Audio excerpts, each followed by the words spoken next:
It's 9:30 now, so I think we'll begin. Can I please ask that board members keep their cameras on where possible, and people who aren't board members come along to observe us and keep the cameras off, please? That would be very helpful. Who's speaking? Thank you.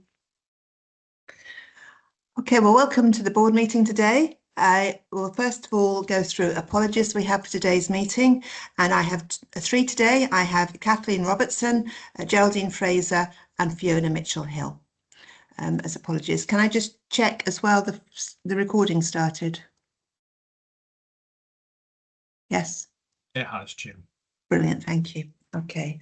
After apologies, we'll move to declarations of interest. Can I take any declarations of interest at this stage, please? Ian, please.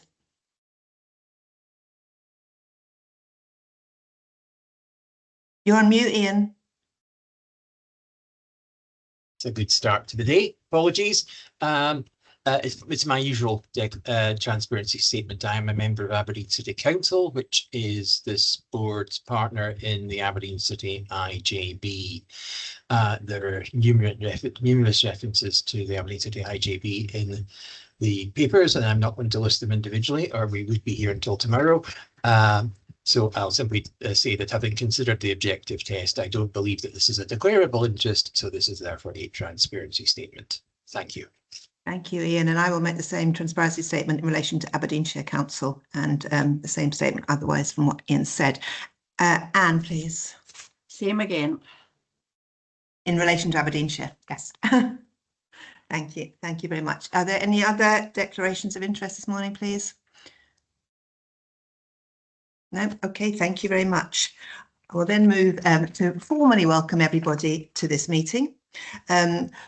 Good morning and welcome to the August Public Board meeting of NHS Grampian. It's very good to see everyone here. I'd like to thank you indeed, members of the public, staff, partners and stakeholders, for your interest in today's meeting. Public board meetings are an important part of how we demonstrate openness, accountability and connection with the people and communities we serve.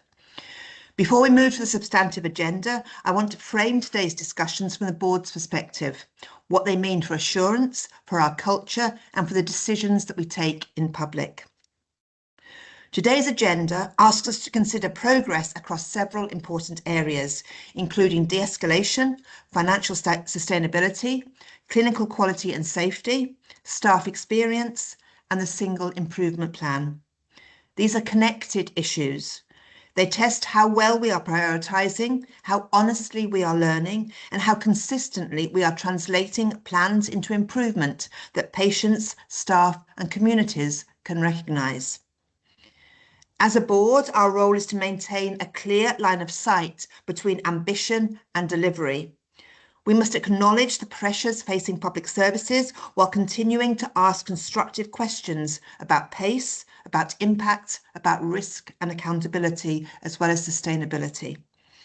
That balance is particularly important as we work with the Scottish Government, the Assurance Board and regional partners to demonstrate progress against the expectations placed on NHS Grampian.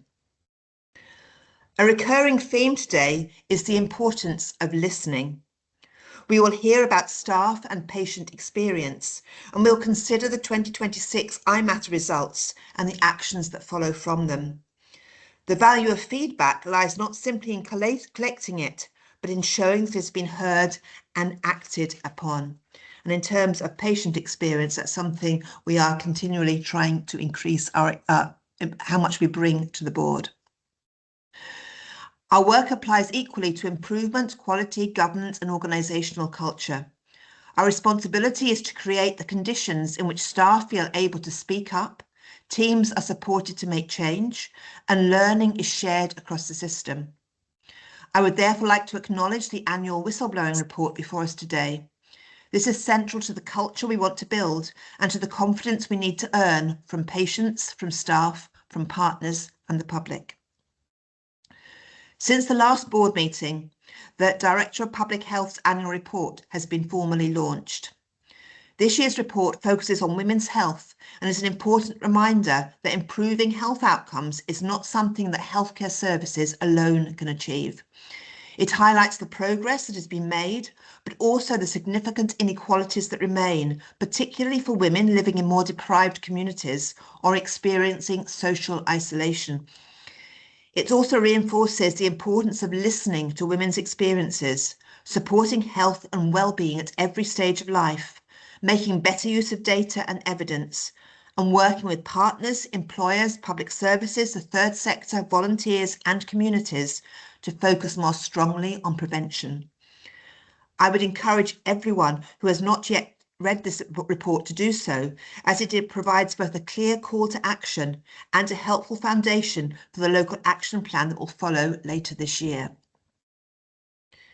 Strong governance depends on continuity, renewal and diversity of experience.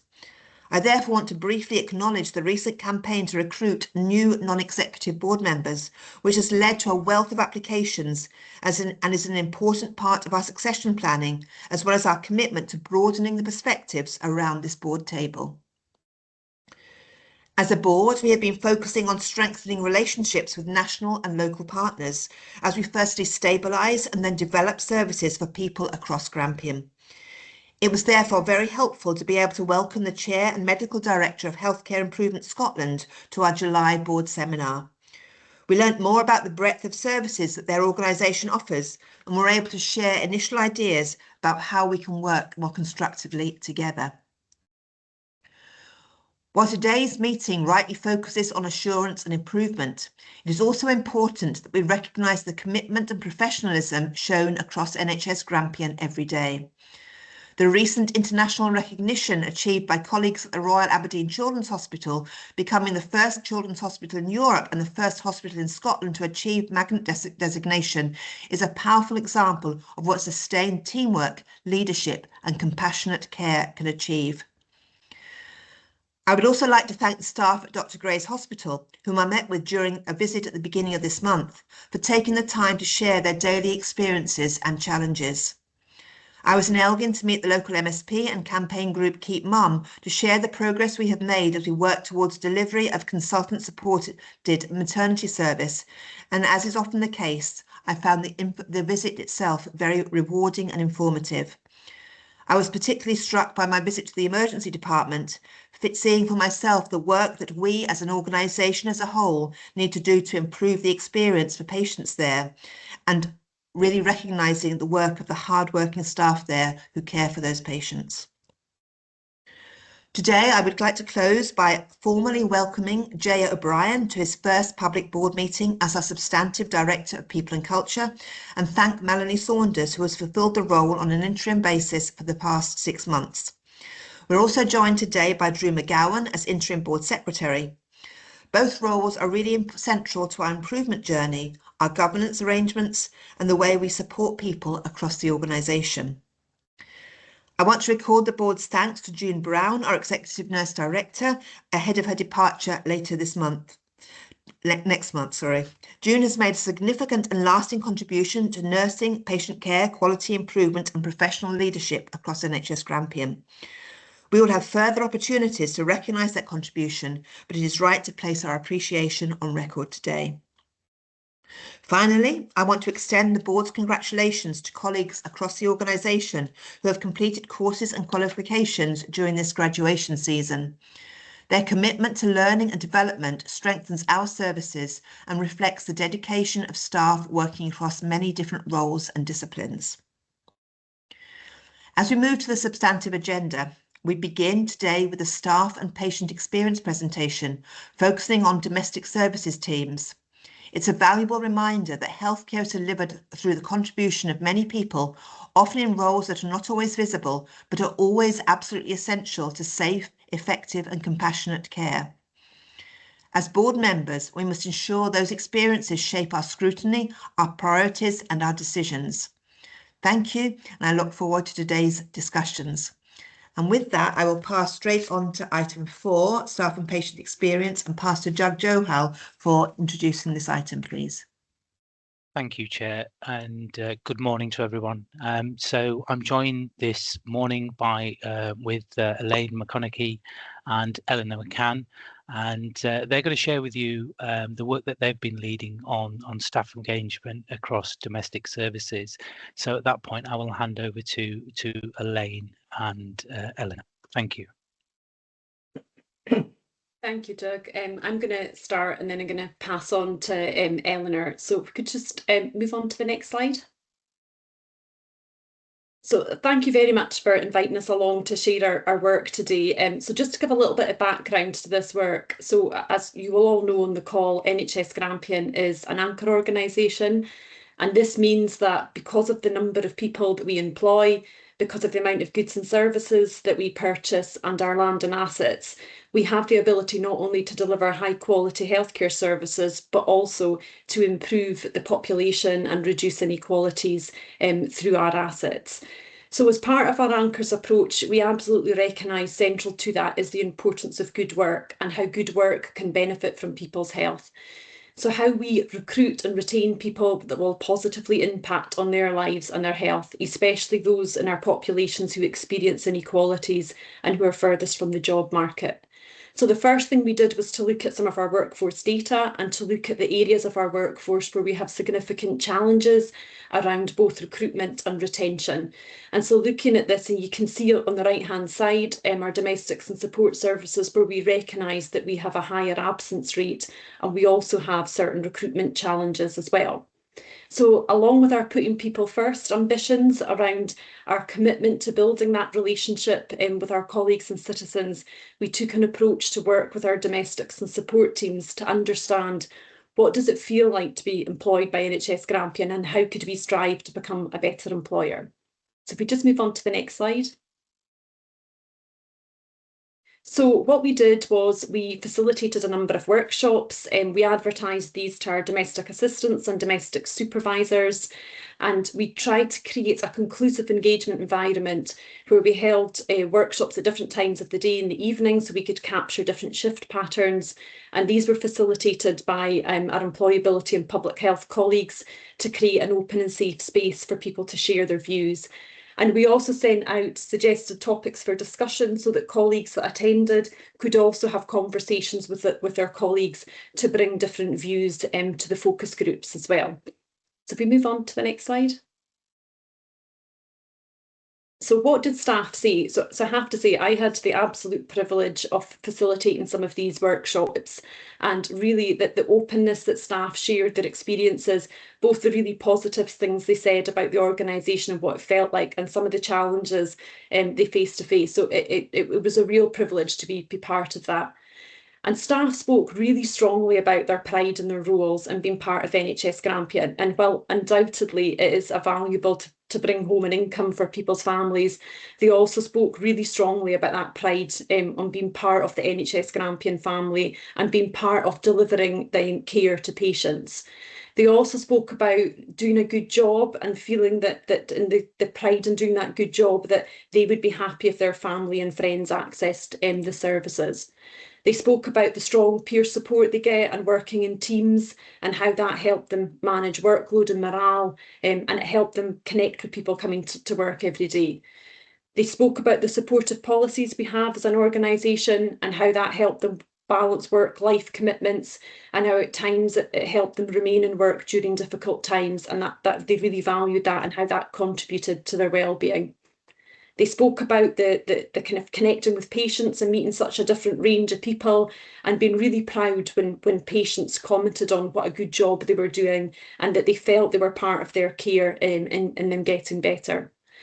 They also spoke about some of the challenges they saw in their role. They spoke about staff shortages. They spoke about the pressure the organisation's under and how they felt that kind of pressure on their work as well. They spoke about the impact around some of the well-being and feelings of being undervalued sometimes that impacted on them doing their role. They spoke about recruitment difficulties and often that kind of lengthy and complex recruitment processes, felt that we were losing potential candidates who needed money and were unable to wait for hiring to completion. And some of the challenges around everything being online and people that weren't able to access that could be a barrier to people. They spoke about some of the difficulties around accessing IT during work hours, making it more difficult to complete mandatory training. They also spoke about the appraisal and eye matters and how they didn't always see the value and felt that there wasn't always that kind of meaningful change as a result. And finally, they spoke about that sometimes they didn't always feel valued by the wider organisation for the role they played, and sometimes spoke about feeling kind of bottom of the pile. And there were some stories where they spoke about, somebody spoke about, they'd said to one of the consultants that they were just a domestic, and they had said to them, you absolutely are not. This organisation couldn't operate without you. You're a vital part of this organisation and the care we provide.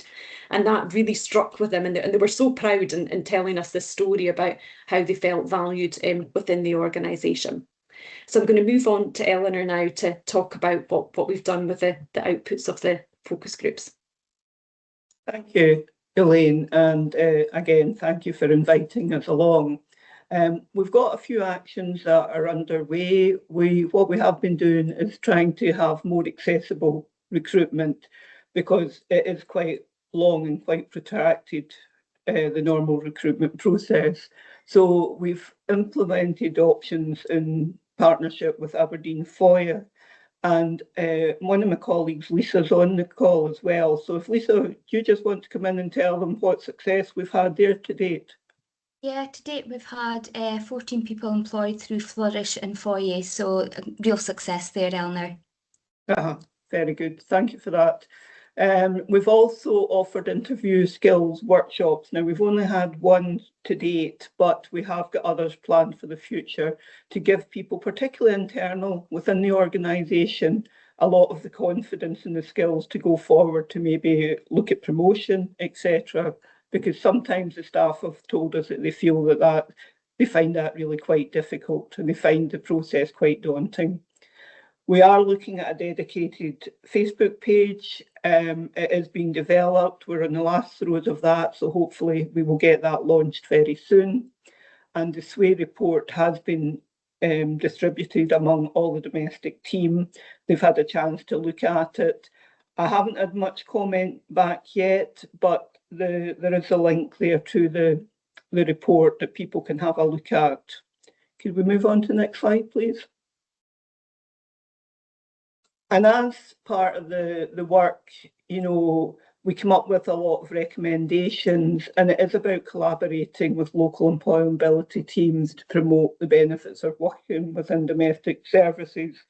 And I've recently heard that there is parental employability funding has been awarded to NHS Grampian, and Nicola Ogilvie, who is our Learning Development Manager for Facilities and Estates and also Employability Officer or Lead, we will be working with her going forward, hopefully to make use of some of that as well. We want to develop targeted communications campaign to improve recruitment and retention, consider a dedicated domestic Teams Day. So we had Nurses Day, we were looking at potentially a Domestics Day, although this year we did actually have Facilities and Estates Day, which it went down well. So maybe it's in improving on that going forward. Partnering with microbiology and other teams to showcase the role in cleanliness and infection control, using a collaborative cross-team approach to highlight the impact of domestic staff. Because as Elaine had said, you know, they get this, we're just a domestic, but they're not just a domestic, because the hospital could not operate without that team there cleaning all the areas. Sharing approach with senior managers to encourage organisation-wide recognition. And obviously we have got a lot of things like Star Awards and that in place that does allow us to showcase some of our teams as well. Promote ways for all departments to value and celebrate domestic support staff. And recognising the success of the putting people first approach, and engaging with seldom heard staff, because a lot of times they do think that, you know, we're in the background. You've heard of the Cinderella services, you know, we're not frontline, we're not up there in the public eye. And explore applying this engagement approach to other underrepresented workforce groups.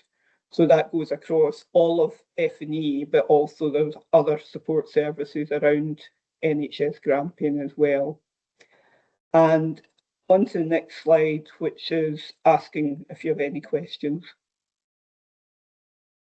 Thank you very much to all of you for that presentation. It's really important to see that or to hear that emphasis on listening to staff, listening to patients, and the benefits that come from listening. So really good to have that as a real focus of what we're doing. So thank you for that, and thank you for the work you're doing as well. The bit that struck me was one of the points that Elaine made as well about staff feeling valued and showing staff that they are valued. It's something really important that we do across the piece as well. It's also very, very positive to see the recruitment going out as an anchor organisation to encourage people to be able to take on roles within NHS Grampian and therefore give our contribution to the wider community as well through employment in the local area. So thank you for all those points. I've got some people coming in now. I will start with Dennis, please. Good morning, and thanks for the presentation. I'm just wondering, in terms of feeling valued, and we do value our domestic staff,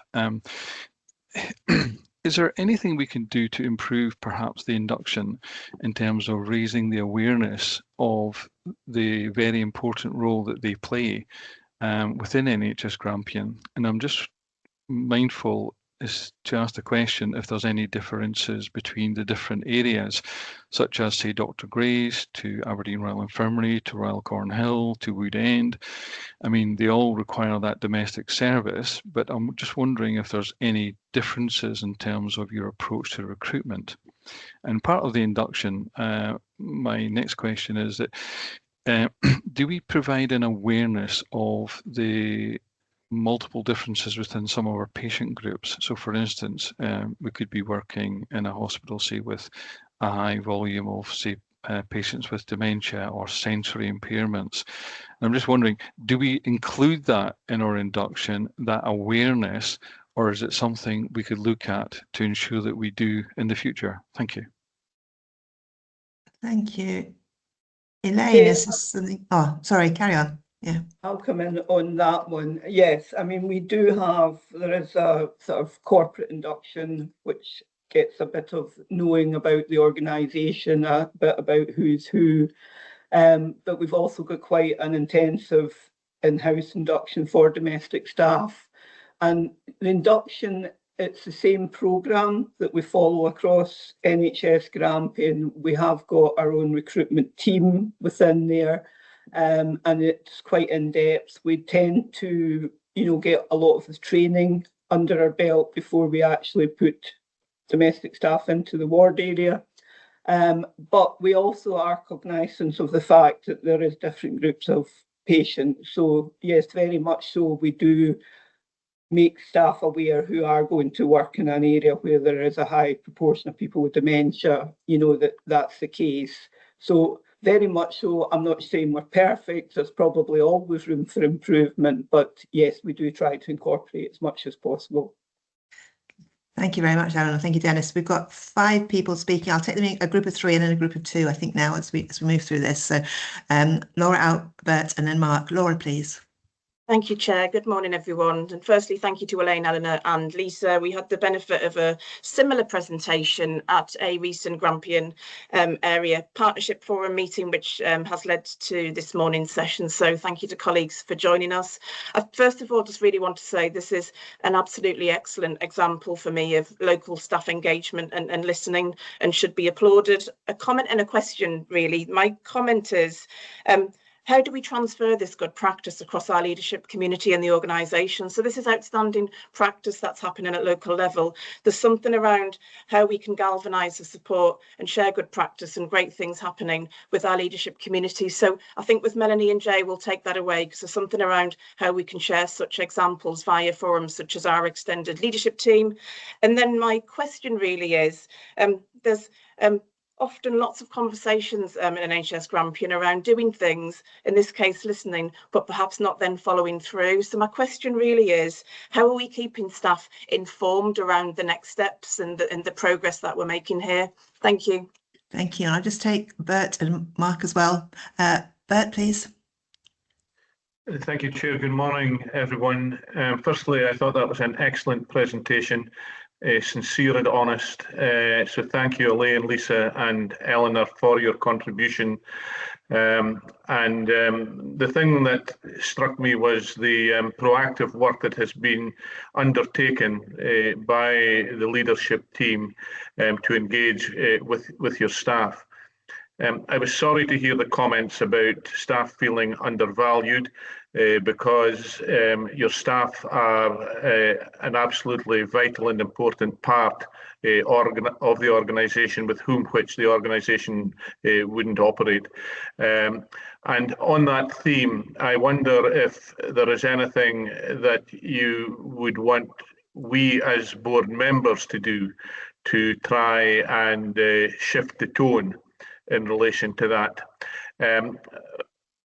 I have one other question, which is again about listening, and I wonder if you can tell us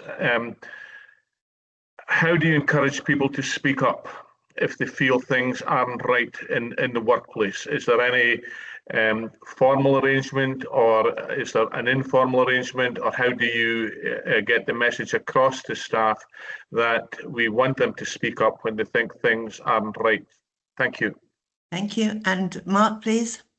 Thank you, Chair. I think I'd like to put on record in the open board meeting, I am a clinician. I work with these domestic support assistants every day, and they are absolutely vital to us running our services. I like the aspect of tying up with microbiology and making sure that we get the evidence base with regards to our cleanliness and why that's so important to us.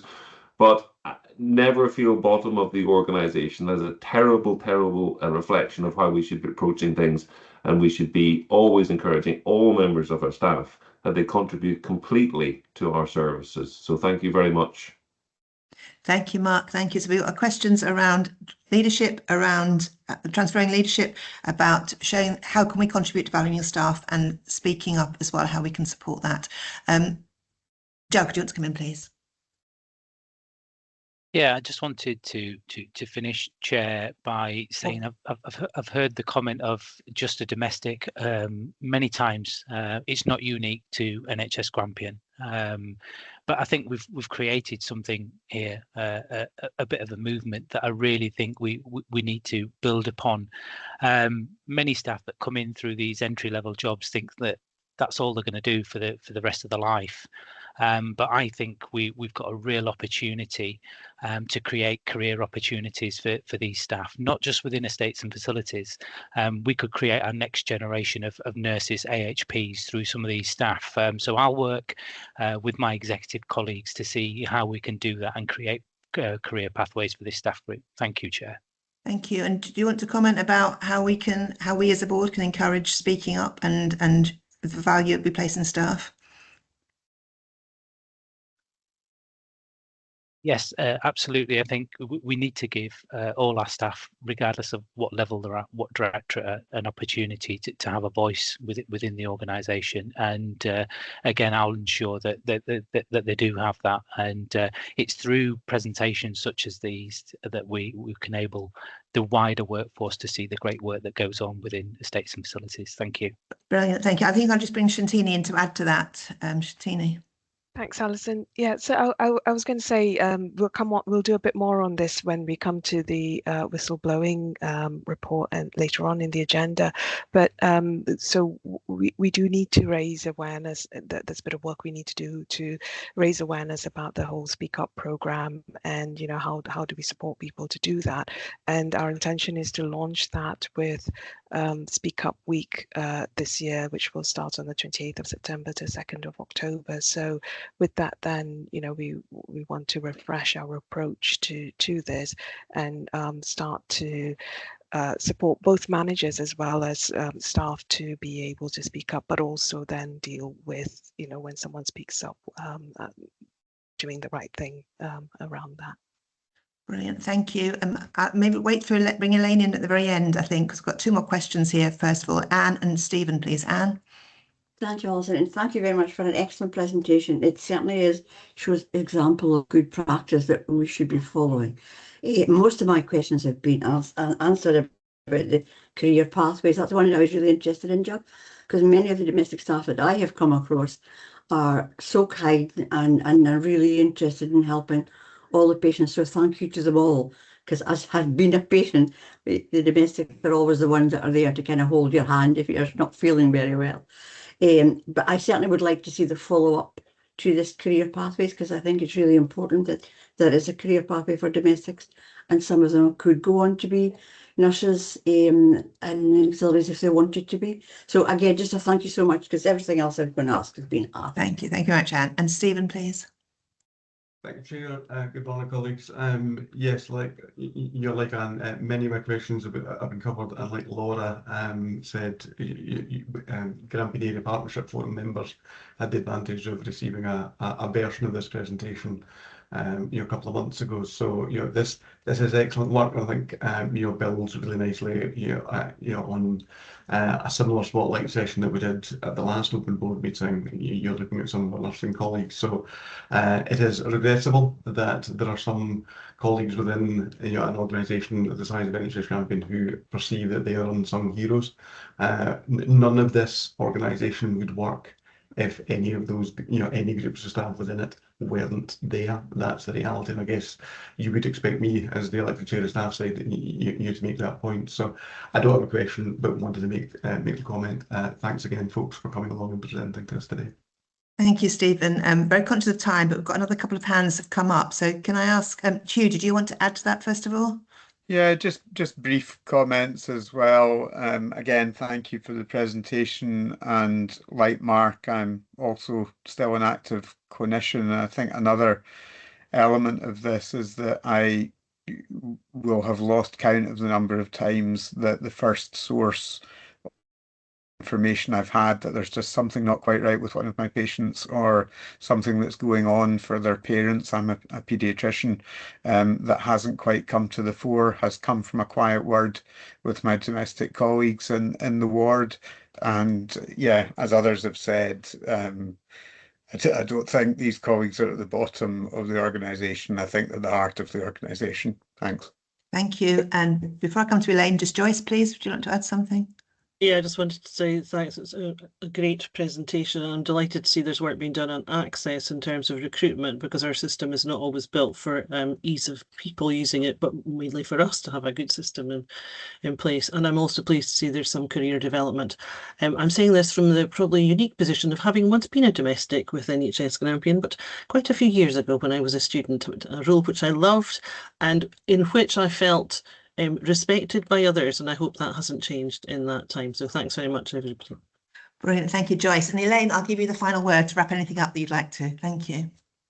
Thank you. So it was just to come back, I think, to Laura's question. So we actually brought all the staff that participate in the focus groups back together to say, we hope we've heard you right. This is what we've heard. Is this right? But then we've also developed like a SWE newsletter that's been circulated amongst all staff, and a QR code and some posters that's been displayed through, because one of the things that we heard that was really, really important is that there is follow-up, because people want to know that it's been acted upon. So that was really, really important for us to do. And actually, one of the things they said is, they all said at the end, thank you so much for taking the time to listen to us and having this space to be able to speak really open and honestly. And that the last thing I'd like to say is, and this really came up in the conversations with them, never underestimate the everyday individual interactions that people have with staff. And I think, Mark, you touched on that. I shared the example about the consultant, but they spoke about loads of examples where people had recognised them in an individual, a simple conversation had helped them navigate a pension scheme, had noticed them, and that they really, really valued that. So I think not under recognising what we can do in all those interactions through the organisation that will help. Brilliant. Thank you, Elaine. Thank you. And thank you to you, to Eleanor and Lisa, for the presentation as well. It was really helpful and informative as well, and really stresses the important values that we as an organisation have and want to develop even further. So thank you for that.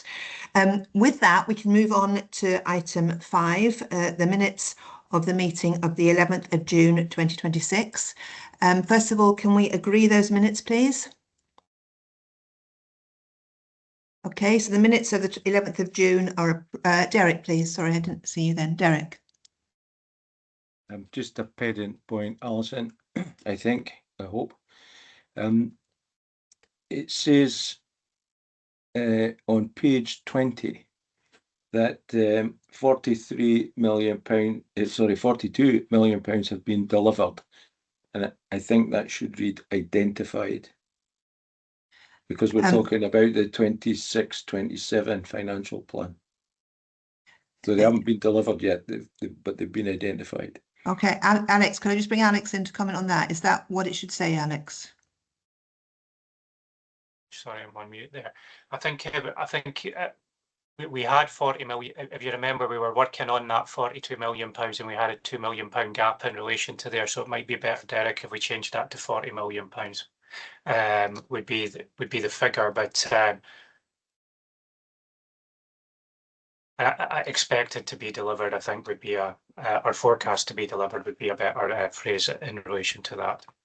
Okay, Derek, so if we change it to £40 million to be expected to be delivered, does that meet what you suggest? Yeah, that's fine. Yeah, that's fine.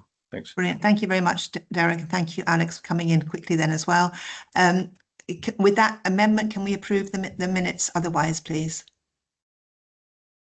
Yep, minutes approved. Thank you very much for that. If we move then to the action tracker and matters arising, just one matters arising I'd like to just pick out on page 8 of the minute. It talks about the information governance paper that was going to be presented at the June Audit and Risk Committee would be circulated to all board members. Can I just confirm that that's been done?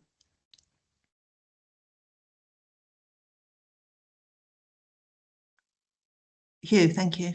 I'll follow that up with Drew, Chair, after the meeting, and if it hasn't been, I'll ensure that it happens. Thank you. Brilliant. Thank you very much. Thank you. Anything else in the matters arising, please?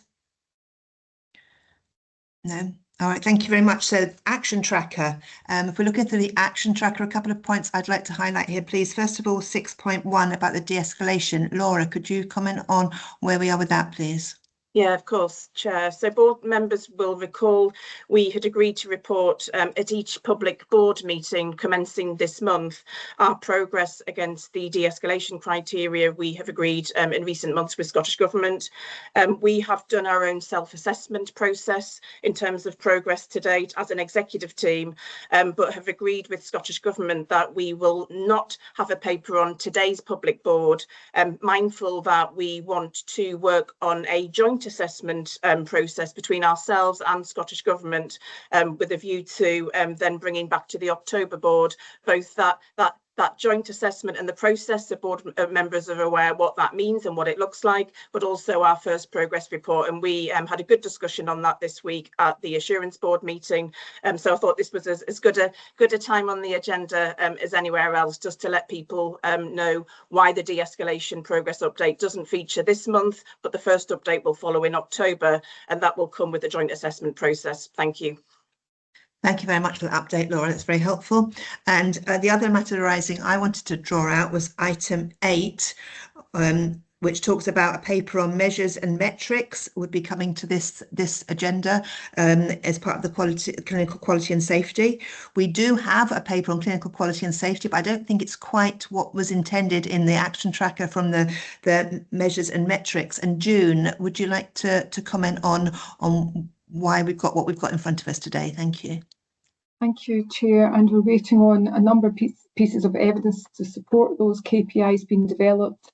And we do have draft KPIs, however, we're waiting on things like the HIS diagnostic review to be able to ensure that these are robust and concrete and allowing us, if we don't get it right at this stage of this improvement journey, we'll not get it right. So we need to ensure that those are correct. The expectation is we'll have an extraordinary clinical governance meeting, which has been agreed by Mark and Dennis before the next board meeting, which these KPIs will go to hopefully in the month of September. Thank you. Yeah, and thank you. I think that's important that we do that. So thank you that we've explained why the paper on the agenda isn't quite what people were maybe looking for. Thank you for that, June. I saw Mark put his hand up. Is there something you want to add, Mark? No, June covered it already. Thank you.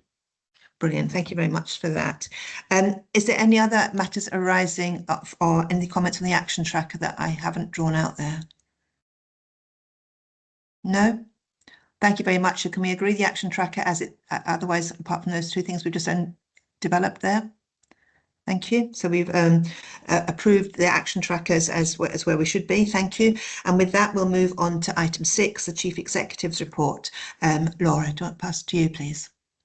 Thank you, Chair. And again, good morning, everyone. I'll take my report as read and just draw to the board's attention 3 brief updates from the report itself. So I start by describing that at today's meeting, as we can see in the papers, we share our first progress report with the board and indeed our local community in relation to how we did in Q1 of this financial year against our 6 strategic priorities. And as we will hear throughout the course of this meeting, our scorecard is very much a mixed one with progress and on-track performance in 3 of our strategic priority areas, notably people, leadership and governance, prevention and value and sustainability. However, for unscheduled care and planned care, there remains, I think it's fair to say, much for us to do, and we're far from where we want to be for our patients presently. As just touched on, improving clinical governance and in turn quality and safety is a critical focus for us as an organisation via our own improvement work, but also via external support we have requested. I just want to take a moment to expand on my comments in relation to planned care performance and really to take this opportunity, recognising we're in the public board meeting, to reiterate my personal apology to our patients and our local community that too many of our patients presently are experiencing unacceptably long waits for their surgery and appointments currently. And I know all too well from the correspondence I receive directly and from the many conversations I have with patients and their families and of course carers, the impact of these long waits and cancellations where they happen on our patients and their families. And really just want to reassure our patients and local community that reducing long waits remains a top priority. We will hear at various parts of the agenda today the work we are doing in this space to make the improvements that are necessary, and that includes how we will benefit from the 9.7 million we've been allocated from Scottish Government this year, our request for support from the East of Scotland and health boards in the East, additional delivery support we are bringing into the organisation with effect from this month, but also the work we are more proactively doing to mitigate the infrastructure challenges that we all know is a real risk to delivery, both the work we need to do more proactively in the short term, but also the medium to longer term as well. And finally, consistent with our Chair's opening remarks, a warm welcome to Jay as our Substantive Director of People and Culture, and also Drew as our Interim Board Secretary. And as our Chair said, recognising this will be June Brown's final public board meeting as our Executive Nurse Director, after over 22 years of service to NHS Grampian, I want to personally recognise June's considerable contributions and the positive difference June has made to countless patients across Grampian and beyond.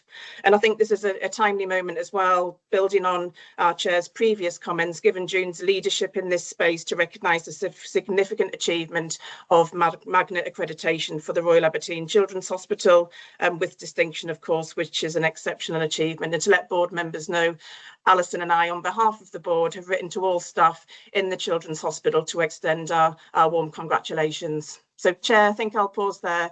Very happy to take any questions. Thanks. Thank you very much, Laura. Any questions for Laura on her report? Thank you. I've got Dennis and Bert, please. Dennis first. Thank you very much, and thank you again for the report.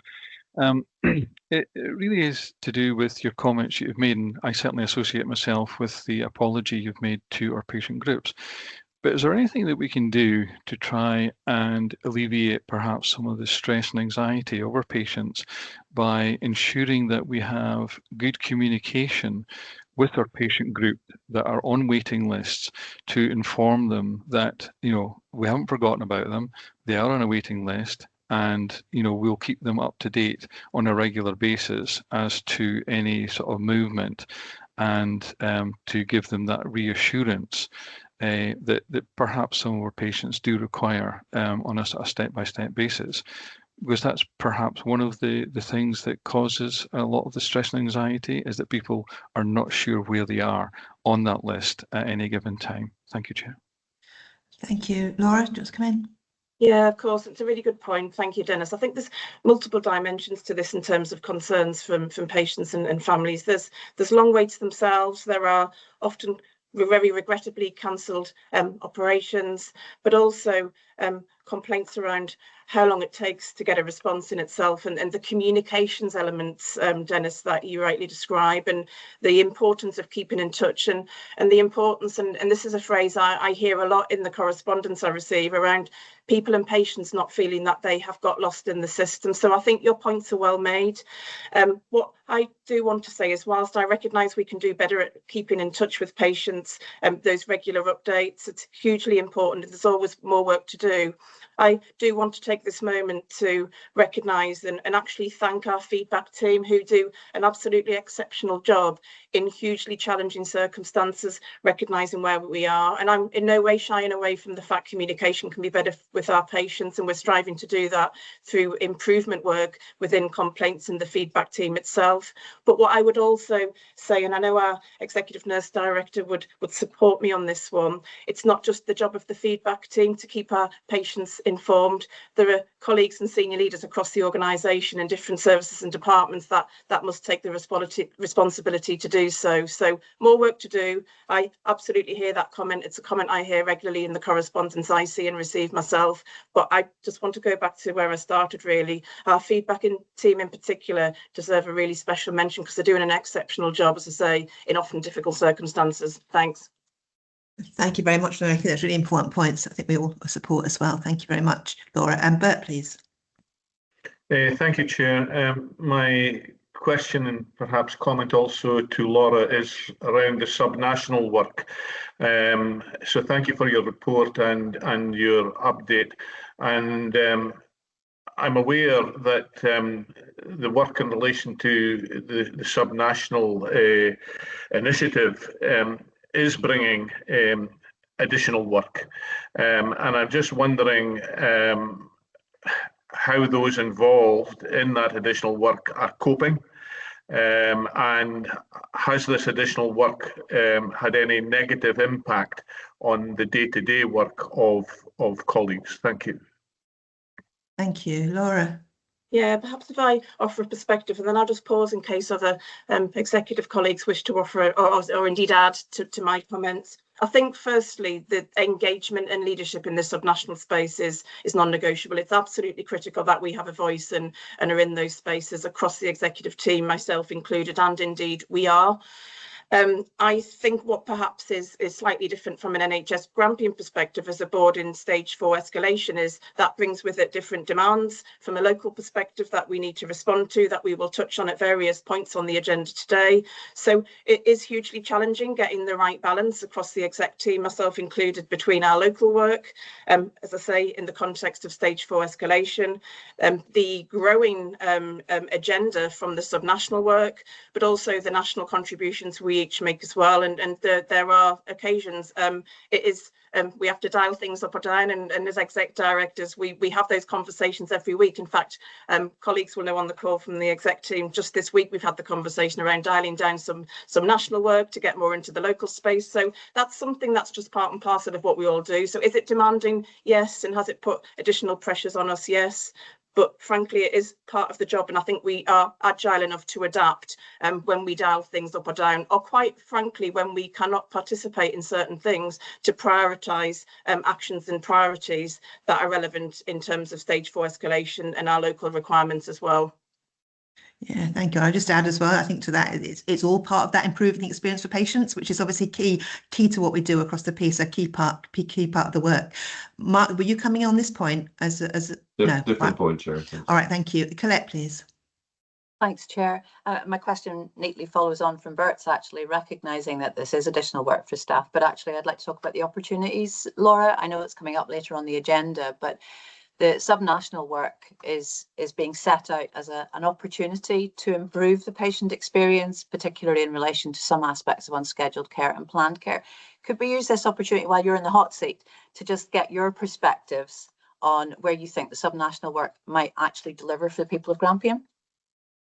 Yeah, of course. And I think there's a number of examples of that we're already seeing, albeit I say it's relatively early days. I know we're some 10 months or so into the subnational work now, but whilst there's been a lot of focus on set up, the architecture, the governance, the infrastructure needed, I think we are starting to see some of the benefits come through now in terms of dialing up collaborative working across Scotland, that population-based and approach to planning, but also the best use of resources and capacity across Scotland as well. So I think the drivers for subnational, for me, are the right drivers. In terms of the benefits locally from a Grampian perspective, I guess from my point of view, you get out of something what you put in, and this is about us leaning in to start with, as I said, from a leadership perspective. So one example, Colette, is I am the East Chief Exec Lead for unscheduled care and emergency healthcare services. The National Flow Plan is due to be published in September.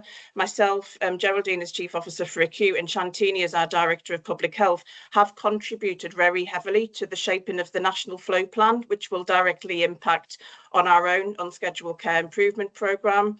But with that, a proposed new model for transforming how urgent care is delivered across Scotland. So actually having a real voice in what we think will work within our local community, but also equally having a hat on what's right for people across Scotland. That's one small example. I think we'll touch on some further examples in terms of planned care and reducing long waits throughout the course of the agenda.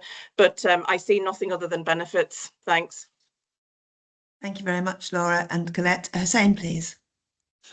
Thank you very much, Chair, and good morning. And this is a bit of a spin-off of Dennis's question, and it reminded me of the Waiting Well initiative that we have. And I was fortunate enough to be a recipient of that service very recently, and it was very encouraging to be proactively contacted by NHS Grampian, being one of those who are currently waiting for an appointment. I guess it turns to my question, whereas that is reassuring and comforting for people to know that they are being looked after, that they are being kept in the mind of NHS Grampian, how do we empower staff who are undertaking these roles to be able to be even more proactive, particularly when it comes to communicating with different parts of the system, knowing that people may well be waiting for one procedure, but that may well be interconnected, with many other things they may be waiting for. How do we enable that empowerment so that we create more of a one-stop shop rather than people chasing around different parts of the system? Thank you. And Shantini, I was going to bring Shantini in to answer that. She's put her hand up. Shantini, please. Yeah, no, thanks. So yes, the Waiting Well service probably supports to do a lot of that, really, because our health point advisors that run the service have got the connections and are able to make those connections for patients. But there is more that we need to do, and some of that is predicated around how we share information across organizations, and how do we get better about having more of a person-centered approach, so we're wrapping around the person and not just navigating people to different places, but actually sharing the story and things like that. So some of that, so just building on what Laura was saying about subnational as well, and subnational actually gives us some of those opportunities to do that by dealing with some of the barriers that we're facing at a larger level or at a higher level. So I guess what I'm saying is we're doing as much as we can at the moment to optimize exactly that. But we recognize that there is more work to do, and those are the types of things that we're baking into some of the subnational thinking, so that we can progress along that journey, just as you say, really. Okay. Yeah, thank you, Hussein. Thank you, Shantini. Mark, please. Thank you, Chair. And I'd also like to associate myself with Laura and Dennis's comments about the patients that are waiting for more than 52 weeks. Nobody wants that to happen for our patients. It's actually, I work within the services. I know that even when we look at asking patients to travel across the region, I have some patients that travel from Forres all the way to Stracathro for their operations. And I think we should commend our patients for being willing to move around the region to get their work done. I think this will probably expand into the subnational work. I'm not going to touch on that just now, because I'll have a few questions about that on the next paper. But I think we need to recognise that the efforts that our patients and staff go to ensure they get timely treatment as best they can, the staff also have to move into these spaces as well. So I think it just needs to be recognised that patients are doing what we we ask them to do in some respects to get their treatment done. And I think that's important because it's very challenging sometimes to get the logistics right for that. So I just want to put that on record in this open space, Chair. Thank you. Thank you, Mark. It's a clear appreciation for all the staff and patients actually working within the system and this new system as well for the treatment. So thank you to all. I'd echo that as well. Thank you. Anne, please. Yeah, thank you very much, Mark, for mentioning that. One of the things I was going to say, patients do travel long ways, and sometimes I don't think we all recognise how much that takes out of them. And to thank Laura about keeping patients informed, because I know over and over, as a local councillor, many of my constituents are constantly saying we've not been kept informed, but I know, Laura, that's something that you do very regularly. But I also like to thank Laura for coming to visit Fraserburgh Hospital. It was a really good visit, and I know that the staff and patients really appreciated her coming and being so candid with them. But also, Laura, at that visit, we went to visit one of his towns and major employers, as they had concerns about the community hospital and wanting it to remain and also flourish. So I think we had a very good meeting, and I know that employer was very impressed with Laura's honesty, I think, with them, and candour. So thank you very much for that. Thank you, Anne. And I will come back to Laura to finish off any comments she wants to make on this. Thank you. Thank you, Anne, and first and foremost, thank you for being my tour guide for the day. But all joking aside, it was an absolute pleasure. It was a fabulous day. I learned a lot throughout the course of the day, but very much in listening mode. But specifically about the role of our community hospitals, have been really thoughtful around that since, especially in the context of all we talk about here in relation to the service renewal framework, population health framework, shifting the balance of care. It raised so many questions. I know there's work underway in terms of community hospitals across Aberdeenshire, but it just made me really hone in on the importance of that work and getting the outcome right. So thank you again. Thank you very much for that, Laura. And with that, I think we've well and truly noted the Chief Executive's report. So thank you, everyone, for your contributions there. We'll now move on to 6.1, the subnational update paper. I know we've touched on subnational, but we do have the formal paper here as well. Before I hand to Laura on any additional comments she wants to make about subnational here, can I just intimate a change to the recommendations?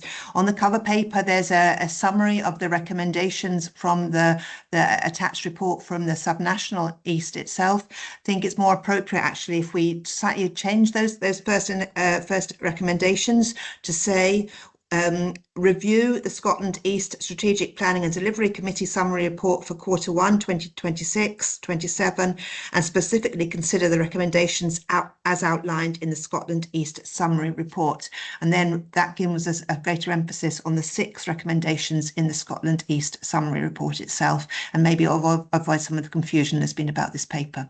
So with that, I will turn to Laura, please. Laura. Okay, thanks, Chair. Again, I'll take the paper as read, and really just firstly to say I really welcome this expanded and much more comprehensive quarterly report, and just to let board members know this report is going to all boards across the East, so there's absolute consistency. I will draw out some of the headlines that I think need bringing to the board's attention. So firstly, as I've just touched on in the Chief Executive's report, a key focus in Q1 in the subnational space in the East and West remains on planned care recovery. You can see the allocation from a Scottish Government funding perspective for this year for the East is 52.4 million. As I said earlier, 9.7 million of which has been allocated to NHS Grampian for 26-27 to reduce long waits, again with a specific focus on reducing 52-week waits. Trajectories for 26-27 for 52-week waits have since been agreed and submitted to Scottish Government, and they came through to last week's East Subnational Planning and Delivery Committee, which both myself and our board chair attend on behalf of NHS Grampian for agreement. And really just to emphasise at this stage, again, I think transparency is really important. NHS Grampian is now the only board in the East that does not have a clear path to zero in relation to 52 weeks. So we will return to this later on the agenda at item 10 in terms of the new East group that has been stood up to support NHS Grampian in that space. And I just wanted to emphasise the importance of that group in really making sure we get traction from an NHS Grampian perspective. 52-week wait focus there are real robust performance management arrangements in place here now. So there's a weekly Chief Exec's performance meeting, but also a weekly Chief Officer for Acute and Centre for Sustainable Delivery meeting as well. So there's really close monitoring arrangements for performance across all boards in the East. Moving on, as detailed in the report, the governance alignment between boards and the subnational work programme is really key. And just to let colleagues know, this has been reviewed to make sure there's much better sequencing of reporting to boards, which in my view can only be welcomed, because at the moment things are slightly out of sync between the subnational engine of governance and board, including NHS Grampian board governance. So that's a really welcome step from my perspective. I think the paper details very clearly the decisions that have been taken and updates on strategic work programmes in Q1, but also just to emphasise again, as I touched on earlier, I would want to assure the board that NHS Grampian executive colleagues are fulsomely engaged in the subnational work programmes and priorities. That includes unscheduled care, planned care with a specific focus on orthopaedics, digital front door, business systems, the rural and island work, and of course financial work across the East. And then finally, Chair, I am attending all of the IJBs in Grampian in the next few months to update specifically on the subnational work, but also going back to Colette's point, what this means specifically both for NHS Grampian and partners across Grampian. Thanks, Chair. Happy to take any questions. Yeah, thank you, Laura. I just want to add how important it is that we do continue to play a really active part in this. This is something that involves us. It's not something happening somewhere else. It is including NHS Grampian, and we need to continue leaning in and playing our full part and proactively in this work as well. So with that, I'll turn to comments. I've got Sandy, Hussein, Derek and Mark. Sandy, please. Thanks, Chair, and it's building on comments made by Bert and by Colette, really. I suppose the focus of this work is really critical, and with all the promise of momentum and change made by politicians and those in public service leadership, the public will want to see tangible change that touches their lives as soon as possible. And I think that's something you refer to, Chair, in your opening welcome. Laura, thank you for this report and thank you for keeping us up to date. I think that's been really, really helpful. So I've read this a couple of times and I just wanted to be absolutely clear. I hear your message about dialing up collaborative working, about flow plans, about developing models, about close monitoring. But delivery confidence remains dependent on workforce capacity, implementation capacity, financial sustainability, and continued support from the Scottish Government. I read from the report there's been a pause in some formal meetings as planning moves into delivery. In terms of moving forward, NHS Grampian and NHS Tayside continue to face substantial capacity issues. I suppose for me, I note the comments from the minute of the Financial Recovery Board that's later in the papers today, which met at the beginning of last month that, and I quote, "It was recognised that transformation requires realistic timescales, sufficient organisational capacity and appropriate support for teams leading change."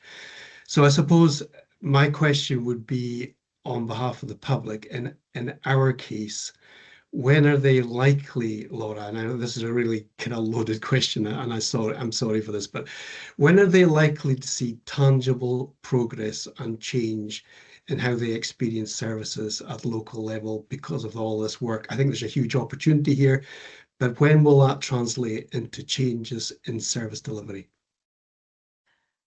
Thank you. A really key question there, Laura. Do you want to pass back to you? Yeah, so there's a few points I'd like to come back to, and especially the larger point at the end. I think in terms of that fragility piece, Sandy, I think that's on multiple levels in terms of the workforce piece. So let me just play back a couple of examples. The first is there were a lot of interim arrangements because of where we've been in terms of partnership and staff side conversations, including nationally, which means the subnational team and infrastructure and PMO itself is still relatively fragile, of people not having full-time people in there and people doing a couple of jobs, wearing different hats, and the team are in a process of transitioning, so there is that full-time resource. So the machinery to deliver this in itself still remains fragile, but that's work in progress. And of course, I think the other dimension I would want to mention, because this is important to us from an NHS Grampian perspective, is the North of Scotland team, previous team, been really sensitive. There are people at the end of this, and we are making sure we look after that team as we effectively look at what that means in terms of moving the former North of Scotland arrangements into the now East and West arrangements. So those things in themselves, recognising the pace we are working with, bring elements of fragility. Just one quick comment before I come back to the bigger point at the end. In terms of the fragility that capacity challenges you mentioned in terms of Grampian and Tayside, those capacity challenges are exclusively related to 52-week wait and plan care in the paper. So apologies if that isn't clear.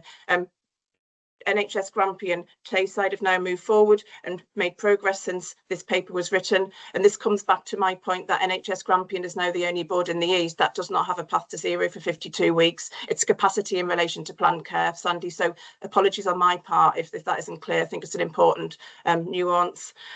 In terms of when people will start to see changes, I think coming soon is my answer there. A few reflections. As you will recall, by the end of March, plans from the East and West were submitted to Scottish Government, specifically around new models for delivering sustainable services in terms of orthopaedics for planned care and in relation to the new model for urgent care across Scotland. Those things are now being taken forward. Whilst we haven't received any formal feedback, I would imagine once we get to the programme for government space, that's when we'll start to see those things materialise. And as I've mentioned, the National Flow Plan will be published in the early part of September. And I've commented on the most recent drafts of that document, actually just in the last 24 hours or so. So I think September onwards, that will be dialed up, both as the plans we've already submitted across the East and West come to fruition and get formal sign-off. And I suggest there'll be a strong link between that and the programme for government. Thanks, Andy. Thanks, Andy. Thank you, Laura. Can I ask that anyone who's speaking now is concise in what they're saying as well, so we can move through that list of people here. Hussein, please.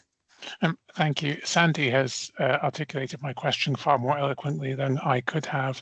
I suppose just to welcome the increase in number of procedures, to welcome that we're keeping within the financial envelope. I guess my question is, the subnational work is undoubtedly going to help us, particularly around planned care. We also have, as the paper rightly articulates, our own challenges around that. I just wondered if Laura wanted to say something about the alignment between those two streams and how we make sure that they all fit in sync with one another, given the different chains of governance, etc. Laura? Yeah, I think there's two parts to that, and I know Gail will touch on this in the paper later. I think what we need to be clear on, both as a board but with our local community, is where is work happening, including redesign work between local space, and by local I mean NHS Grampian and in the northeast of Scotland. What is happening in the subnational space and what's happening in the national space, and we need to be crystal clear on that and explain that principally to our board, but also our staff and local community. And I think we are well and truly getting closer to be able to doing that.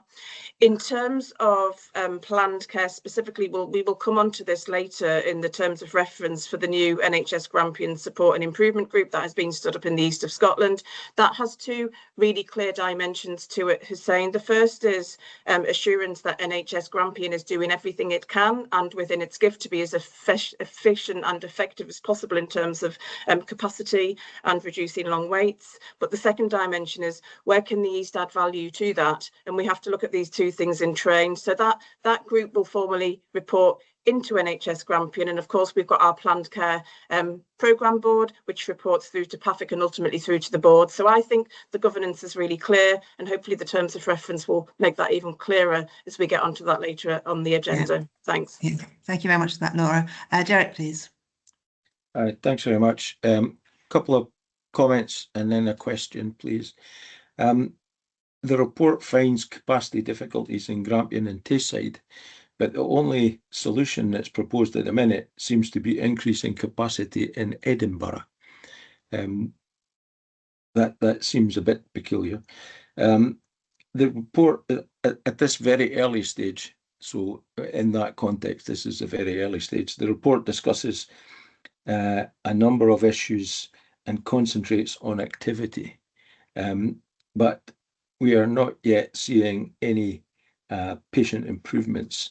And you did talk a little bit about that, but what are the benefits for the patients coming out of this East work is really what I'm looking for. And my question is, have we resolved the issues of staff consultation? Because from my memory, there was a problem with staff consultation not happening here. Thank you. Yeah, thanks, Derek. Laura?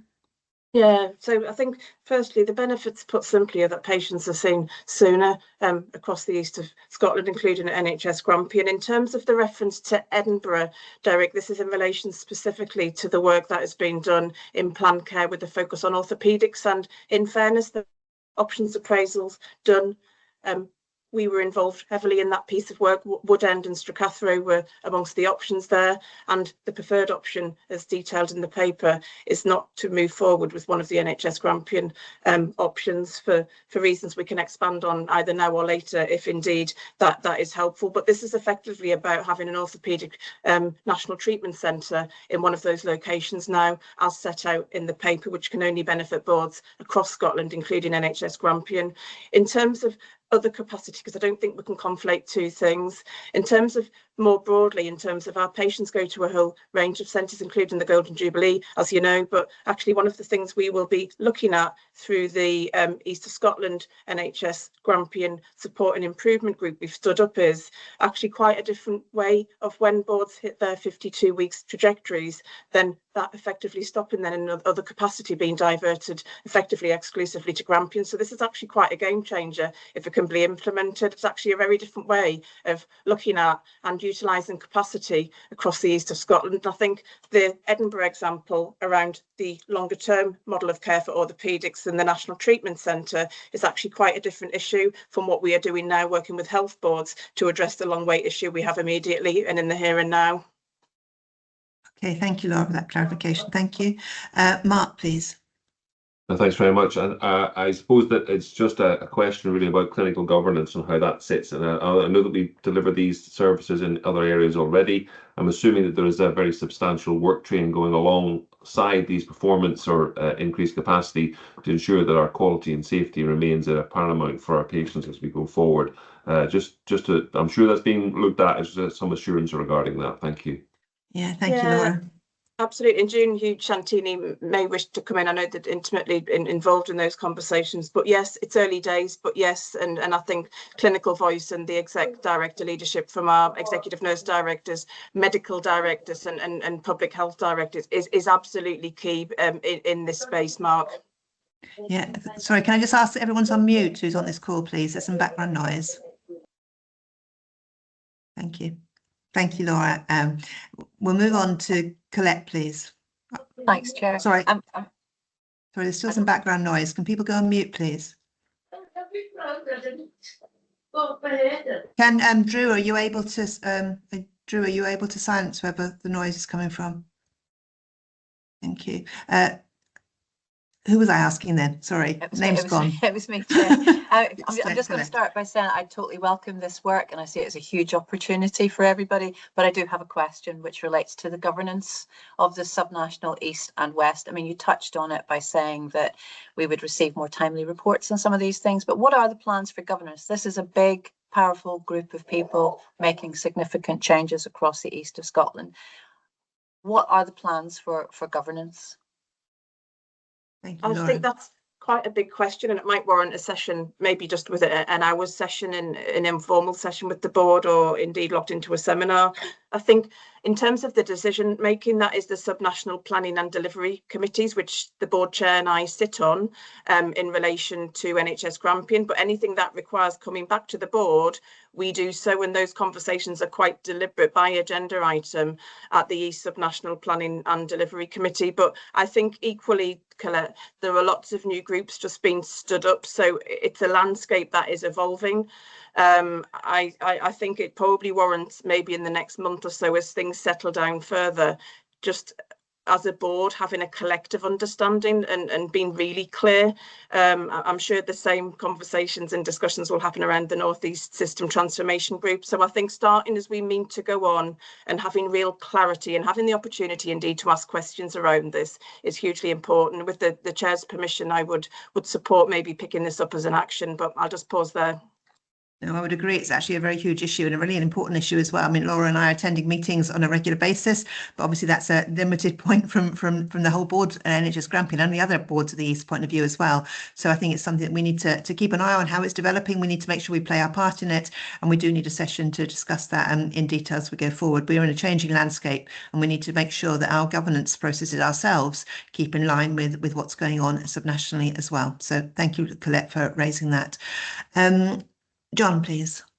Yeah, thank you very much. And Colette's actually asked that question. I welcome what Laura's saying about us addressing that, because it totally acknowledged the strength and positive input that can have.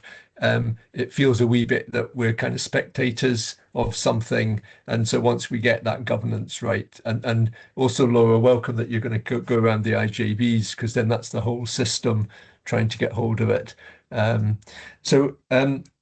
other point though would be going back to the recommendations, Alison.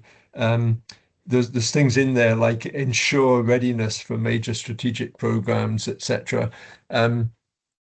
So if we're being asked to approve that or agree that today, presumably at some point we'll get some further information about how NHS Grampian proposes to do that. I know some time ago you were looking, Laura, at joining up some of the planning teams and getting capacity across. So I think we're still to see the detail of that. So once we get to the recommendations, happy to kind of go with the direction of travel of all of this, but just noting that we do need 1 or 2 papers to come back to give us our own detail. Thank you. Yeah, thank you, John. I think that relates to what Colette was asking about governance as well. It's really important that we have that. And the one you pointed to, ensure board readiness for major strategic programmes, particularly the business systems programme, is absolutely crucial that we do make sure we are ready for that. There are huge implications if we're not. So we do need to make sure our board does its bit in that. So we will need to have feedback on things like that to make sure we're not just saying we will ensure it, but to say that we have ensured it as well and it is happening. So I totally agree with that point. Laura, do you want to say anything else on that? Just to say, I think that's entirely fair, John. Let us take that away. There's also something about the role of board committees and what can go from the subnational space into board committees, because this just needs to become part and parcel of how we operate as a board in terms of what's local, what's subnational, what's national, and our own agendas need to be agile and to move with the times with that. So let us take that away. I think that's entirely fair. Thanks. Thank you. Can we mark that as an action point then as well, please, Drew? Or else to make sure that this is something we do follow up. Thank you. Richie, please. Yeah, thanks for the paper. Certainly it seems to be gathering a bit of momentum, which is good to see. But I just have one specific point around the mention in the report around the NRAC formula and the shortfall in parity. NHS Scotland East had evidence that there was a shortfall in that parity in the East area, and that was going to be escalated to Scottish Government for consideration. I just wondered if there had been any, if it had been done, if there were any response as yet. Thanks. Thank you. Laura, just come in, please. Yeah, the Subnational East Planning Delivery Committee last week, it was confirmed that John Conahan, who chairs that group for the East, has formally written to Scottish Government identifying the discrepancy, if you like, between NRAC in the East and the West. So as you can imagine, Alison and I warmly welcomed that letter on behalf of the board. I have asked already if I can have a copy of that letter to share that with all board members. I'm not aware John has had a response. He had just sent it within the last week, but Alison, I did follow that up and ask for a copy of the letter so we could, out of courtesy, share that with our board. Thanks. Thank you. I'll put as another action point to make sure that's done as well then. Thank you.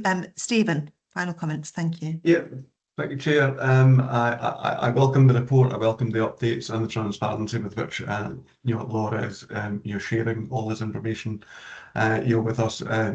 clearly the report, just this open meeting, but also the other briefings that we as board members receive from Laura. And I guess as a reminder, while I really hope that this will be the last open board meeting of NHS Grampian where I say the engagement of national staff side is still subject to ongoing discussion. It is, progress is being made, and hopefully, as I indicated, by the time we get to the open board meeting in October, some genuine progress will be made, which, linking to, I think, part of Derek's question, should see some real progress and perhaps reduce the fragility of the PMO support, etc., within both Scotland East and for that matter, Scotland West. Thanks. Yeah, that's a point both Laura and I emphasise strongly. But Laura, do you want to say something on that? No, just to say I completely agree. It's been a long time coming. I know there's been a lot of conversations nationally, but I think Stephen is right. September, October time. I think we're making good traction. September, October time. I think we will formally start to see staff side colleagues and partnership colleagues and employee directors much more fulsomely involved in the subnational space on a formal footing. And I have attended, if I go back to the national flow work that I'm involved in, I was really pleased at a workshop in Edinburgh last week. There were employee directors in the room. So I'm already seeing a shift. I know it's been a long time coming, but fully support what Stephen said. Thanks. Brilliant. Yes, thank you. And echo that entirely as well. Thank you. Okay, thank you very much for the comments on that paper. It's good to have that in-depth discussion there as well. Shows the importance of subnational work to us in Grampian as well. We've got two action points coming out of it. One around governance and board committees and board and playing their part fully, and another action point about sharing John Conahan's letter about NRAC and any response received to it as well. So we'll note those as action points. And with that, can we turn to the recommendations, which were, as I stated at the beginning, to review the Scotland East Strategic Planning and Delivery Committee Summary Report for Q1 26-27, and to specifically consider the recommendations outlined in the Scotland East Summary Report and to agree those recommendations in the Summary Report. Can we agree those three recommendations, please? Okay, thank you very much. Thank you very much for that. I'm sorry for that slight confusion around that as well. So thank you. Can we turn now to item 6.2, the Single Improvement Plan? And I'll turn to Alex, please, to introduce this, please. Thanks, Chair. As you're aware, we developed the Single Improvement Plan from the KPMG report and the recommendations that were contained within there. A significant amount of work has been undertaken across our whole system in relation to closing off these recommendations, and before you today we have 54 recommendations seeking approval for closure and a further 9 seeking approval for deferral. These recommendations and actions have all been through the governance process, which was agreed by the board, and in relation to the support and evidence support and closure of the recommendations, all board members have access to the detailed evidence should they wish to review and scrutinise it. PAFIC members have had this access following the first meeting in May. However, consistency, I've opened this up to the whole board. Chair, myself and my colleagues are happy to take any questions or comments on the report. Yeah, thank you. Well, first of all, just turn to Sandy in terms of going through PAFIC, please. Thank you. Yeah, so just in terms of transparency, and I welcome the report and I welcome Alex's comments. So it clearly maps out in the report the processes of how the governance and leadership oversight have evolved. And in terms of section 2.3 of the report and the request to support recommendations for closures, you will note that as a board, we were asked to take assurance that the relevant documentation was reviewed by various parts of the leadership governance arrangements. And when it first came to PAFIC in May, we were basically asked to be reassured that the oversight arrangements were in place and that evidence was available should we wish to see it. That was pushed back by PAFIC at that meeting, and it subsequently came back with what we asked for by way of evidence to our July meeting. And there were some clear messages to be learned from that, Chair. We as non-execs need to be assured on evidence, not simply reassured on process. And we also needed sufficient time to look at the evidence that was being put forward. We were satisfied with the information and the recommendations presented to us last month. And we are grateful to everyone involved for pulling this together. And therefore, at PAFIC, we endorse them for closure at today's board.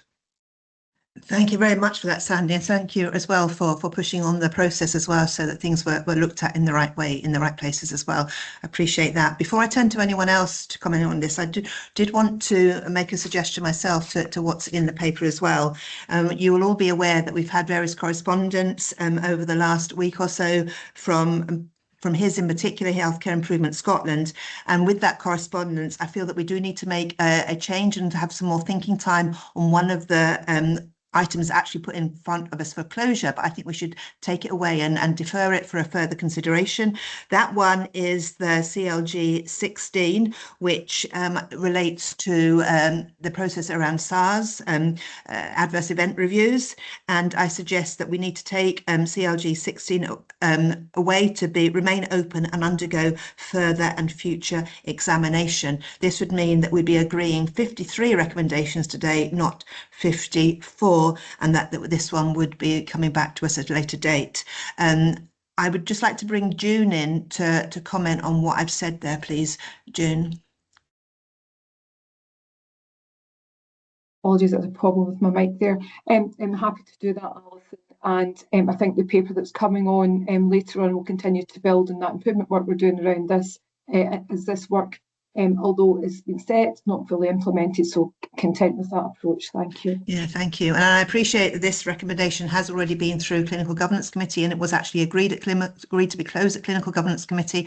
I think the important thing that's changed is the correspondence that's come in as since then, that we need to take this away and have a further examination of it. I'll just bring Mark in as the Chair of Clinical Governance, please. Mark. Thank you, Chair. I think we've agreed that, and I think there's some obviously new developments that have come through, so we're happy to go back and look at that through the committee again. Thank you. Thank you very much for that, Mark. We will look at that again when we come to the recommendations at the end, but I'll just bring in Hussein and Colette now, please. Hussein.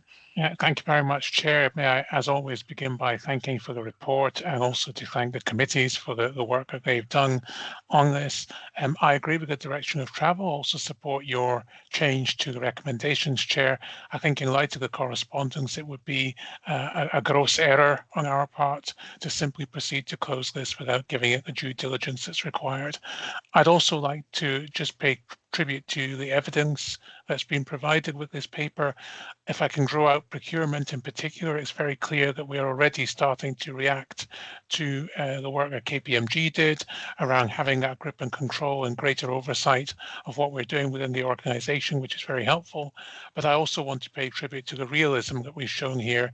KPMG came back with a lot of potential changes that we could make, and I think we have been quite adroit and quite strategic in picking where we can get the best mileage, if you'll pardon the phrase, for what we're able to do with the resources that we have, rather than simply throwing a pin at the map at everything, actually doing this in a very cohesive way.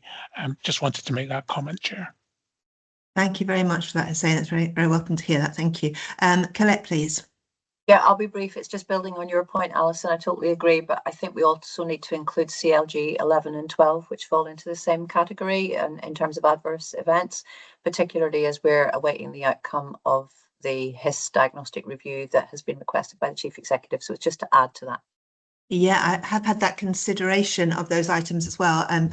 June, do you want to come in on your comment on that, please? Thanks. Colette, 11 and 12 are fully implemented as the evidence provided, and I think the HIS correspondence doesn't relate to that. I'm happy to have that conversation later. Thanks. Yeah, thank you. I think 16 actually covers what we need on that one. But happy to include 11 and 12 as well, if that's the feeling of the board today. John. Yeah, could I just ask for a bit of comment on where we're closing off some of these, because they're kind of pieces within a bigger picture of trying to resolve unscheduled care or planned care or whatever. But we're looking at some of the trajectories which are problematic. So is it the case that we may need to revisit this at some point? So we're closing it off as a piece of work, but actually if we don't get the traction that we need, then there are aspects that may need to be revisited. Thank you, John. That's an important point. I'll come back to Alex for that one, I think, as the presenter of the paper. Alex. Yeah, I take that point away, John, and have a look at it, because I think from my perspective, you know, we've been given a set of recommendations and we've closed those down. I think some of the other work that's coming through is additional work. So there does need to be scrutiny on the additional work, particularly as you mentioned around the planned care, etc. But it's whether they're exactly the same recommendation that's with there in the at that point in time. And I've kind of referred to this a little bit like one of our internal audit reports where we close off the recommendation and you know, that's that recommendation closed and it should be implemented. I think if we keep on opening up these as new information comes along, then we're going to struggle to you know, to keep these under control. But that's not denying that there definitely needs to be scrutiny of new things that comes along and assurance around about it. But I see the Chief Executive's got her hand up, so if Laura wants to come in around about that, we can certainly advise. Laura, do you want to come in? Yeah, fully support what Alex has just described. I also think there's a role for Audit and Risk Committee in this, because this is about having confidence and assurance that where we've closed things down, things are then embedded 6 or 12 months on. So what I would be used to in situations like this is Audit and Risk Committee, perhaps we're going to agree the frequency in 12 months' time, 8 months' time, taking a sample of what we've closed down and just doing a quick sense check around that embedding piece. I think that's really good practice. So that would be my suggestion. If I could just go back to Colette's point, and I'm fully supportive of June's comments as well. I do wonder, just more for peace of mind than anything else, that if a note could be circulated which just explains for 11 and 12 why what we've described is acceptable given where we are with Healthcare Improvement Scotland. I think just a little, I don't think we need a huge amount, but just a short note, I think, for the full board would be hugely helpful, just setting out a brief explanation. Thanks. Thank you for that, Laura. I'll does Colette put her hand up then? Colette, do you want to come back and comment on that? Because I was waiting to hear any other comments on this point itself, but Colette, do you want to come back? It was I'm happy with what Laura's said. Thank you very much. Okay, thank you on that one. And John, do you want to come back on something as well? Yes, no, I'm happy with what Alex and Laura have said, in the sense this was something we were asked to do, so we're closing that off.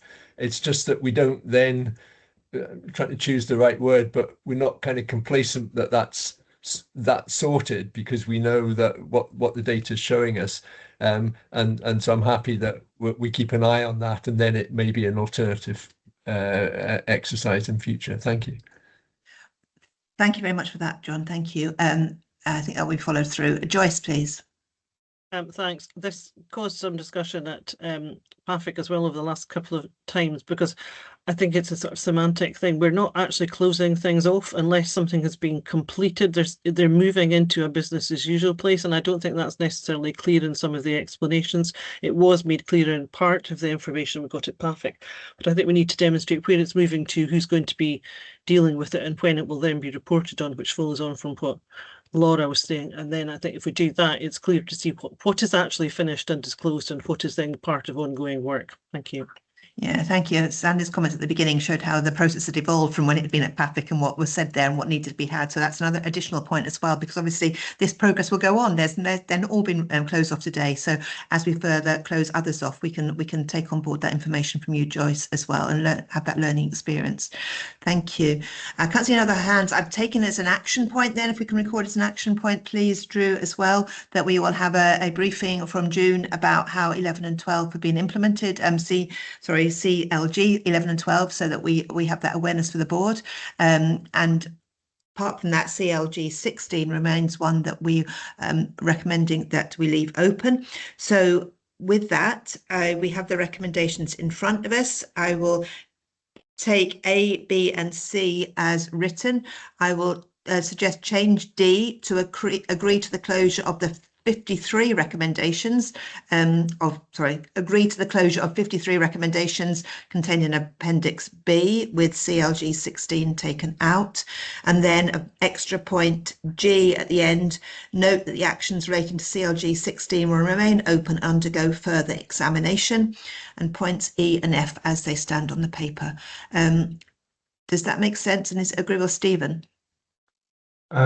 Thank you, Chair. Listen to the discussion. Yeah, I'm comfortable with the changes that you proposed so far to the recommendations. I do wonder, do we need to go as far as introducing a further recommendation to task the Audit and Risk Committee with undertaking a review, particularly of those recommendations or the recommendations that are being closed as they're closed. Appreciate that may be a step too far, so we'll be interested in it's certainly in the flow of the conversation. That would be really helpful. Laura, please, do you want to come in on that one? I suspect Alex and I's hand went up at the same time for the same reason. Can I suggest that Alex has a conversation with the Chair of Audit and Risk Committee, and then we can come back with a proposal once that conversation has happened, please, just so we can give it some further thought. Thanks. Yeah, thank you. So let's put that as an action rather than as a recommendation. Stephen, would that be okay? Another action, then there'll be a conversation between Alex and the Chair of Audit and Risk about how we take things forward. We now have 2 actions coming from this, as well as the recommendations as amended. Stephen, are you happy? I'm content with that, provided it also includes certainly the current Vice Chair of the Audit and Risk Committee. I'll see you soon, Alex. Thank you. Thank you very much. You can amend the action to Chair and Vice Chair. Thank you. Okay. With those comments, is that clear then what we're doing here? Those recommendations with a slight amendment, so we are not closing off CRG 16, and we've got the 2 action points coming from it as well. Happy with all this? Brilliant. Thank you. All agreed on that one. Thank you very much. We turn then to item 7, the forum reports for noting. First of all, Area Clinical Forum paper. Mark, please. Thank you, Chair. In the thoughts of briefness, hopefully the paper has read. A couple of things that came out of it really were some of the discussions around AI, and I think in our action tracker there was something recommended about that, and I think it's going to come back to the October board meeting, so I'm comfortable to leave that where it was. Some of the other aspects were our clinical psychology team suggested they were having some difficulty with infrastructure and getting suitable rooms to have consultations with members of patients. I've asked them to go through their normal channels to look at that, but there was just discussion around unintended consequences that can sometimes happen whenever services change. And the other aspect that I think was highlighted, which we'll probably touch on more as we go through, is the quality and safety aspects of things as we move into other elements today, and how ACF will be completely behind that kind of work and be hopefully implementing into that significantly. And the other one was a bit more disturbing, was some discussions of incivility towards our resident doctors. And I think it's really very important that we highlight that isn't something that is tolerated within our system and our organisation. I see Bert's indicated on that. I'm not sure if it's indicated on that or not, but certainly that was one thing that was brought up. We must be mindful that incivility in the workspace can create safety risks for our patients. So just that, I'll happy to take any questions, Chair. Yeah, thank you very much, Mark. That's very helpful. Dennis and Bert, please. Dennis first. Thank you, and thanks for the report, Mark. Thank you again for maybe giving a bit more detail around the clinical psychology and that in terms of the infrastructure and the appropriateness of the rooms, etc. So I'm glad to hear that that's actually being looked at internally. I suppose it was really just a sentence, and you made a brief reference to it there, as the unintended consequences in terms of any service change. Are you able to expand on that maybe just a little, because it was just a sentence and it seems to me that it's something quite significant in terms of being aware of unintended consequences. Could you expand, please? I think I can. I think that we'll be mindful of our position here, that there was some discussions around when the GP walk-in centres were opened, or whether that had to displace activity. And okay, I think that's just one of the things that people need to think about when we're starting to move things around, that there could be situations where another service is potentially, not say disadvantaged, but certainly may have to move into another space, which can be challenging for them. And I think that, even if we're looking at our discussions around the frailty service recently, some of those discussions around how we interact with those services that might be displaced might be really important. I think just anybody that's looking at service plans or planning just needs to think about everything across the place. I think we can get focused on one thing and then sometimes forget about some of the other bits that can have knock-on effects. So it's just a sort of careful consideration was what people were asking for. Hope that helps. Okay, thank you. Dennis is nodding there. Thank you. Bert, please. Thank you, Chair. Thank you for your report, Mark. you're right. My attention was drawn to the remarks regarding the incivility in the workplace. Quite concerning, I think. Positive that this has been acknowledged. I wonder if you can expand any more on your comments regarding what has been said there. I wonder if you can tell us how this is being dealt with. I know there is some narrative about this. I wonder how this is actually being fed into the Culture Programme Board and the linkages with that. And I wonder about what steps are being taken to try and encourage people to speak up. Is there a culture where people don't feel safe in speaking up? But just generally, I wonder if you can expand more on what's been said in the report. Thank you. Thank you. Mark, please. Yeah, thanks, Bert. I think I would like to hope that there wasn't a culture, Bert, where people couldn't feel they could speak up, but I'm also mindful of the realities of the world sometimes that can be a constraint. I think we should be, Shantini, I think, talked previously about the Speak Up culture, the programme that will be coming through soon. I think that senior leaders need to be really actively involved in that. I think senior medical management really need to be having this discussion with all of those people that are at senior roles within the hospital, and hopefully Hugh will interact here, that our resident doctors are a life force to us. They're a huge amount of workforce, and we must treat them with the respect that they deserve, because and maybe people just need to be mindful of how they interact with with staff more than anything else. It's probably not meant to be as potentially incivil as it could be, but there's people with mindfulness of their language when talking to other colleagues, I think. Hope that helps a little bit, but it is being worked through medical leadership. Yeah, and I think Hugh's coming in on that as well. Hugh? Yeah, thank you very much, Chair, and thank you for the question, Bert. So, in terms of encouraging speaking up and ensuring that our resident doctors are aware of the routes available to do that, that forms part of their induction as a routine point, as part of the medical education component of induction. We also have structured surveys, including the Scottish Training Survey and the GMC National Training Survey, which are anonymous and where free text comments can be given, as well as scored items against different aspects of the trainee experience. And when there are examples of incivility, the medical education team, led by the Director of Medical Education, have proactive engagement with the departments and the consultant teams to seek to understand more. They also set up meetings with the resident doctors in those areas to seek to understand more detail and, where appropriate, put targeted action plans in place. So there is a structure around that, but I agree that incivility is never acceptable, is sometimes unintentional, and often having it highlighted to colleagues that their behaviour may be incivil without them being aware of it can sometimes be a sufficient step to moderate that, and in other more entrenched examples, sometimes further more individual based work is required to result in improvement. I hope that gives a sense of assurance that there is a process around this. Final point I just wanted to make is that we've all welcomed our new colleague Jay O'Brien to the board today. Jay and I had a meeting just this morning where we were discussing how I would be able to facilitate introducing Jay into the medical leadership and advisory teams so that we can continue the focus on improving culture across our organisation and embedding good culture where it exists. So again, I hope that's a helpful update. Thank you. Brilliant, Hugh. Thank you. Bert, do you want to quickly come back on that? Yes, just very briefly, Chair. Thank you.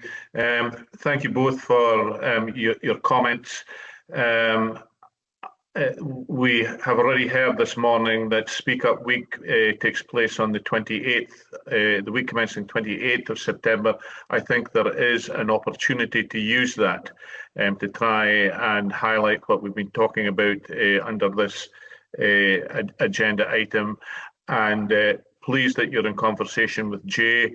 I look forward to hearing what the opportunities are through the Culture Programme Board to deal with the comments that have been made here. And finally, just to offer my services in my specific role to do what I can do to help that as well. Thank you. Brilliant. Thank you, Bert. Thank you. And finally, Joyce, please. Thanks. I'll just say, as part of the staff governance standard, we require all staff to treat all other staff with dignity and respect.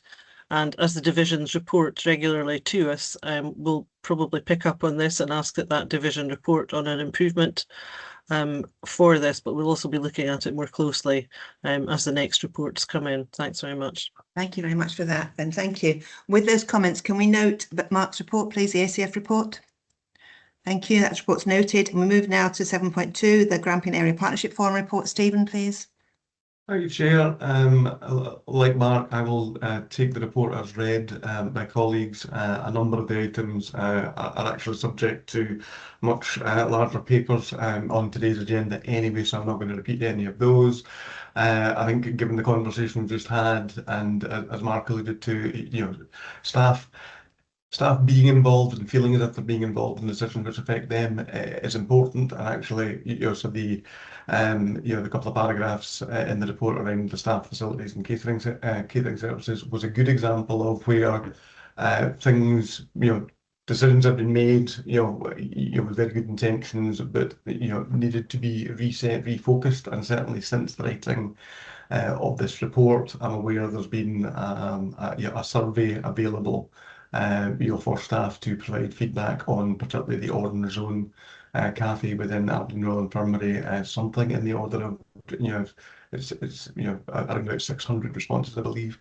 So GUPF will look forward to hearing, the outcomes and the outputs of that once those results are analysed. So, what could be described as almost a bad news story, I think, has been turned into something hopefully more positive. So, happy to take any questions, Chair. Thank you. Brilliant. Thank you, Stephen. Any questions for Stephen? No, you've summarised it all again, Stephen.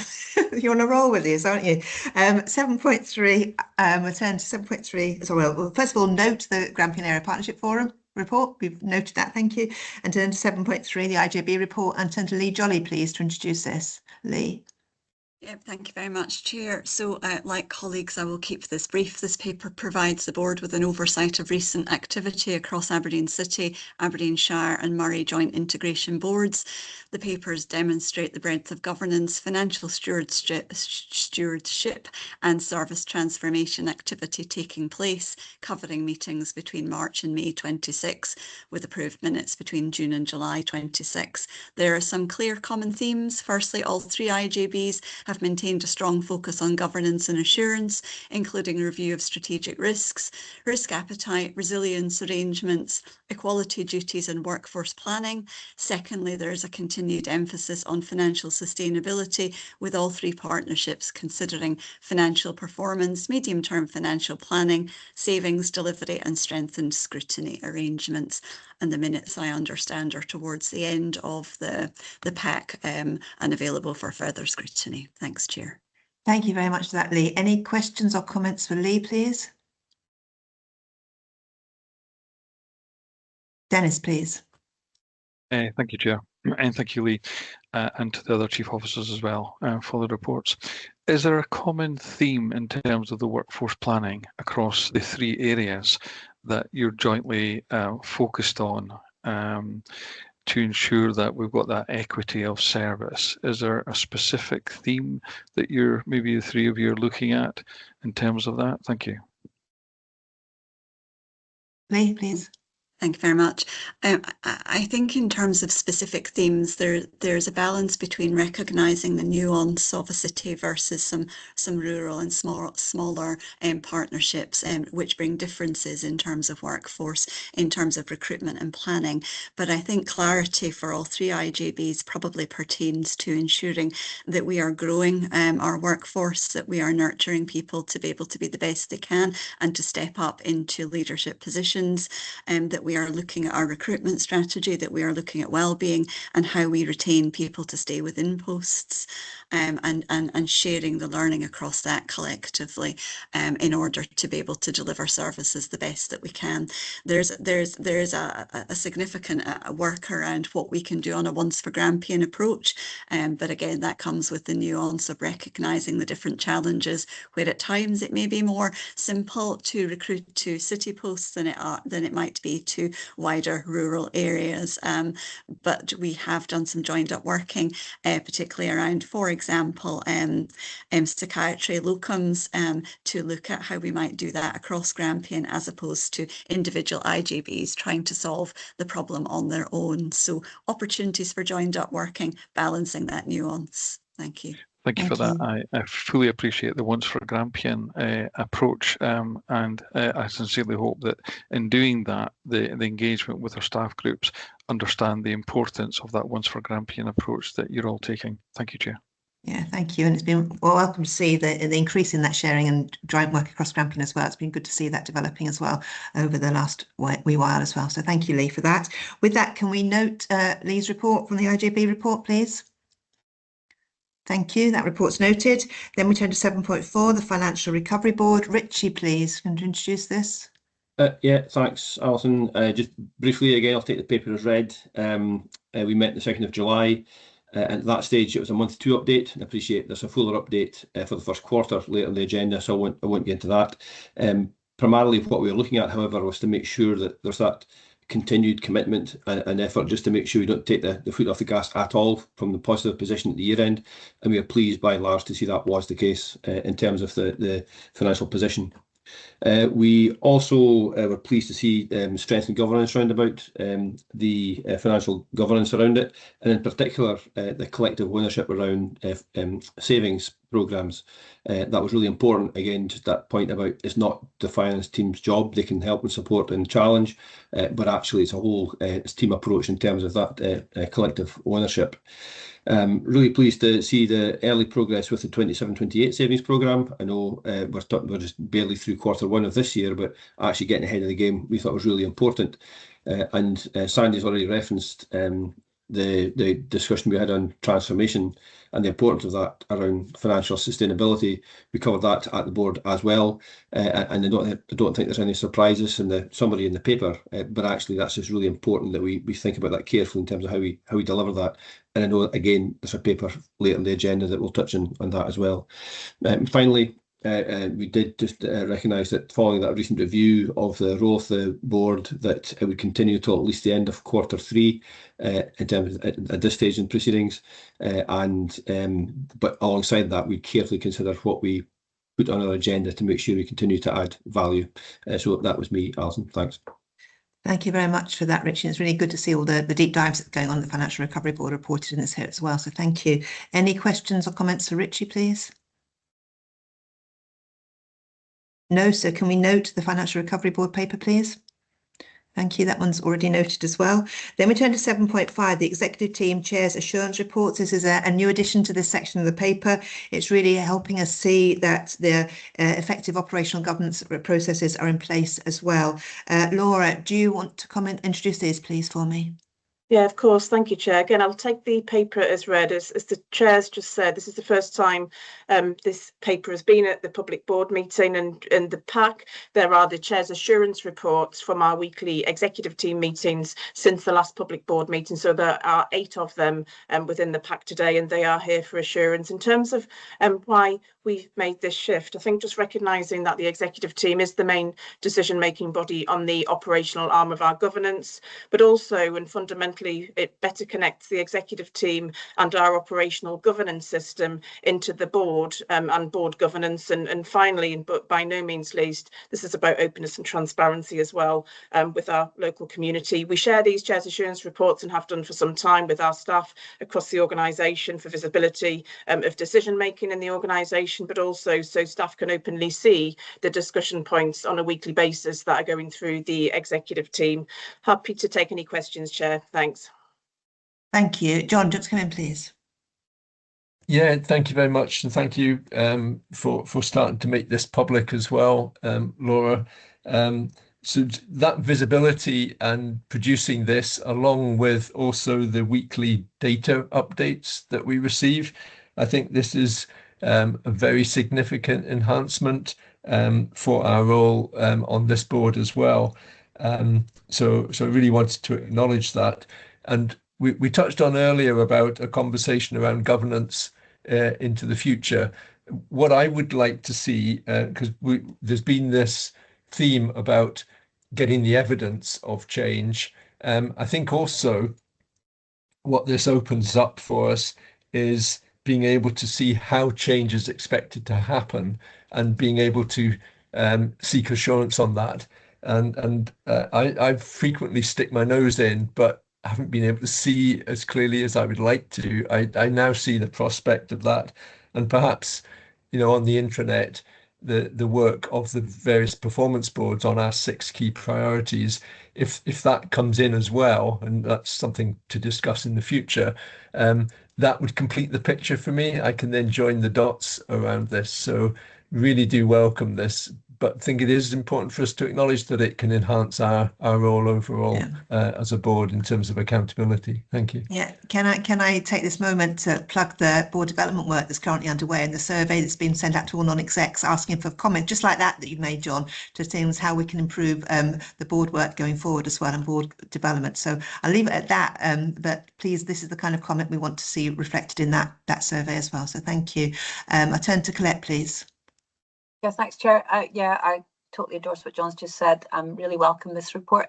I think, Laura, what's missing from this, it's really reassuring to see some of the things that are being escalated for further action, but it doesn't actually give you any indication of by when. So, for example, and I don't need to discuss it now because we'll come back to it in the How Are We Doing report.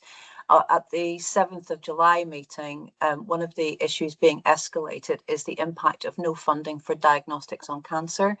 And when we look at the How Are We Doing report, we're really not hitting the 31 and 62-day targets. So my question in relation to this report is, you've asked for further information. It obviously hasn't come back yet. How urgent is this being how urgently is this being handled? Don't necessarily have to come back now. We can talk about it during the How Are We Doing report, but it would be helpful to understand when you're escalating something, what kind of time frame you're putting on them. Yeah, Laura, do you want to give a generic answer to that, and then we can I will give a generic answer. So exec colleagues know at the start of every exec team meeting, we go back to the Chair's assurance report from the last meeting. We go right to the escalation points and we're really clear where's that being followed through and by when, so that gets closed off. So we can have absolute confidence things are being closed off or they stay on the action log. And indeed, then there's the minutes from the exec team. So I know and have confidence where we are with things, what's being closed off by which group or forum and the date, but I'm just mindful that we could go into too much detail here if we're not careful, but to give you confidence, things do get closed off, and that's a feature of every single exec team meeting that we return to the escalated items. Thanks. Okay, so we can go to specifics later on in the board papers. Thank you. Stephen, please. Yeah, like others, I welcome the report. I welcome transparency. Recognise much of this from what now appears within the weekly rhythm of items like this appearing in the daily brief. I think normally on a Thursday. You're following an exec team meeting on the Tuesday. I guess there's been and sort of looking at it through the lens of being in these board papers, there were a couple of things that did sort of occur to me that perhaps GAPF either had been cited or perhaps needed to be. So there's some learning for those of us who do the GAPF agenda setting, just to make sure that we put things in the right order. And I guess one thing on language in page 98 of the document pack, the decisions made, the paragraph about the Scottish Government direction regarding permanent recruitment to more senior grades. While I understand the need for brevity and concision in language, I'm not sure the wording there actually provides the nuance of the situation where the letter from the Scottish Government clearly has put a freeze on all executive and senior management grades, but certain Band 8C, Band 8D and Band 9 grades in the agenda for change. And so I know that Laura knows that, and you've certainly had correspondence with a couple of members of the exec team, but felt it important to flag that here. Thanks. Yeah, thank you, Stephen, for flagging. Laura, do you want to respond as well? Yeah, just to say thank you, Stephen. Two hugely helpful pieces of feedback. I think that the right order bit of feedback is helpful, and I think this is one of the many benefits of having the Chair's assurance reports here, so absolutely take that on board. But similarly, your second point, I think the briefness and summary nature of Chair's assurance reports, there is a risk they can be misleading or indeed open to different interpretation, which I'm more than alive to, and I think this example draws attention to. So absolutely take that feedback on board, and if there's a need to do any wider communication in relation to that specific point around recruitment, opportunities to do that via our typical staff comms and all staff briefings as well. Thanks, Stephen. Yeah, I would think it's probably important to do that, to take those opportunities, Laura, and do that if there's confusion around this or even a lack of clarity. Please welcome you being able to do that. Thank you. With those comments, thank you for the comments as well, Stephen. With those comments, can we note the executive team chair's assurance reports as well, please? We note those, and that brings us very belatedly to a comfort break I'm sure everyone's desperate for as well. So let's take a break now, and we will return in 10 minutes at 20 to 12, please. Okay, thank you. 10 minutes. Thank you. Okay, it's 11:40, so I think we will make a start. Welcome back, everybody. Can these board members put their cameras on so I know you're back, please, and obviously everyone else not have their camera on. It's important. Thank you. We're turning to item 8 on the agenda, which is the performance section, and we have here the refreshed integrated performance management and assurance reporting framework to be introduced by Gail. Please, Gail, can I turn to you? Thank you, Chair. So I'm taking the report as read. The report brings forward the refreshed integrated performance management assurance and reporting framework and performance management assurance model, and also the Q1 how are we doing report. So before I get into those two elements of the report, I just wanted to highlight the Q1 performance report is in a refreshed format, and there's a separate board feedback session that's been arranged the 26th of August for board members to share their feedback on this refreshed format. In addition to that, progress is ongoing around refreshing our integrated performance reporting approach over the next few months as well. So just to bring that to board members' attention. I also wanted to highlight that within the report, there's a recommendation under assurance, and we're proposing to change that slightly. So where it says receive assurance from the Q1 how are we doing report, we're proposing that's changed to receive limited assurance. And I think that the reasons for that will become clear as we go through the report. So if I move on, first of all, to the Integrated Performance Management Assurance and Reporting Framework, that's attached as Appendix 1, and this framework sets how the board's strategic intent, delivery, performance measurement, assurance and governance is brought together to provide a clear line of sight across NHS Grampian's strategic priorities, actions, KPI and governance arrangements.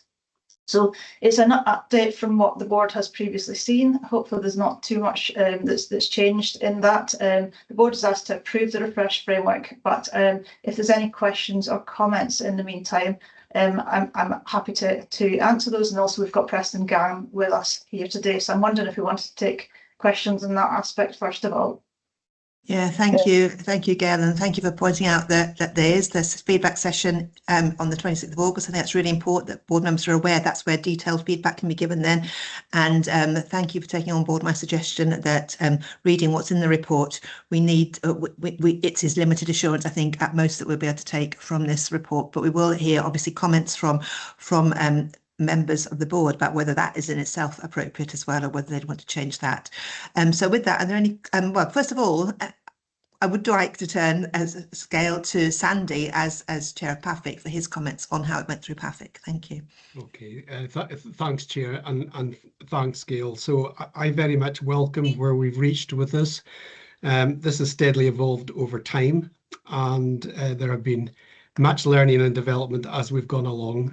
We have all been involved in this, and PAFIC has in particular played a central role in the framework's evolution. And in advance of this coming to this board meeting, I really welcome the opportunity to have a discussion with both Gail and Preston. That was really helpful. We now see a much clearer line of sight between our strategic priorities, actions, KPIs and governance arrangements.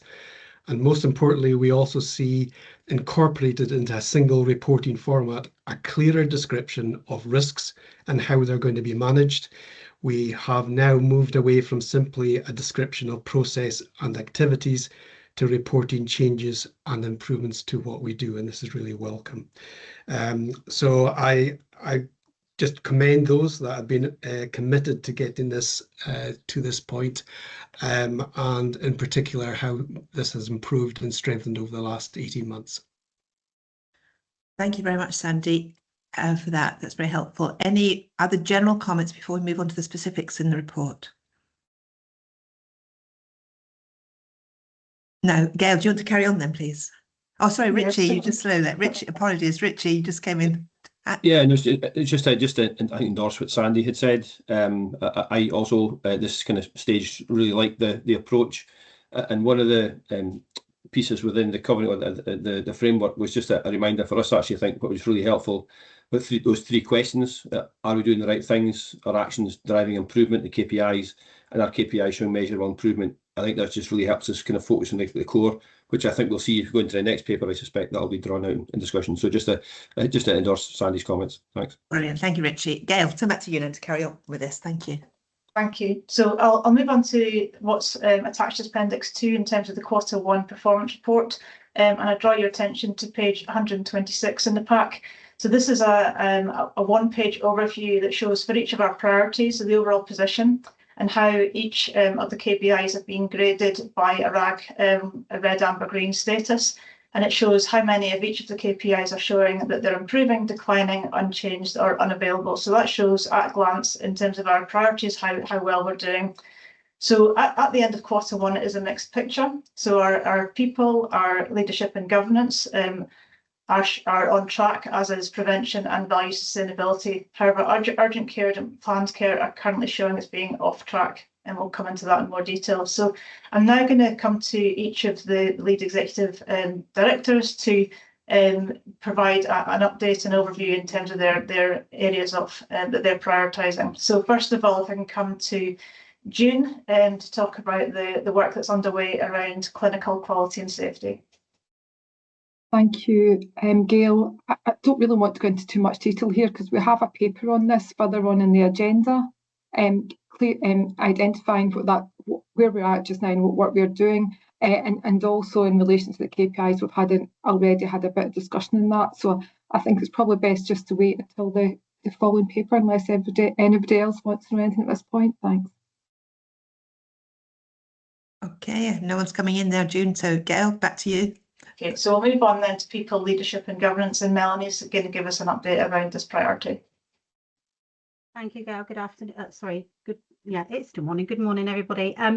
I'll try not to repeat other stuff that's on the agenda later on in terms of the matter, but just to draw to your attention some of the areas that we're still working on. So we continue to progress towards introducing quarterly pulse surveys, and they're due to start in the coming month. The behavioural framework that we've been working on a while now under the reducing risk and harm from violence and aggression is nearing completion now. We're due to discuss that with GAPF colleagues and then onwards to exec and staff governance in the coming weeks.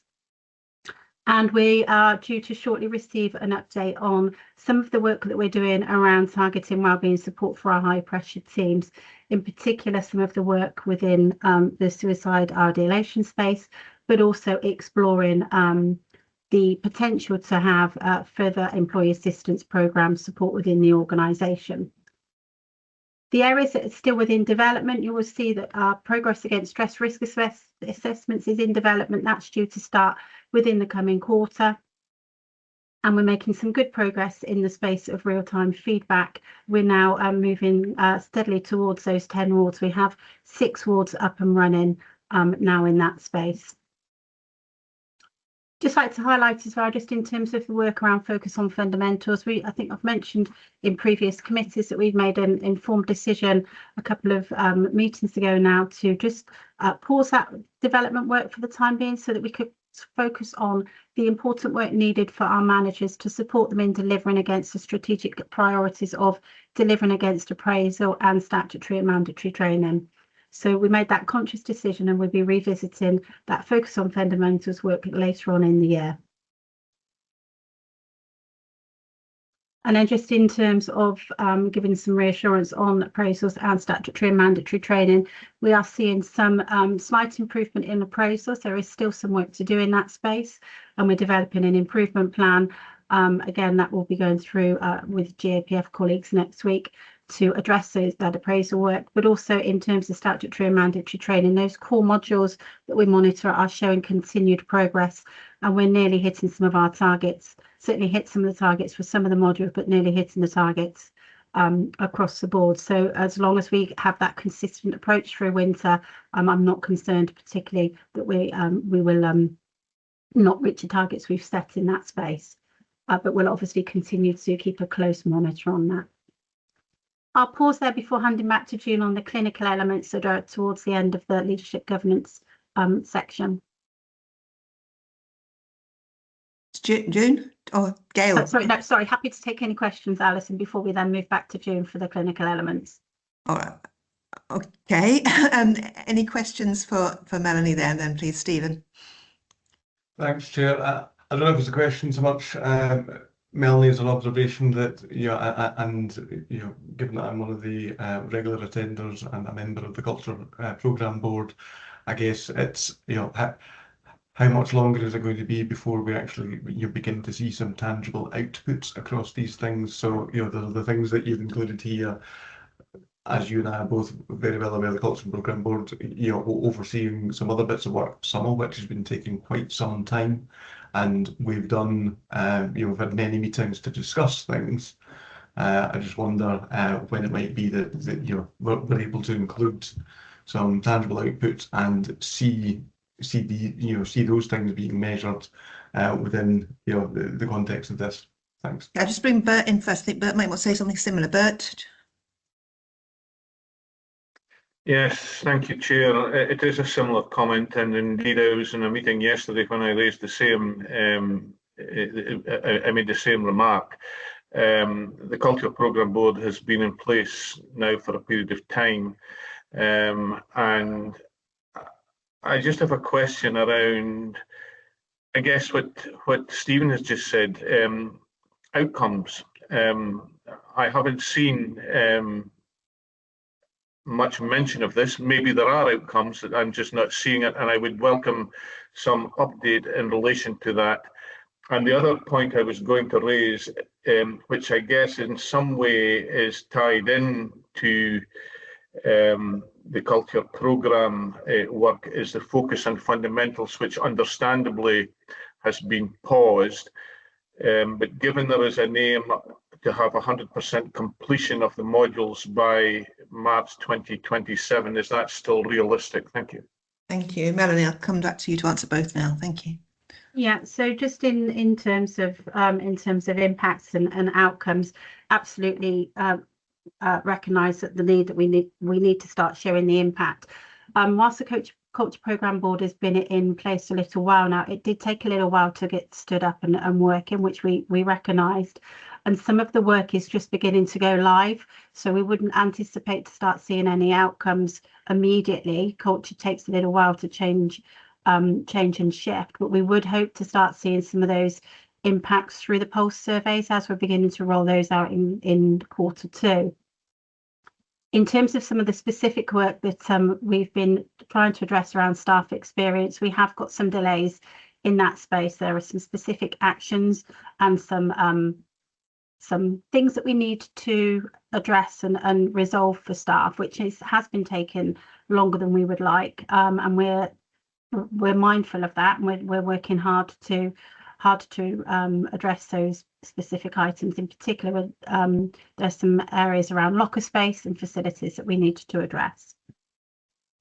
In terms of the focus on fundamentals comment, Bert, no, we've made a decision that with the pause, it wouldn't be possible to hit 100% by the end of the year. So once we recommence that work, we would need to refocus on the target and at what period of time we want the target to be measured against. Thank you, Melanie, for those answers. I think recognising the culture takes a while. I think there's also a recognition that the staff experience is also really important, and there's aspects around locker space that are really important to see progress on. And I think the message from both Bert and Stephen there, and I think probably endorsed by everyone else, is that we need to see progress on these things, that they can't be taking such a long time, because every day staff are at work and every day staff are having these experiences. So I think that's a key point to bring on, and it would be would be good if we could see some progress on these aspects in particular as well through a GAPF and the other appropriate places for that to happen. Yeah, thank you. Dennis, do you want to come in as well? Yeah, very quickly. Stephen and Bert probably took the first part in terms of the outcomes, but I'm just wondering in terms of a specific area, Melanie, here, and that is what is the progress in terms of the training for our managers and enabling them to be more supportive of their staff, not just to encourage some of the training and the work around appraisals, but just that encouragement in terms of managers are approachable, should be approachable, and people can speak up to their particular line managers. I'm just wondering how far are we along that track in terms of that development for our managers group? Thank you. Yes, so thank you, Dennis. So the focus on fundamentals work is an element of that. The organisation has been running for many years successfully a programme called Leading Empowered Organisations, or LEO for short, which we've invested a lot of time and effort in. And many of our managers have been through that programme, which focuses on just those sorts of things, Dennis. We're about to consider whether or not we can extend that programme a bit next year, whether or not we're able to bring more managers through that on an annual basis, so that we can hit as many managers as possible in the next 3 years. So at the moment, it would probably take us another 4 years to reach all of the managers. But if we're able to invest only ever so slightly next year, we may be able to bring that down to 2 or 3. So we're just working through that at the moment. So the aim is very much to hit as many that's the wrong phrase, but to put as many managers through that programme as possible, but also supplement that with the focus on fundamentals that are tools, whereas the leadership programme is more about those behaviours, as you alluded to there, Dennis. So we'll be bringing more back on that over the coming weeks, and that's going through our governance at the moment. Okay, and the final comment on this. The other work. Sorry, some of the other work that we're been exploring, and Jay will be picking up with the team as he joins the organisation, is looking at. We talked earlier about civility saves lives. We were talking about being people being civil to each other. So we're very keen to look at how something like that could support the organisation, in particular with a lot of the casework that we see around people not getting on. And so that's another area that we'll be exploring, or something along those lines that we'll be exploring going forward. Thank you, Melanie. Richie, final comment on this, please. Yeah, thanks. I was going to raise this under one of the other headings, but actually it might be better here. In terms of the performance more generally within the paper, one of the recurring themes I reflected on in terms of areas that were underperforming was around staffing capacity. So it's a recurring area around where staffing capacity might be below what we need. Recruitment was a challenge, and there's some good examples. I think the domestic teams example at the start was good about where an intervention can be made to support an area in terms of vacancies or such like. Allied to that, are vacancy controls impacting here potentially in terms of underperformance? So I just wondered, I guess my question would be, is that something that's kind of on your radar, and how do you prioritise where to go in terms of the support or challenge for teams where that's impacting on performance, for example, as we see through the paper today? Yeah, so I wouldn't suggest that staffing is the only reason that we've got some challenges within the organisation. Some of the things that we want to do to support managers to be good managers and retain staff and ensure that staff are able to thrive at work. We're sort of in, I suppose, a little bit, one needs to come before the other, or which one comes first. So I wouldn't suggest that staffing is the only reason, Richie, that we've got the challenges. What we're doing in particular with the appraisal work is to be able to identify where the appraisals are lowest, go into those teams and find out exactly what is the challenge for them and be able to identify the right intervention for them. So if we find a particular team is struggling because of workforce challenges, then we can link back in with the recruitment team and identify what more we can be doing to help with that. So that's where we want to get to in terms of being able to identify at a local level what the barriers are and then how we can help people. So it's not necessarily a one size fits all, but staffing will be a part of it, but it won't be the only thing. Thank you. Richie, you coming back on that? Yeah, just really briefly, I totally accept that, Mel, just in terms of staffing. It's more than that. I guess I was just only replaying what's in the papers, in fact, and that was being identified as one of the reasons where performance was challenged. So it's just that closing that loop around it. But yeah, absolutely. And yeah. Jay and I have been talking about that over the last couple of days. That we are beginning to see that theme in terms of our workforce plans right. That's a whole nother conversation, I suppose. But are our workforce plans right? Have we got the right marketing? Have we got the right skills in terms of getting out there and finding staff to fill the gaps we've got is a conversation that we're starting. Thank you, Melanie. Gail, where are we going next? Okay, so next we're going to go to June, just to cover off the two elements under people that relate to clinical governance. Thank you. June?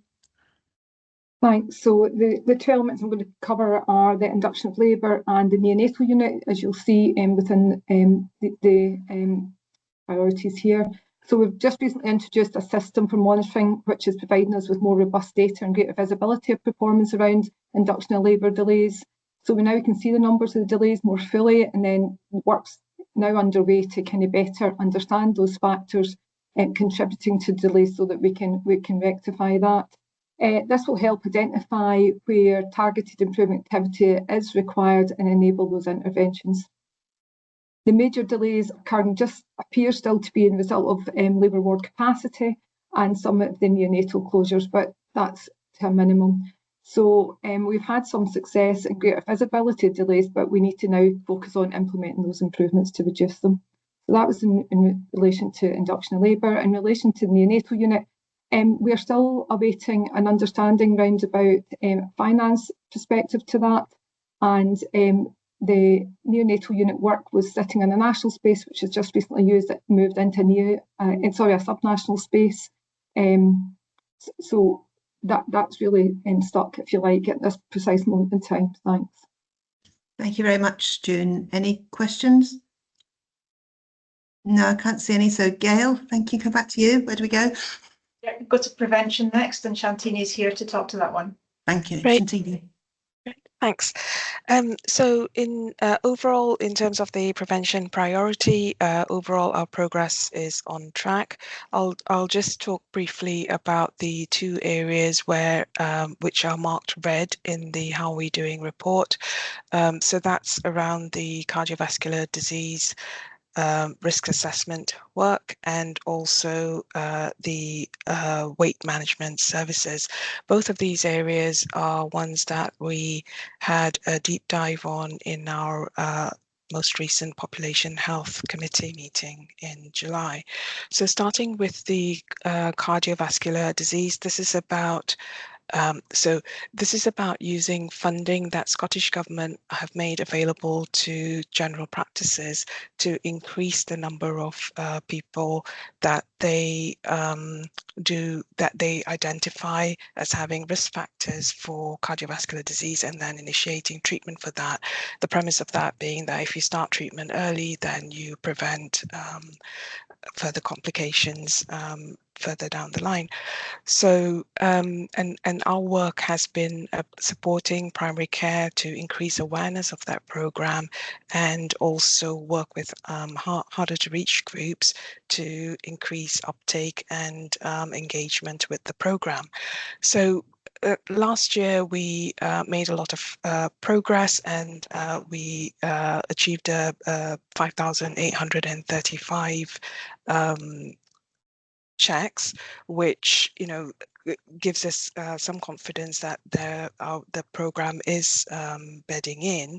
The reason it's red is because there is a lag in data. So the data has to flow from general practices into a central repository, and then we get, there's a lag time before we actually get the reports. So we're confident that this is progressing as it needs to be, but the data is, the numbers look like what they are because of the lag in reporting. The other thing to say around this as well is that working with June and colleagues in nursing, we've recently got some funding from the Burdett Nursing Trust to work with Aberdeen City Football Club, which will allow us to do some more targeted activity with practices in the city, which is exactly the populations that we want to try and reach with this. And so that will progress during the year to further support work in this area. The second one I was going to focus on was in relation to weight management. So last year we redesigned the adult weight management services to include implementation of a new Tier 3 service. And as part of that redesign, we revised the eligibility criteria, and we did that to ensure that interventions were prioritized for patients who are most likely to benefit. With that, we had a lower than anticipated number of referrals meeting the eligibility criteria and low uptake of services amongst those who were referred. So there's a program of work going on now to explore that a bit more and also address and put those improvements in place. And so we are confident that that will pick up over the course of the year to get us to get those numbers back up again. As you can see, good progress with our smoking cessation services and breastfeeding, particularly in the SIMD 1 and 2 areas, which is where we needed to focus our activity. In terms of screening, vaccinations, and dental health, we get that data annually, so we will report on that as we usually do through our annual reports and so on, and that will come through when the data is ready. Other than that, we're making good progress on the HOPE collaborative work and also in relation to our progress towards becoming a population health organization with work in place to undertake our baseline assessment of our of the maturity matrix. So understanding where we are at the moment in terms of population health, and therefore then what are the few areas that we might want to focus on going forward.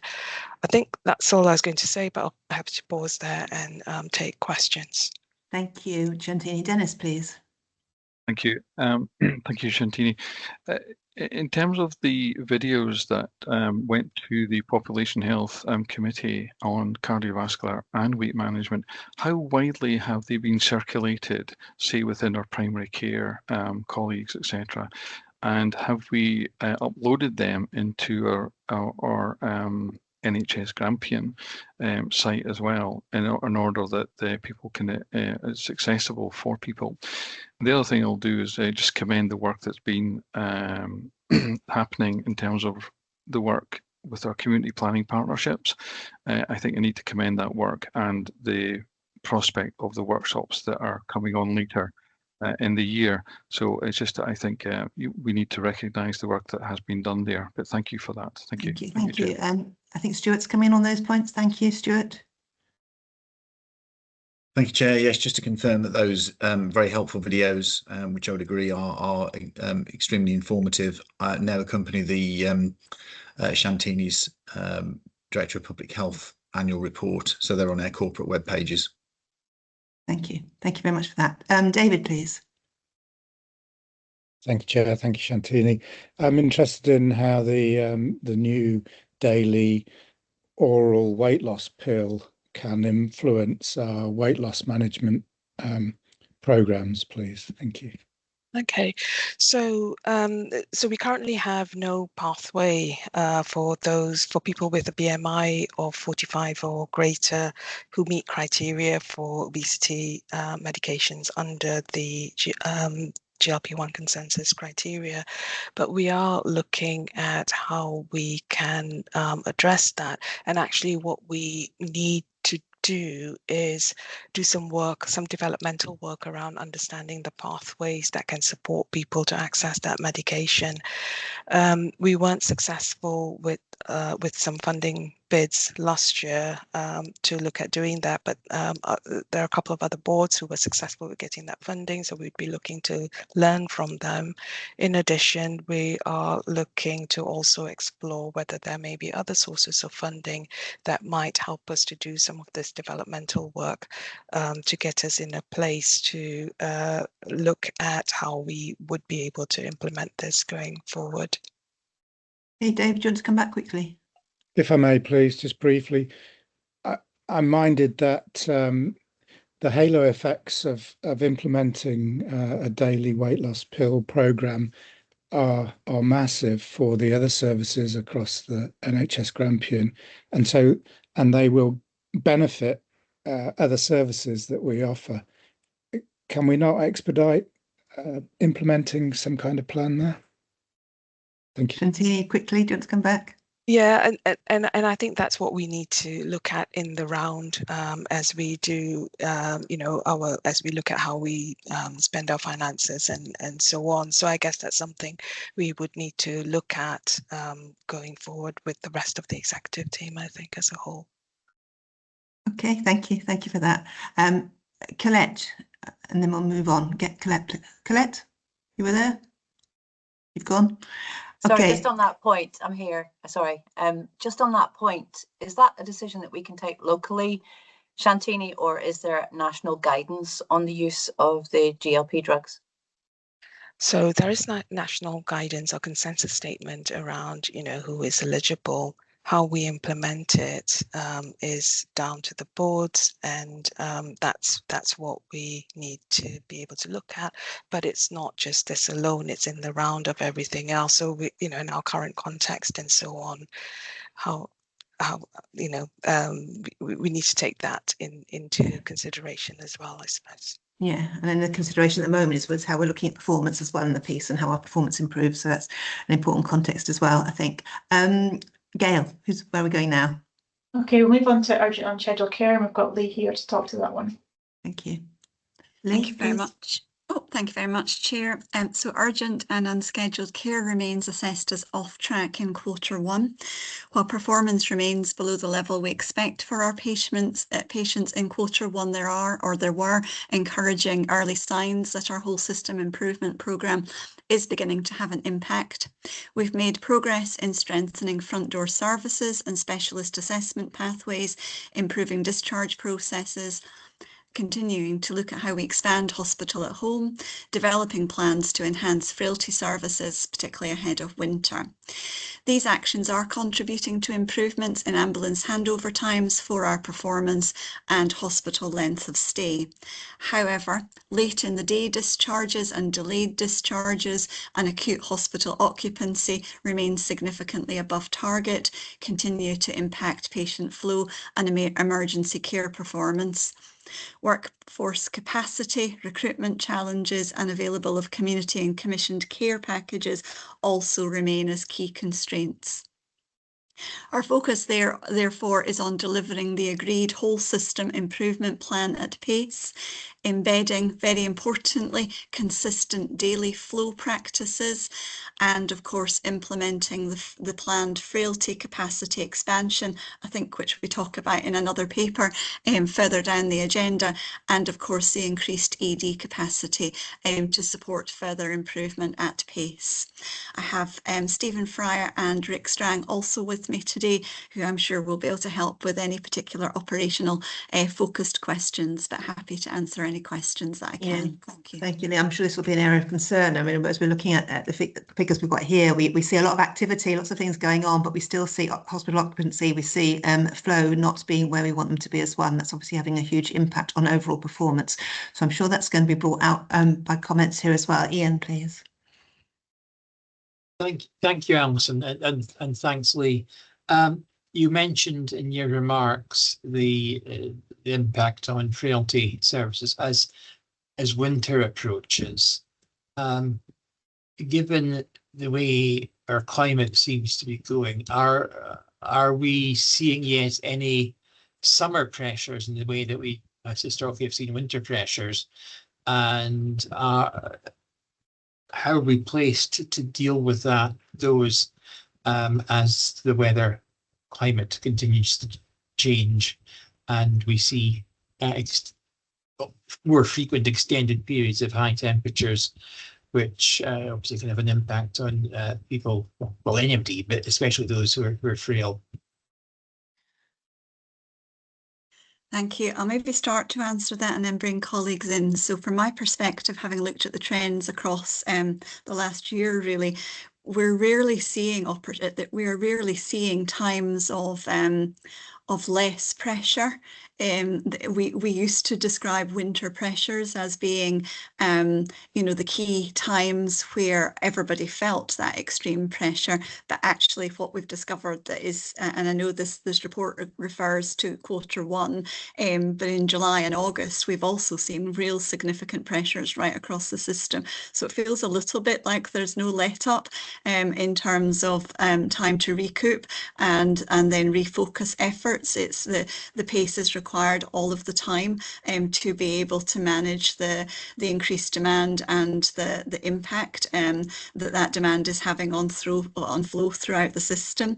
But in terms of a more operational reply, I shall bring in Rick or Stephen, please. Volunteer, Rick, Stephen? Yeah, we're here. Which one are you going to answer? One of you answer, please. Yeah, I'm coming. So we have, so in the numbers, so we'd expect to see perhaps respiratory, and we haven't seen the numbers of respiratory rise. The other key indicator that we're keeping an eye on are as you get dehydrated, your blood gets thicker. So anything around stroke, cardiac, those types of things. But again, as it stands at the moment, we have not seen a significant rise in any of those bits. We have seen a broader rise in attendances. Some of that's to do with people actually enjoying the sunshine. So people are going out, doing things and falling over. So we've seen a slight rise in injury and those kinds of presentations. The other thing to note, though, around demand is it's this year now, slightly earlier in the year, where we've actually returned to full attendance. So this is the year that we've had total recovery from COVID. So we're now back at the numbers that we were at pre-COVID. So that arc of change from a real reduction in numbers at COVID, it's taken us 5 years for that to return, but we are now at, pre-COVID and a little bit higher numbers. So generally the system is now operating at a level that it operated at pre-COVID. Do you want to talk about the outside chronic disease stuff? Yeah, I think it goes towards your question with an aging population, and as frailty numbers increase, we do see that chronic disease presentation, and that's everywhere. And Shantini would probably be best to speak about that, but that is just people living longer with chronic disease that has those intermittent acute deteriorations that we see, and we see that spread across the year more. We don't see things like respiratory viruses. We get that on top of what we have usually during the summer in the winter time, and that's where the winter pressures come in. Thank you. I suppose, again, bringing back the fact that we're at a performance report and looking at how the performance is. So the question then is, not necessarily to be answered, but to put up in people's minds that we need to make sure that we're doing the right things to cope with the situation that we're now in. It's really the point of what we're looking at today. Thanks for the question, Ian. Anne, please. Thank you very much. I have it's on the part of improving coordination between the community hospitals and community rehabilitation. Lee, can you tell us how the hospital at home in the rural areas is actually developing? Because that seems to be quite a key issue. And are we working closely with the community hospitals? Yes, thank you very much. So in terms of hospital at home, the board is aware that the initial focus was around Aberdeen City, and that related to the logistics of being able to support people at their home and deliver the kind of services and support that were required. In Aberdeenshire, we then extended that around some of those areas that I suppose sit around the city. So we were looking at West Hill, Portlethen, for example, as areas that we could easily expand into and ensure that we still had the right support to be able to deliver to those people living in those areas. We're now undertaking a piece of work looking at Fraserburgh and Peterhead, not both at the same time. We will use the data to work out where we can expand that into so that we can get greater grip in terms of getting that service up and running in rural areas. So that's where we are at the moment. We haven't made a decision on what that would look like, but we are looking at the data and the intelligence and the logistics of where people are placed and based in order to be able to deliver that service safely. I think what probably links into the hospital at home, though, in Aberdeenshire in particular, given the rurality of our context, is the way that we use our virtual wards and how we try and use those virtual wards to prevent hospital admission by ensuring that we're wrapping around patients in their home to be able to enable them to be well and better and not require that hospital type service to treat the level of illness that they have. So that's a piece of work that's been embedded in Aberdeenshire for many years now and has a high success rate in terms of avoiding admissions. I think the other thing that we are doing in terms of our community hospitals is really trying to support how we reduce our length of stay, how we use community hospitals as a step down to really support that whole flow throughout the entire system. Now, there are still high numbers of delayed transfers of care sitting in ARI, but we have seen in Aberdeenshire the length of stays in our community hospitals at times half when you look at the trends, and that's because we've done a huge amount of work around that multidisciplinary team, the planned discharge dates and goal planning to support people to move out of hospital as quickly as they can, but we still have a way to go around some of that work, and a lot of that relates to capacity and our ability to support nursing staff, AHPs and care at home to be able to wrap around at the right time to support that onward flow out of community hospitals. Thank you very much, Lee. Yeah, John, please. Yeah, thank you. Just we've talked about the subnational work and therefore other areas of Scotland, particularly in the east. So you referenced the whole system improvement plan. So is this similar to the plan in other parts of Scotland? Is there a kind of core model and then some adaptation of that for local features that you're highlighting around demographics, rurality, etc.? It's just, I suppose, if it's successful elsewhere or more successful elsewhere, and that's an if, which you might comment on, is there something that we're doing that we're missing, or something that particular factors that make it more difficult here? Just be interested in a bit more information on that, please. Okay. Who's coming in on that, Lee? Yeah, it feels like a Rick question. All right, question, Rick. Yeah, so there are folk elsewhere in Scotland who are doing things better than we do. We're in close consultation with them, and we are shamelessly copying ideas and bringing them here. Some of those need to be Grampianized a bit, and some of those we actually need to resist Grampianizing them, because sometimes Grampian isn't quite the way we should be doing things. So that work is ongoing. I would say on the positive side as well, some of the things that we are doing are being copied elsewhere. So there's a system where if folk arrive in the ED at night with a relatively minor issue, they're triaged and sorted and sent home, and they're seen again in the morning rather than waiting all night for care. That's something that we actually lead on, have been doing for a couple of years, and other systems are copying what we're doing. And some of our work around early discharge is now being done the same. So there's quite a lot of collaborative work going on with ideas flowing, in both directions. Okay. Thank you. Laura, do you want to come in as well?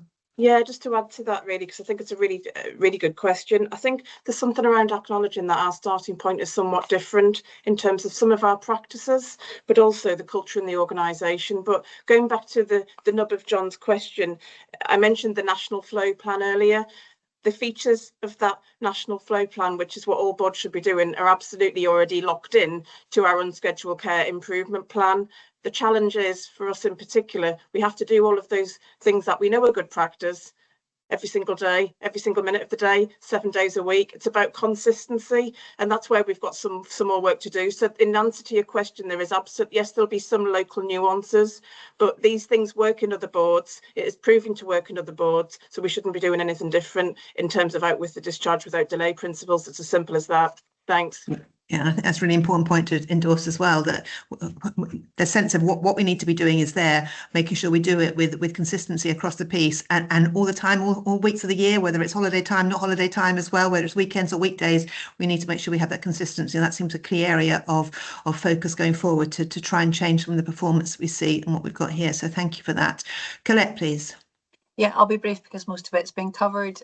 Rick, your input has been really helpful in providing further information around all of this. But with all of that in mind, when can we expect to see a genuine improvement in performance? Because we look at these time after time after time, and we do new things and we get new resources and we do subnational, and frankly, nothing really seems to change very much.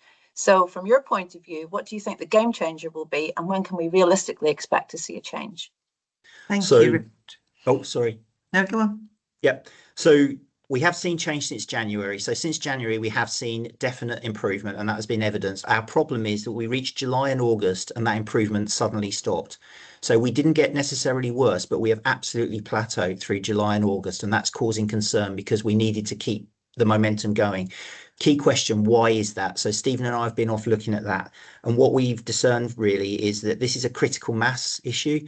So at the moment, we're working on a system where our early adopters, so the folk that Stephen and I have been able to influence, the folk that want to do this, that are interested in this and want to see the change, that group of folk have probably done as much as they can on their own.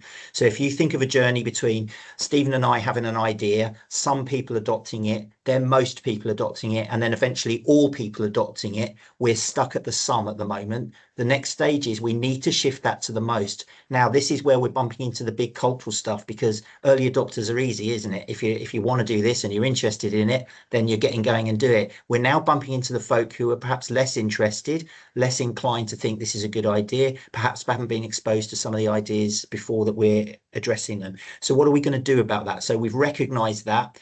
Stephen and I have just spent the last 24 hours actually coming up with a plan for doing this. What we need is a kickstart to get us going again. Remember, we were making progress, we've plateaued. How do we get going again? So we're going to introduce something called a September sprint. This is literally gone up on my whiteboard in the last 24 hours, Stephen and I. In the September sprint, what we're going to do is we're going to bring forward senior visibility. So let's get everybody out of their offices and on the shop floor. Let's demonstrate to our teams and the doubters that this is what we're interested in. This is what we're going to deliver. We're going to look at active hands-on leadership with that, bringing folk with us. And we're looking at a laser-like focus on the 4-hour standard. If we drag the 4-hour standard forward, it will drag everything else with it, because to achieve that, we have to get the discharges, we have to get the ambulances off, and so forth. Now, the September sprint isn't going to be sustainable. It's not something we're going to be able to do forever, because it's going to mean easing off on some things we're doing. We can't do everything all at once, but we are going to shake out the wrinkles and we're going to learn, pick up the pieces from that, keep going. But the September sprint will kickstart us into the next part of the year. Then hopefully some of our bigger projects, so the frailty work that's coming online, that will start to move in and start giving us some bounce and keep us going and keep the momentum going as we go into winter. The thing is, we need to build up a bit of speed and a head of steam, because winter's coming and we will hit the buffers a little bit when those respiratory cases we spoke about and the cardiac cases start coming in numbers. So we need that kickstart in September. The September sprint is the way to do it. It's absolutely about leadership, visibility, leading from the front, grabbing this problem by the scruff of the neck and saying, this is important to us, and everybody seeing it very clearly that it's important to the organisation and important to our leaders, and then taking the folk who at the moment are perhaps doubters with us and increasing that critical mass. Does that help? Colette. It absolutely helps, and it's very reassuring to hear all of that. But you didn't answer the question though, which is when can we expect to see some movement on the performance? Will we see it in October? Will we see it in December? No, will we see it you'll next see year? it in September. You know, in September. I'll hold you to that, Rick. Thank you. Yeah, definitely. I'll come back here in September and be accountable. I'm absolutely certain of that. But we're going to be out there every day. September has to move. Listen, this is a challenge for our organisation, isn't it? We have to face this head on, and all of us have to take it on. And the question is, are we up for doing that? And that's quite a challenging question, but it's one we should take on, and we should prove that, yes, we are. Grampian are good enough to do this, so let's get on and do it. We certainly have the talent. Let's have the will as well. Yeah, thank you. Thank you for that, Rick. I think that's really important to say, and that progress in September is absolutely key. I think what we also need to see is a sustained through the winter as well. Afterwards, it carries on, and it's another bit of the question as well. So we'll see it in the September figures maybe, but we also need to see it in October, November, December, I think is the key there as well. Richie, do you want to come in? Yeah, that last conversation is exactly where I was going as well. And I think just for future, maybe the narrative in the report could maybe capture a bit more of that to understand why we're not hitting the target and what are we going to do to try and reach the target. If that didn't come across just as clearly as it might, that last conversation was really good in setting that out. So that would be useful. And just to kind of go back to kind of link with my earlier questions and the risks, it talks about staffing issues in a couple of the areas. And is that a risk or is that a reality that's been managed at the minute? So just to understand if that's an issue now, or is that just something you anticipate might become an issue? Rick, you're on mute. I know, I'm trying to get it up. There we go. Well, I'm going to let Stephen speak very briefly about ED staffing, but there's a point that I want to make. I think we need to be cautious. I think there is always, in large organisations, there are always times when we don't quite have the right number of staff to do what we need to do. And as managers, it's our work to try and improve that and get that going. But there is also a narrative that we sometimes shy away from, that we do have the right numbers of staff, but they're not doing what we need them to do. And that's a slightly more challenging conversation, but it's one that we have to confront and understand just as much as saying, well, we don't have enough staff. Because what if you do have enough staff, but they're not quite working in the way that we need you to work along the goals and values that we're all trying to achieve? And how are we addressing that as well? So I want to make sure we balance both those conversations. But the staffing numbers, Stephen can talk briefly about that. Yeah, I suppose that came out in the paper that's previously come to the board around ED staffing and around the frailty expansion, and those both go towards making sure we have the right senior decision makers there to deliver against that. The ED staffing, for example, we've got 2 senior decision makers being appointed. We've some people coming back from maternity leave, etc. And so that should immediately have an impact on that. And the frailty work, which we'll speak about later, the implementation of that is ongoing, and the recruitment around that, which will bring more frailty consultants in front of patients where we need them. Brilliant, thank you. Stephen, please. I think the combination of Colette, Richie, and the conversation has actually you covered off what I wanted to say. Clearly, there is something around it's the ongoing age-old challenge of change management and taking folk with you. So while I understand grabbing things by scruffs of necks and gripping control and everything else, yeah, it's let's not scare the horses in the process. And I still continue to believe that the vast majority of our staff choose to come to work every day to do the best possible job they can. So more than happy to support, and welcome the conversation we've just had. Thanks. Thank you. Hugh, do you want to say something briefly about that? Yeah, I do. So welcome the focus on seeking to turn this around and regain the momentum that's been lost. And I just wanted to say a couple of things about that. So one is that in this exact space, I had a very constructive conversation with our acute sector medical director yesterday, who's going to be leaning in directly with Rick and Stephen to support that work and to support engagement with the teams, and to support the development of those new ways of working and embedding that change from the early adopters into the most. So Paul will be reaching out to you both to support that work directly in his role. And then I suppose the other aspect that I wanted to stress is that where the art of landing this correctly comes from is the need to balance those same teams that need to be focused on flow and discharge, not losing their focus on clinical quality and safety, not losing their focus on responding to complaints and on adverse event reviews, etc. And that will be the real challenge. But I think, as Rick has alluded to, we have a high number of senior, capable colleagues across the system for whom balancing that should be within their skill set, and we'll all be supporting them to achieve that together. Thank you, Hugh. And Dennis, finally, please. Yeah, I think both Stephen and Hugh have virtually covered it, but just one simple aspect is, are we utilising our patient lounge areas as best we can in terms of releasing beds much earlier in the day when there's been a clinical decision for a patient that no longer requires that medical follow-up, and they're due to go home, and that's fine. Are we utilising the facilities that are there so we can release the beds? Because I've witnessed on several occasions beds being tied up till much later in the day when a patient has been advised, say, first thing in the morning, yeah, you can go home. However, that bed space is still there, maybe as long as going into sort of the tea time element. And I'm just thinking, when a patient's ready to go home, can we utilise the spaces available to us in terms of still providing some cover for them? Maybe not medical cover, but maybe ensuring they get their lunch or whatever. But it's just to say that I didn't witness that we're actually doing that as best we can. Thank you. Rick, do you want to come in on that? Yeah, definitely. So the lounge is underutilised. I'll be honest about that. It's a piece of work that we need to do with our teams. Again, it relates to Stephen's comments as well about how do we make this compelling and for folk? How do we get a story out that says, look, use this lounge, it's there, we've made it available for you, it's staffed, it's ready for you, and then folk decide not to use it or not to send a patient to there? How do we influence people to use these things that we're putting in for them? Just a very brief piece on how we might do that and a different way of doing that. Laura had a complaint recently from a lady who was ready for discharge early in the morning, and she waited all day before she eventually went in her bed space, and she was pretty furious about that and wrote Laura a letter. Laura passed it to me. I responded to this lady.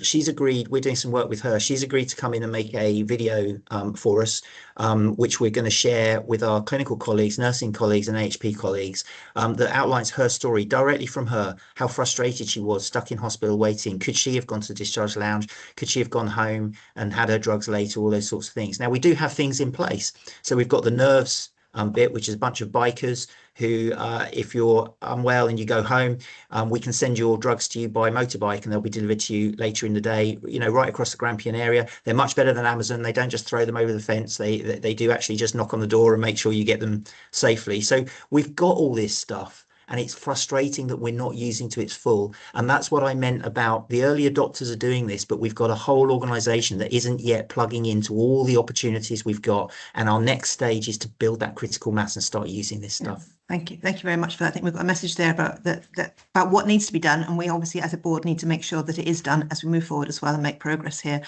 Thank you. Gail, do you want where we're going now, please? Yeah, we're moving on to planned care. So we've got Matthew Toms here to talk to that. Thank you. Matthew? Thank you.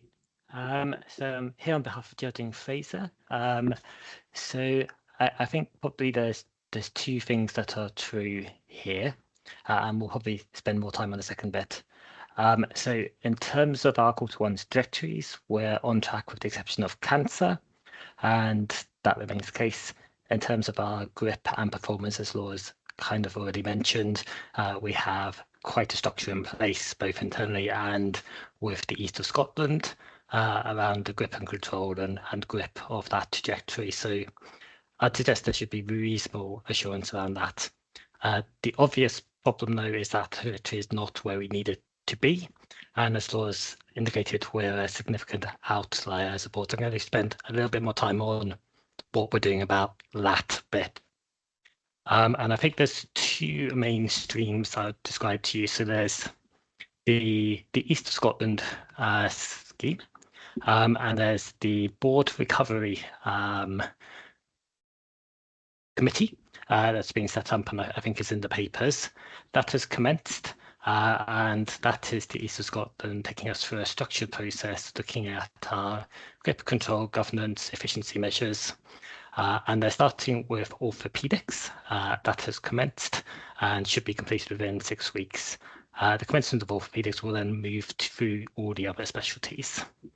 The outcome of that is, I'm sure, some recommendations. We would expect that. But also then we will be moving into the regional delivery space. And I think it's probably worth thinking that we're thinking about this as regional delivery now rather than mutual aid. And I think that's possibly a shift. But that's not where we're putting all our eggs. So the internal stuff. So I think if you considered why we're in the scenario we're in, which is that our outputs are very heavily related to how much non-recurring money the government gives us. The reason for that is fundamental capacity misgaps in our core capacity. So that's why we're here, and that leads us to service redesign. And so we are working closely with CFSD, and they have agreed to support us directly in that service planning space so that we can redesign our services utilising national best practice to make sure we are as efficient as possible. That is commencing with urology, and we now have dates which are for next month for that process to commence. That CFSD is in the process of confirming with us. We also know we need to move that pace work on, and as Hugh said, the same teams that need to deliver quality and safety, planned care, unscheduled care, get out of their office for the sprint, also need to redesign their planned care service. So recognising that, we are going to bring in some external support that Laura might want to just talk about to add additional capacity there in that redesign space so we can get onto sustainable footing. And those two things coming together is our methodology for how we're going to go from where we are now to the path to zero that we all know we need to achieve for us and our patients. I know we are going to have a workshop where we can explore this in more detail as well with board members. I might just prompt Laura if she wants to add anything at all to what I've said. Thank you, Laura. Do you want to come in? Yeah, just really briefly, thanks, Matthew. It's a really comprehensive overview. I think the only things I would add is around, I think it's become really clear from a resource perspective, Hugh's alluded to people being pulled in lots of different directions, that we need to match the approach we've got in terms of unscheduled care and having dedicated resource in planned care. And we need a planned care team, not people who are doing other roles in between doing planned care. That is not going to move us forward in the way we need to now. So we are forming a more robust planned care team that will involve some additional external support and expertise consistent with our approach in unscheduled care, and that will be in place for the remainder of this year to help us to make sure we not only achieve our trajectories but exceed them where we can and go further where we can, and maximise the opportunities in the East of Scotland space as well as making sure we are as productive and efficient as we can, but can evidence that. So that support will be in place within the next couple of weeks so we can really drive forward those improvements in terms of planned care. Thanks. Thank you very much. And I've got 4 people wanting to come in as well, please. Mark, please. Thank you, Chair. Just a brief one from me on the 104-week reduction and the difficulties you have in short stay theatres. Have we got a timeline on the ventilation aspects of that, Matthew? Because a lot of those patients are patients that can't be treated out with the area, ARI as such. So it'd be really useful to understand that. Thanks. Matthew? Jug might want to come in. Our current assessment is probably the fix for the short stay is not a short-term solution. So that is unlikely, unfortunately. Which you are right, was our initial plan that has impacted on the 104-week waits. Our mitigation for that is that via the clinical prioritisation group and the theatre teams, we will nab any spare session to use directly to 104 weeks. And we are also maximising how we are planning to use the weekend capacity that you may be aware of, both in AOI and a Dr. Grace that is funded and should start within about the next month, to the maximum to impact on the 104-week waits. And that may require some jiggling of stuff we're doing in the week that could be done at the weekend to liberate space midweek for those patients who need critical care backup, etc., etc. So you're right, it is a little frustrating. It's a change of our plan, but I'll let you again. But we're not anticipating the short stay theatres being usable as theatres in the immediate term. Okay, thank you very much for that, Matthew. Well, I think we'll move to Laura, please. Yeah, I would like to come in, given the importance of infrastructure and challenges, not least linked to our corporate risk register. So I think just to go back to Mark's point, because I think this is a really important one, because there is a real risk to delivery of our existing planned care programme, not least the further activity we want to do moving forward to address the backlogs that we're left with after 26-27. What we've asked via the executive team in the last couple of weeks is that we bring together into one place all of the existing and live infrastructure issues. So we've talked about short stay unit. I think central decontamination unit issues and mitigations are well rehearsed. We have emerging issues with endoscopy decontamination unit, to give some examples.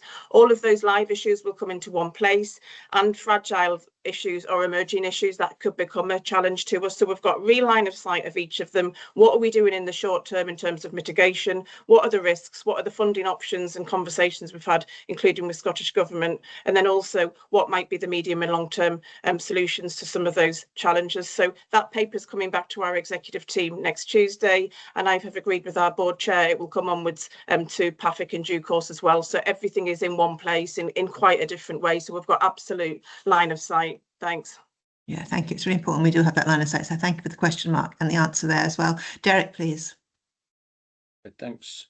Good to hear from Laura there about the additional support. I think that will be very helpful, and the stuff that you've just talked about. My concern in reading about the planned care stuff was that it appears off track, yet the KPIs, 5 of them are green from 7, and that would give you a totally different impression. So that led me to think about, do we then have the right KPIs? I mean, if it's off track, how come 5 of the 7 are on track and only 2 are off track? That not balancing out particularly well. Thank you. No, thank you. I think, Gail, could you maybe comment on that and the work you're doing? Thank you. Yeah, so this is something that was discussed at executive team in terms of, if you look at it at a glance, it looks a positive picture, but obviously that we're not happy with our performance in this area. So I think we're going to continue to have a look at it. So what we're seeing today relates to our trajectories and our performance against those trajectories, but those trajectories, as was mentioned, don't currently create that path to zero that's required. So that's the gap in this. So we're taking that back to think about how we can more accurately represent that visually, while recognising that we are on track in some of these indicators around our agreed trajectories, but obviously where we're trying to get to is beyond that. Yeah, I think that's really important, Laura, that Gail, that how we're looking at things and the message it's giving as well. Laura, do you want to come in? Yeah, I do think we need to be really careful here, especially given patient experience aspects to this as well, because it could be very misleading to our local community if we're not careful. And I think, just for complete transparency, recognising this is a public board meeting, we are reporting largely green, as Matthew has described, against the trajectories that we have set for 26-27. Matthew has described the exception being cancer earlier on. Even if we achieve our trajectories, and this is linked to the 9.7 million of Scottish Government funding for this financial year, NHS Grampian still has a backlog of over 14,000 52-week waits. That is the conundrum that we need to turn our attention to and have that path from 14,000 plus down to 0. That's the area we're an outlier. So we're on trajectory versus what we've submitted this year for the Scottish Government. But at the end of this year, we are still left and with a significant challenge in terms of backlogs. And that is a challenge that no other board in Scotland have got, hence the additional support we have asked from other boards in the East. Thanks. And it's really important that everybody around the board table is actually aware of that as well, and not misled by the green, because it's really important that we do try and address that situation of being an outlier. That is our task to do, not to be content that we're on the greens. And obviously it's patient experience at the end of the day that this is all about. So that's absolutely important. So thank you for that question, Derek. It gave an important chance to give an answer there. Joyce, please. Thank you. So in relation to the cancer 62 days, over the last few years, we've seen many plans to get this down and extra money coming in, and it's worked for a bit, then it hasn't worked. So I'd like to know, like Colette asked previously, when we're going to start seeing the difference and how long it's going to be sustainable for, given the funding that's in place. But I'd also like to ask, if we're doing benchmarking with CFSD, why we're not benchmarking on a wider basis and not going out with Scotland and indeed out with the UK to see what is best practice and how we can get the best, because there's no point in just being as good as somebody else who's mediocre. Thanks. Thank you. Gail or Laura, do you want to answer on the cancer there? Yeah, and it's a really good point, Joyce. I think to date, the benchmarking has largely been benchmarking in Scotland. We are actually just agreed, starting with planned care, but actually expanding those metrics to looking across as a minimum the UK. So there's some active work going on in this space through the subnational space to expand that benchmarking, learning from England in particular, and that's just been commissioned. Yeah, and the point as well about when are we going to be able to expect to see change as well, I think it's really important as well.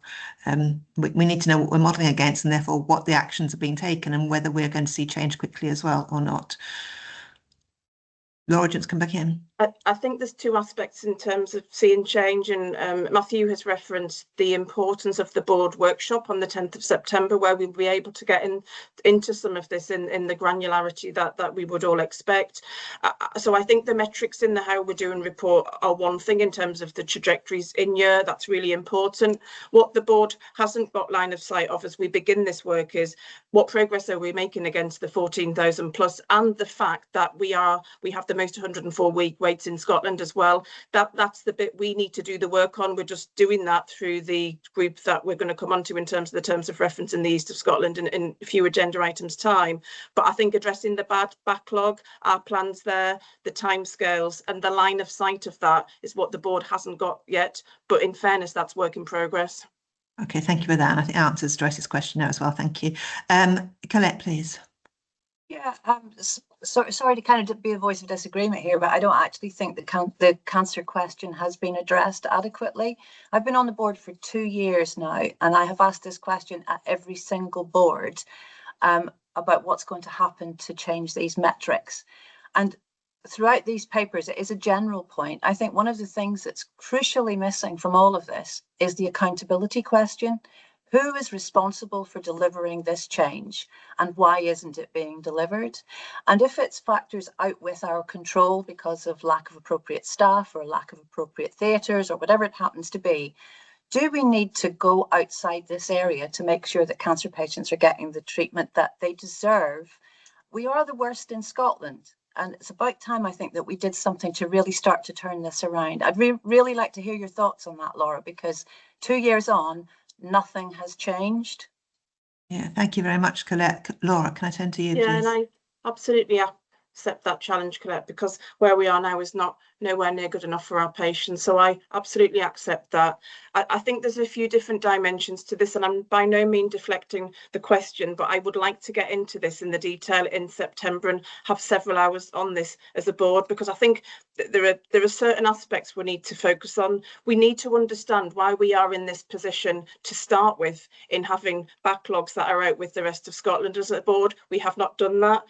entirely consistent with the causes of the deficit or the causes of why we are where we are in terms of unscheduled care. We have to press that with planned care as well. And it's really important we have an understanding of that. In terms of moving forward, because that's quite frankly what I'm most interested in rather than looking back, we then have to press the question. I know we're majoring on 52-week waits. That is the First Minister's very clear priority and instruction to boards, and that's why we're focused on that. But we have to look at 52-week waits, diagnostics, cancer, and ask the question, what would it take to shift the dial and get into that level of detail, and what are the recovery plans linked to the independencies in terms of funding? There has not been any dedicated cancer funding, for instance, this year compared to previous years. Workforce, the challenges with diagnostics, and then the holding to account piece. That's precisely where we are getting into, entirely consistent with unscheduled care. What are the roles and responsibilities for colleagues? How are colleagues being held to account? Are they in the personal objectives? So that is work in progress as we speak. Thanks. Thank you very much, Laura. And just to return, we do have that deep dive in September as well as a board, so we can look at these issues there as well, and hopefully get some way to progressing towards answer to Colette's question there as well. Thank you. Richie, please. Yeah, thanks again. That last conversation has been really helpful. My question is around about it's the final table at the back on the national waiting time standards, and that's got a connection to some of the targets within this particular section. I'm just interested, I guess, in terms of how that features within the kind of prioritisation process. Because I think there's some commentary in the table at the end around some of that not being our major priority, because we're linking that to operational priorities, which is the next paper. I know that. So I guess it's just that where does those national waiting time standards feature in terms of our thinking around what do we really want to prioritise and press the button on, and actually which ones, it seems to me, there are some ones that are saying, well, actually, we want to do those, but actually our attention's over here just now for these reasons. So it's just being, I guess, transparent around where we're collectively focusing our attention to improve performance. Yeah. I was going to bring Gail in, but Matthew's volunteered. Matthew, do you want to comment? Yeah, so I think I can maybe clear that up. So the national waiting time standards are 12 weeks for new outpatients and 12 weeks for TTG. So I think the comments you're picking up are reference to those are the national waiting time standards. We and every other health board in Scotland are concentrating on 52 weeks. So the reference there is, although the national standard is 12 weeks for both new outpatients and TTG, because of where we are both locally and as a Scotland level, our in-year number that we are concentrating on is 52 weeks and not 12. Thank you. Hugh, do you want to come in as well, please? Yeah, just to clarify that I think, Matthew, what you're saying is that there is a significant focus on clearing those that are waiting over 52 weeks. It is not that we would be tolerating other folk coming up close to 52 weeks instead of seeking to achieve 12 weeks. So it's not that we're moving from a 12-week standard to a 52-week standard. It's that we have a strong focus on clearing those that have already breached 52 and sometimes even 78 or 104 weeks. And that's where the relative prioritization and pressure within the system is targeted at, Richie. So I hope that's a helpful clarification. I was just slightly anxious that Matthew. That's helpful. It's dealing with where we are now, I think, is the key bit there as well. Thank you. Derek, please. Thanks again. On the national waiting times standards again, of the 8 key diagnostic tests, it says the percentage of waits of 6 weeks or less at the quarter end, and we're at 74.6%. The Scotland average is 71.7%, but we're shown to be the worst in the country. That surely can't be right, or what am I getting? What am I misreading here? Gail, do you want to come in? I'm wondering if maybe Preston will come in on this one. I'm just looking to see it in the appendix. Okay, Preston, are you? It's on page 137. Yeah, I think this is a commentary latest update we will receive from our health intelligence colleagues. So we can definitely double check that with them if that is probably misread. I think. So thank you for highlighting, Derek. We will come back to that one and see if anything needs amending. Thank you. Okay, thank you for that conversation there. Gail, do you want to conclude with anything? Yeah, so we're just going to now move on to value and sustainability. Of course, yes, thank you. So we'll ask Alec to come in firstly to talk about how we're progressing from a financial perspective, and I'll talk about the programme. Brilliant, thank you. Alex, please, apologies.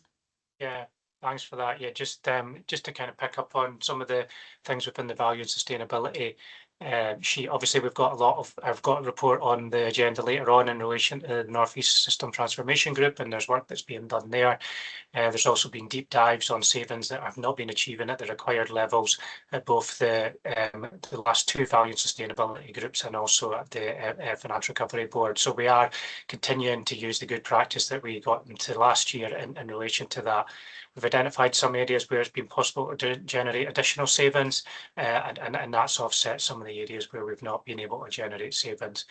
There's one flagged at red at the moment. We anticipate that will move to green as we go through the financial year, and we continue to work our way through that and examine whether the savings that are coming through are recurring or not, as you would expect, and we're anticipating by the end of the calendar year that we should be able to turn that one to green. Thank you. I'll pass over to Gail, who will give us a bit more on the programme. Yeah, so in terms of the how we're managing the programme at the moment, as Alec mentioned, we are looking specifically in terms of how each project is progressing. So some are over delivering and some are under delivering. So in terms of the ones that we're classifying as red, at the last programme board, we went through every one individually to see whether or not we were assured. So the executive directors came in to provide an update. So if we were assured as a programme board around the mitigations in place or not. So there was two that we weren't yet assured, and there's been further work that's been taken off table through other working groups to progress that rapidly to make sure that can come back. Hi, it's Dave Galloway. Sorry, can we be on mute, please, everyone who's not Gail at the moment? And then we've kicked off the programme development for next financial year that launched last week. So that's currently live in progress. So we'll be able to provide further updates on that as it progresses, but we're using the same approach that's been used in previous years. Thank you very much, Gail. Thank you for that. Any questions about value and sustainability, please? Hugh, please. So no, not a question about value and sustainability, but noting that this is a meeting that our patients will potentially have sight of. I just wanted to pick up on Derek's question earlier, because I think I have an answer for it, and obviously that discrepancy about performance could be concerning to patients. So Derek, in that particular KPI, the Scotland average for that is for the quarter ending in March. The quarter ending in June is not yet available, and if you look back, the quarter ending in March, our performance was 61.8% against the 71.7% average. So the 74.6% is our June performance, which is improved as a result of our additional ultrasound activity and our additional endoscopy activity. So at the end of August, we'll have the Scotland average data for the end of June, which will then, I presume, be reported in at the next meeting. So I just wanted to clarify that in case that was causing confusion for anyone. Thank you. No, thank you very much for that, Hugh, clarifying. We'll come back now to any questions around value and sustainability. No, I still can't see any of those. So Gail, do you want to conclude? Yeah, so hopefully that it's been good to see the number of questions around our performance. So hopefully that's been a helpful discussion at board. So it's just a case of going to the recommendations now. Yeah, thank you very much. We have recommendations under 8.12 and to endorse the papers we've got in front of us, and assurance we suggested at the beginning, and I think the conversation has highlighted that it's important to do that. The assurance recommendation changed to receive limited assurance from the Q1 2026-27 how are we doing report and performance report, and then the decision to approve the refreshed IPAF and NHS Grampian's performance management and assurance model, and the Q1 2026 to 7 how are we doing board performance report. So recommendations as they are in the paper, apart from the second one, which is to receive limited assurance. Can we agree those recommendations, please? Okay. Thank you. We've agreed those recommendations, please, with that amendment. All right, conscious of time, so I think as we move forward in the papers, can people keep their questions and comments brief, please, so we can get through the papers we have in front of us and keep focused on what it is we're trying to do with each paper as well. So we turn to 8.2, the operational priorities paper. Laura, please. Thank you, Chair. Again, I'll take the paper as read. This is an updated letter in the pack from the Chief Operating Officer for the NHS in Scotland, received by all boards, including NHS Grampian, on the 13th of July, setting out expectations for the remainder of this year for boards in terms of operational delivery priorities. This builds on the letter we received in February of this year from the Chief Operating Officer and really adds to it the First Minister's 100-day commitments. Few comments I do want to make are that I think it's already clear, I hope, to board members that the priorities from the February 2026 letter are already absolutely locked into our 26-27 priorities, as we've just talked through. So there's already really strong alignment there. The paper does do a mapping exercise to show the new priorities that we do need to report on post-election and taking into account the 100-day plan commitments. And just to go through some of those areas, and then I'll turn back to yourself, Chair, in terms of going through the recommendations, the new elements that we do need to build into our reporting, so there's line of sight, which require NHS board delivery, include the GP walk-in centres, and we've talked about reducing waiting times, the National Hospital Flow Plan, Heart and Lung Health MOTs, Community Audiology Plan, the Maternity Review, IVF Review and Midwifery Apprenticeship. I'll just pause there, Chair, but happy to take any questions. Thanks. Yeah, thank you. It's clear from the paper that how much we've done already that's mapped in already, but also how much needs to be done to be mapped in as well. And that's clearly picked up in the recommendation B that we'll be looking at in a minute as well. So thank you for that. Hussein, please. Thank you very much, Chair. Thank you for the report, as always. I think you're right, Laura, and a lot of these priorities have been locked in, and we've seen some of the reporting against some of these in the report that we've just discussed. Just for neatness and clarity, obviously, NHS Grampian will report to Scottish Government. Will there be an expectation that we will report on these priorities to the board separately as well, or will those be locked into the existing reporting? Yeah, that covers in, I think, in recommendation C, and we've got in front of us is saying future reporting progress will be reported through existing executive and board governance routes to a board as well. So that we mean it's written in there that for us to agree to do today. Okay. Okay, thank you. Mark, please. Thank you, Chair. So the only one that left out of me was lack of KPIs around quality and safety in regards to this paper. I felt that we were looking at performance again, but making sure that we are tracking the quality and safety aspects through that was the only comment I had. But I'm happy to be corrected if I've missed something. But please let me know. Thanks. Laura, do you want to comment on that, please? Yeah, so I think what we've just done is quite literally lifted out the aspects in terms of that boards are expected to deliver from in a very purist way from the letter and done that mapping exercise. We can have a separate conversation on the back of this session and your helpful comments, Mark, with June, Shantini, Hugh and others, just to see what more could be done in that regard. But more than happy to take that away. Thank you. Okay, can we put that as an action as well then? We'll take that, Drew, can you record that as an action as well to take the KPI element away from this as well and map that out with the relevant colleagues to do that? Thank you. Okay, I can't see any other comments on this. So we have the three recommendations to approve, one around assurance, one around endorsing, and one that I just referred to saying around the future reporting as well. Can we agree those three recommendations, please? Thank you very much. And then moving on to item 9, Scottish Government correspondence on frailty expansion and emergency department consultant staffing model. Stephen and Rick, I think you're talking us through this one, please. We are indeed. Thank you. This is in regard to the board decision, and what we will end up doing is we'll pass over to Alex, but it is to say that we are implementing the board decision to proceed with the Frailty expansion. That expansion programme is ongoing, planning is happening during this month. We have a cell set up actually just next door to us that is working through that with project support. We are engaging with a number of the teams involved. We have subgroups, task and finish groups across gastroenterology, surgery and gynecology, recruitment, infrastructure, infection control, etc., that are working towards that. Rick, do you want to? Yeah, so the PMO is set up and functioning. Early meetings and planning meetings are happening. We're working on streamlining some of our processes so that we're not delayed. So, for example, we know that the finance is in place. We know that we need to recruit people.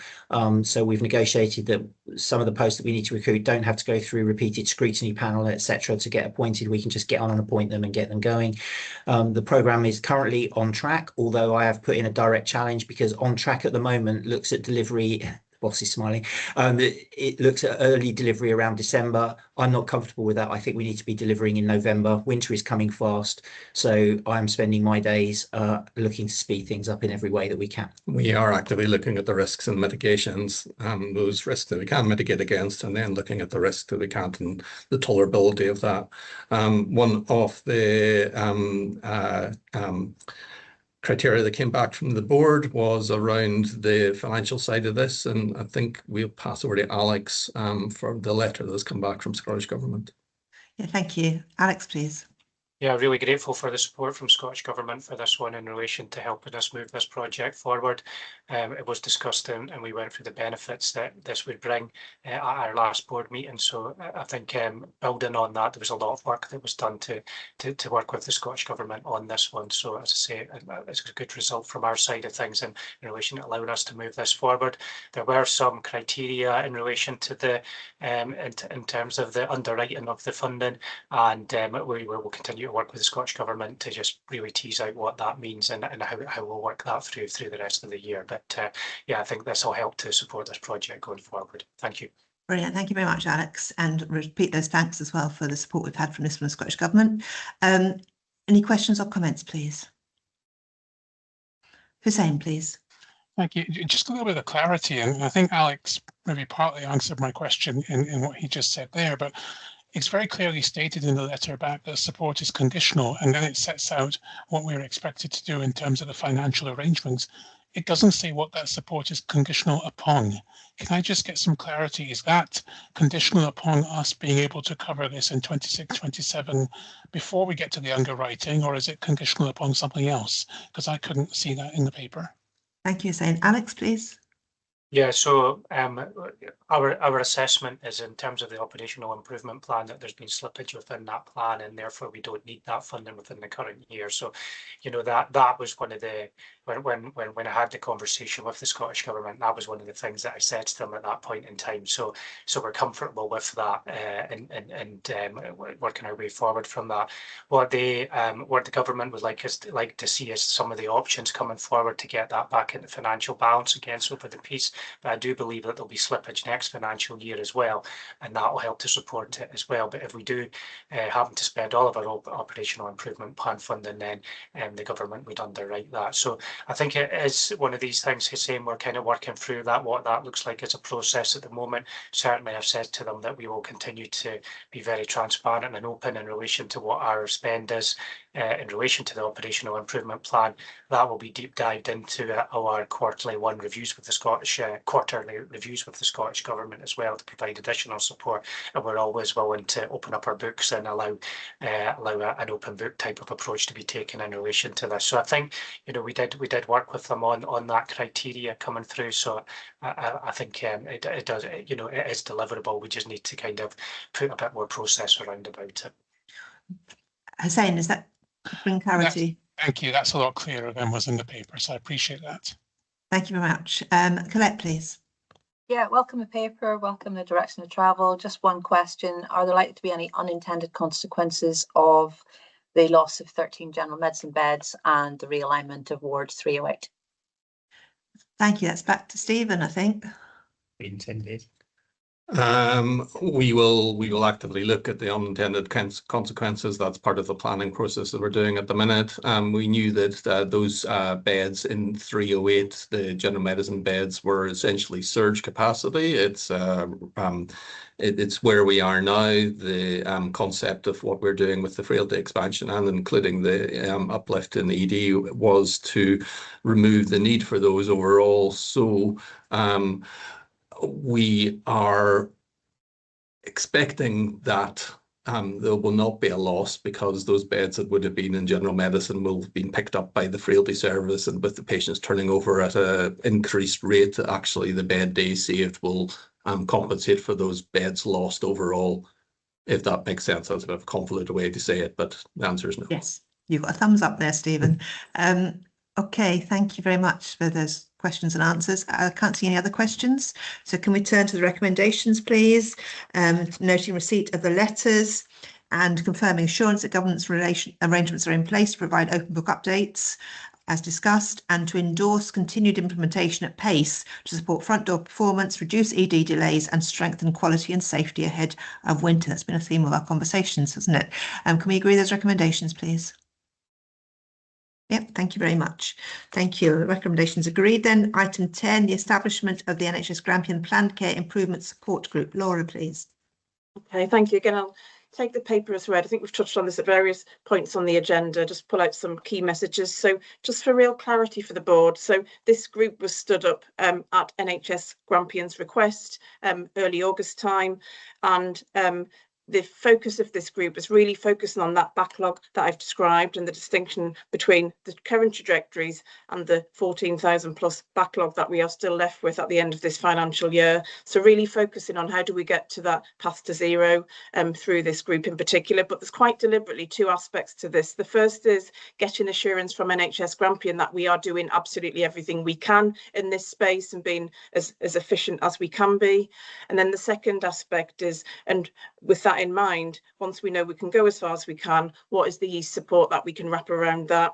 As Matthew has described, this will be a by specialty approach, starting with orthopaedics, that is the pilot specialty, but there will be a structured assessment framework as set out in the terms of reference, and that will then be repeatable on a forward planner basis by specialty. The group is chaired by the interim East Chief Operating Officer. The terms of reference are in the pack and hopefully speak for themselves. So Chair, I think I'll pause there and then we can turn it over to the recommendations as well, subject to any questions. Thanks. Yeah, thank you. Is there a point I've been repeatedly making as well, that we need to make sure we're as efficient as we can be and doing everything we can be ourselves, and then look for help from outside as well and support from outside as well. It's really important that we have this group so that we can get underneath what we're doing and actually seek all the improvements we can make ourselves internally. So thank you for that. Derek, please. Thank you. I'm slightly confused here. Are we talking about a North East Grampian group, i.e. our staff looking at this?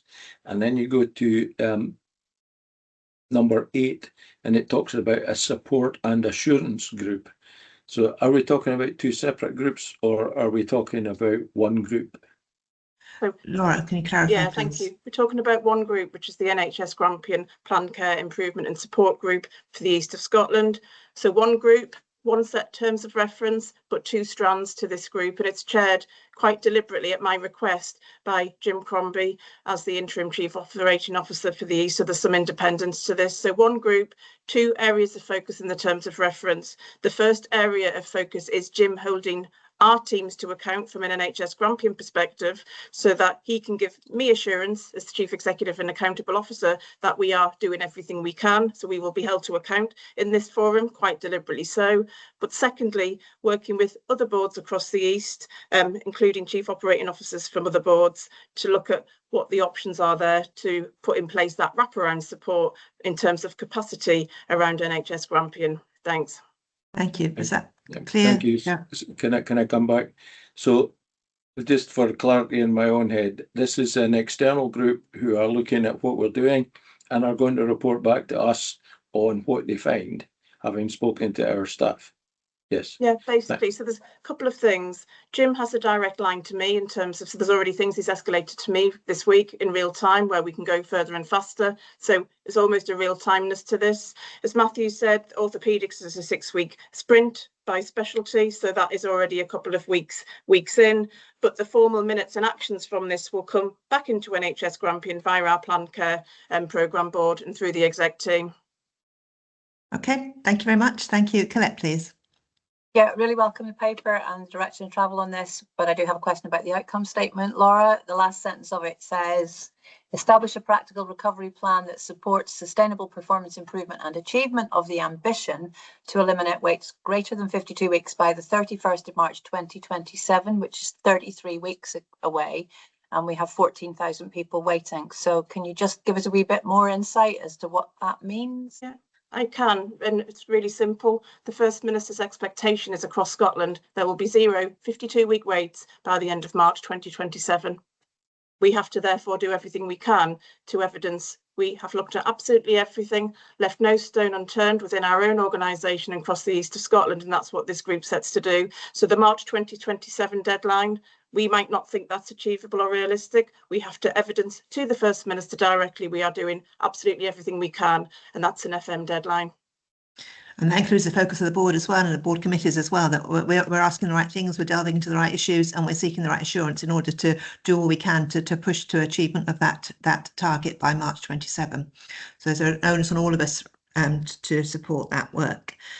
Can't see any other questions. Can we turn to the recommendations? To note the establishment of the group, to confirm assurance about the proposed support arrangements, and to agree the terms of reference. Can we agree those recommendations, please? Thank you. Okay, then we move on to NHS Grampian's financial position, item 11, including financial value and sustainability programme board update. Alex, please. Yeah, I'll keep this short. I know we've kind of touched on some of this stuff already, but so you can see in terms of our Q1 financial position that we are forecasting that we will deliver a deficit no greater than the £36 million maximum deficit. However, I would highlight at this stage that the position remains very finely balanced. Savings at the end of Q1 are ahead of schedule, although we don't think that this will mean that we can move the £40 million at this stage. So we don't think we're going to generate any additional savings. We think that at this point in time, we think that's most likely due to profiling of when the savings are being delivered, but we'll keep that under close review. Just the other two bits of information that I would just kind of highlight is that obviously the delivery of recurrent savings and reducing the level of operational deficit remains critical to our support to financial balance over the medium term.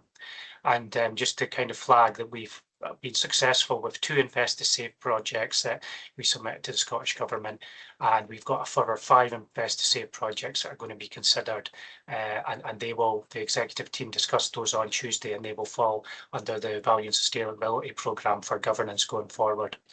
In relation to the IGBs, we've not provided a detailed report as we have done last year, although our intention is to do so as we go through the financial year, as these boards have still to consider their Q1 financial position.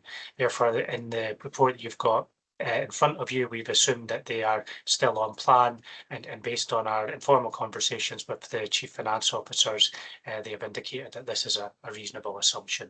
So that was all I was going to say, Chair. I'm happy to open up for any questions, or if Gail wants to come in and provide a little bit more information as well, we're happy for that too. Okay, thank you. Are there any questions or comments of the paper for either Alex or Gail, please? I think we've touched on various aspects of this throughout the meeting already. So I can't see anything else being said. If that's the case, can we turn to the recommendations, please, to discuss and note the update on the board's financial position, and to discuss and approve the assessed assurance level in relation to delivery of the financial plan, moderate assurance. Can we agree that, please? Thank you very much. Then turn to item 12, refreshing NHS Grampian's plan for the future from stabilisation to redesign and transformation. Gail, would you like to take us through this, please?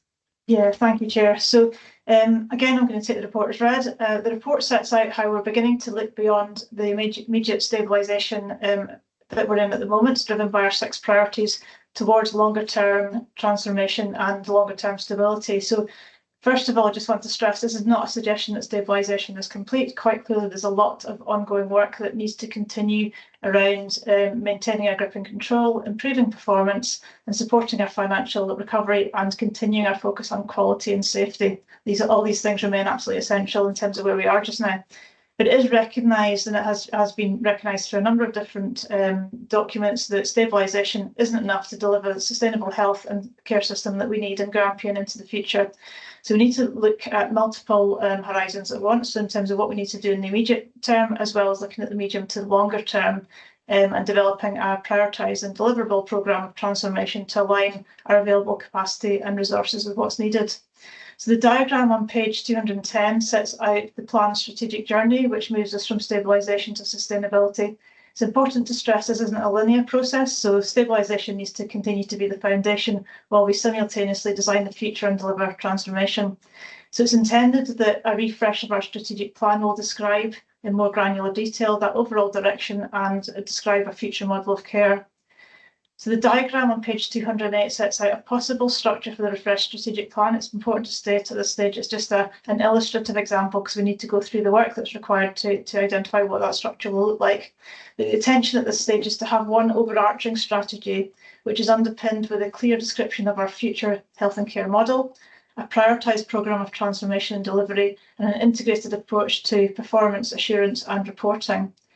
So the future model will describe what we want health and care to look like over the longer term. It will also begin to identify the core enabling requirements such as infrastructure, workforce, digital, finance, leadership and culture. So this should provide a clearer basis for decision making and ensure that when choices and opportunities arise, decisions are taken in furtherance of delivering this longer term model. It's important to stress that quality, safety and experience will be a core underpinning element of our current and future care model, with what's established during our current stabilisation period continuing as its foundation. A prioritised delivery programme will then translate that strategic direction into action. It's really important to stress that prioritisation will be important and required because we need to make sure we have the resources required and we can't do everything at once with our existing organisational capacity. So that prioritisation will be absolutely critical. On page 209, there's an outline timeline for the refresh. It's intended that we'll bring back the refresh strategic plan to board in April for approval. Additional element that's not currently shown in that timeline is the known programme for governance we're expecting to receive in September. So if required, I think it's important to stress that the process that's outlined in the paper can be tailored and pivoted to what's required through the programme for government when it comes out. So it's a known unknown, but it's felt that the approach that we've set out is still relevant and can be tailored as required. On page 210, again, the diagram there recognises that what we do in NHS Grampian, we're part of a wider system, so part of that local in terms of the North East Transformation Community Planning Partnerships, and what they and we do as part of our local system. It's part of subnational. We've talked a lot about that in terms of that linkage in terms of what's appropriate to do at a local level and what would have benefits at a subnational, obviously that national direction of travel as well. So just to close, key point I just want to stress is we are very much in stabilisation, but we do need to plan to build from that stabilisation to identify what's required into the future. What we're doing at the moment is part of that foundation for our future model. The report recommends a proposed approach which will help NHS Grampian to build on this ongoing stabilisation activities to ensure longer term sustainability. I'm happy to take any questions. Thank you very much for that, Gail. Thank you. Derek, please. Thank you. Good to see this report. I have 3 comments, and please do take them in the context of receiving a good report. The talk about on page 208, we first talk about the future health and care model. To me, this is vital, and it does appear to have been overlooked so far. It's particularly noticeable in the infrastructure side. What buildings do we need for a future model? And to be able to know that, we need to know what the model is first. So my very best wishes for this piece of work, and I hope you manage to get full engagement across the organisation from all sides of the organisation. Second comment, I mentioned, sorry, there's no mention of the North East Transformational Group until page 7. I'd have thought an essential group for the development of particularly prevention issues. And lastly, the change to the way we operate to meet the financial world we live in is likely to be significant. Such change and therefore describing the as yet undefined future health and care model will take some time to develop. Therefore, the timeline proposed looks ambitious. There's a balance between getting something in place and getting it right, particularly when we're talking about transformation, which will mean different things to different people across multiple public bodies. I wish you the very best wishes in this, but we need to get it right. So good luck. Gail, over to you. Thank you. Yeah, don't disagree with any of your comments there. In terms of the timeline looking ambitious and needing to get it right, I think one of the things I probably didn't mention when I was introducing this needs to be an iterative process. So I don't think we'll have a fully developed, detailed future model by April. It's about that iterative process that takes us in the direction we need to go in, and it takes cognizance of new things. And we know some of the known unknowns. There's also unknown unknowns. So we need to make sure this is live in terms of how we progress. Thank you. And you've got Derek's best wishes as well from that. Thank you. Colette, please. Yeah, I'm also going to frame my comments, Gail, in the context of this is a really good paper and it's something that absolutely needs to be done. I am going to question, though, whether this is the right time to be pushing this forward. I think we're a long way from stabilising where we are. We've got the programme for government coming out any day. And as you highlight, we've got the subnational work in the North East Transformation Group.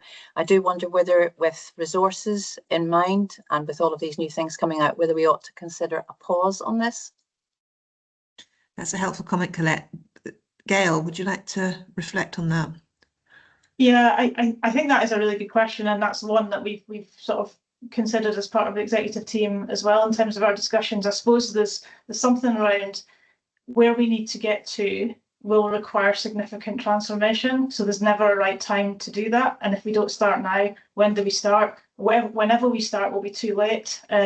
So there's something around, we do need to continue to focus on what we need to focus on today, but we also need to plan on what we need to do tomorrow, because that will take time to deliver. I absolutely get your comments around that capacity, and that's the challenge. But if we don't also focus on beyond stabilisation to what does the future look like, KPMG, all the evidence we have shows that won't deliver what we need to deliver, and transformation will take time to deliver. Colette, do you want to come back? Yeah, I mean, I think this is something that would benefit from a lengthier discussion. We probably don't have time today to get into it, but I would like to hear other people's thoughts on it. I totally accept what you're saying, Gail, absolutely 100%. But we've had a lot of discussion today about things that we're missing and things that need to be done. The system's constrained in terms of resources. So the question is, it's not if, it's when. And we ought to perhaps just really think about it. Yeah, I see Laura wanting to come in, please. Laura. Yeah, thank you. Just to offer my perspective, and firstly, thank you for the paper. Gail's absolutely right. We've had some really good discussions around this as an exec team. So I think if we go back to the KPMG report last year, it was really clear, wasn't it, that we will only be sustainable as an organisation in the longer term if there's either significant further investment, which we know is not coming down the line, or if we transform and redesign this organisation so NHS Grampian is a different size and shape moving forward. And Scottish Government have been crystal clear with us. We do need a route map to get there. So I think the work Gail has done that is set out in this paper gives us a bridge, if you like, as to how we might approach it, which is absolutely welcomed. I absolutely agree, though, that I think we've got the programme for government and reform agenda coming down track, and September is key in that regard. We've got a number of changes going on in terms of the national clinical strategy work as well, and sustainable services work, and we've got the subnational work, both of which will influence the future models of care across Scotland. So that will effectively lock in and take or out of all health boards' gifts, I would suggest, what isn't up for grabs and what is the local discretion to decide. We will get there beyond September and October. So I think on the back of the programme for government publication, we need a board seminar to go through that as a team, and also to understand what does this now mean for NHS Grampian. So I think this work is absolutely welcome. It gives us a path and a route map. I think we need a board seminar going into September, October, but I think in the meantime we effectively pause this work pending that, and we focus on the work we need to do to stabilise and continue to stabilise the organisation in all of the areas we have touched on today, i.e. the show goes on in terms of the priorities for 26-27 are the priorities we need to remain and have a laser-like focus on. Thanks.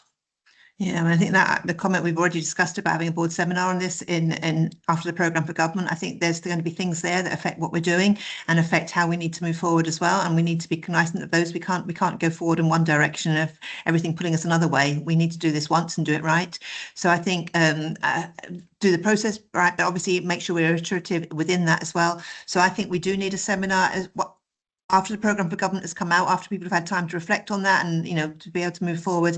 And so pausing this till that point to start seems to make sense, and bringing touch into play what Colette was saying as well as the way forward. Colette, do you want to come back on that as well? No, that's absolutely fine. I'm interested in the rest of the discussion. Okay, thank you. Hussein, please. Thank you very much.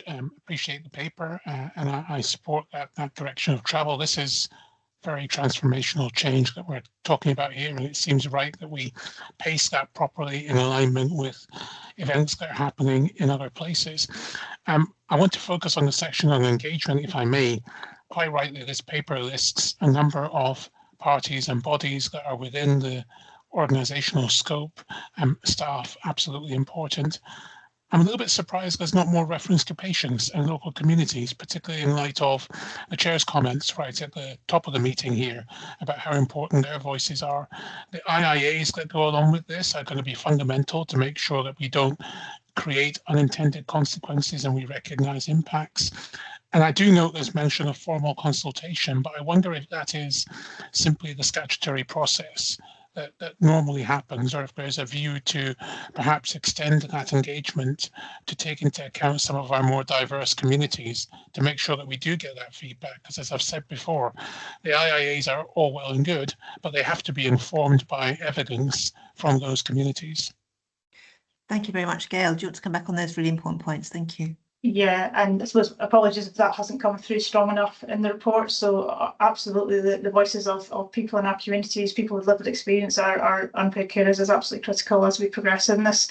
I think it's really important to recognise this as a refresh. So this has been a huge amount of engagement that's already been undertaken, not just within the work around NHS Grampian's current plan for the future, but also with our partnerships around their strategic plans as well. So we are utilising all of the available data and information from ourselves and our partners to make sure that we are making sure we're hearing the voices of people that need to be heard, and that will continue. It's not intended just to comply with the statutory minimum, but where we can add value. And absolutely, when we're talking about service redesign, the voices of people who experiences those services are absolutely critical in terms of making sure that we're designing the best possible services to deliver good outcomes for people. Hussein, is that reassuring to you? It is, thank you. But I think I would just simply make the point in closing that yes, I absolutely accept this as a refresh, but we are also quite some time on from when Plan for the Future first derived itself, and the demographics of our region and the needs of our population have also changed. But I'm reassured to hear that is still a priority in our minds. Thank you, Chair. Thank you very much, Hussein. I think it's helpful. Thank you. John, please. Yeah, thank you. And just picking up on the point that Colette had prompted there, I welcome that there will be that conversation and trying to get hold of how and when we can do this. I would suggest that we're never going to be not firefighting, so it's going to be a tricky one, and it will come down to capacity about how we can do both and when stability gets to a point. But I think we have to have our eyes open, and it's never going to be simple on that. But the problem is if we don't get into this work, as Gail's outlined, we'll never get out the bit. So we're going to have to try and find the sweet spot on that, and that won't be that easy. So a quick question would be, when you say health and care, is that health and social care across that system? So that's one question. And then a second one would be, I've raised many times that public expectations is going to be key around this, and virtually every single time it's been body swerved as something to look at. But that's a national issue, and there's been talk from Audit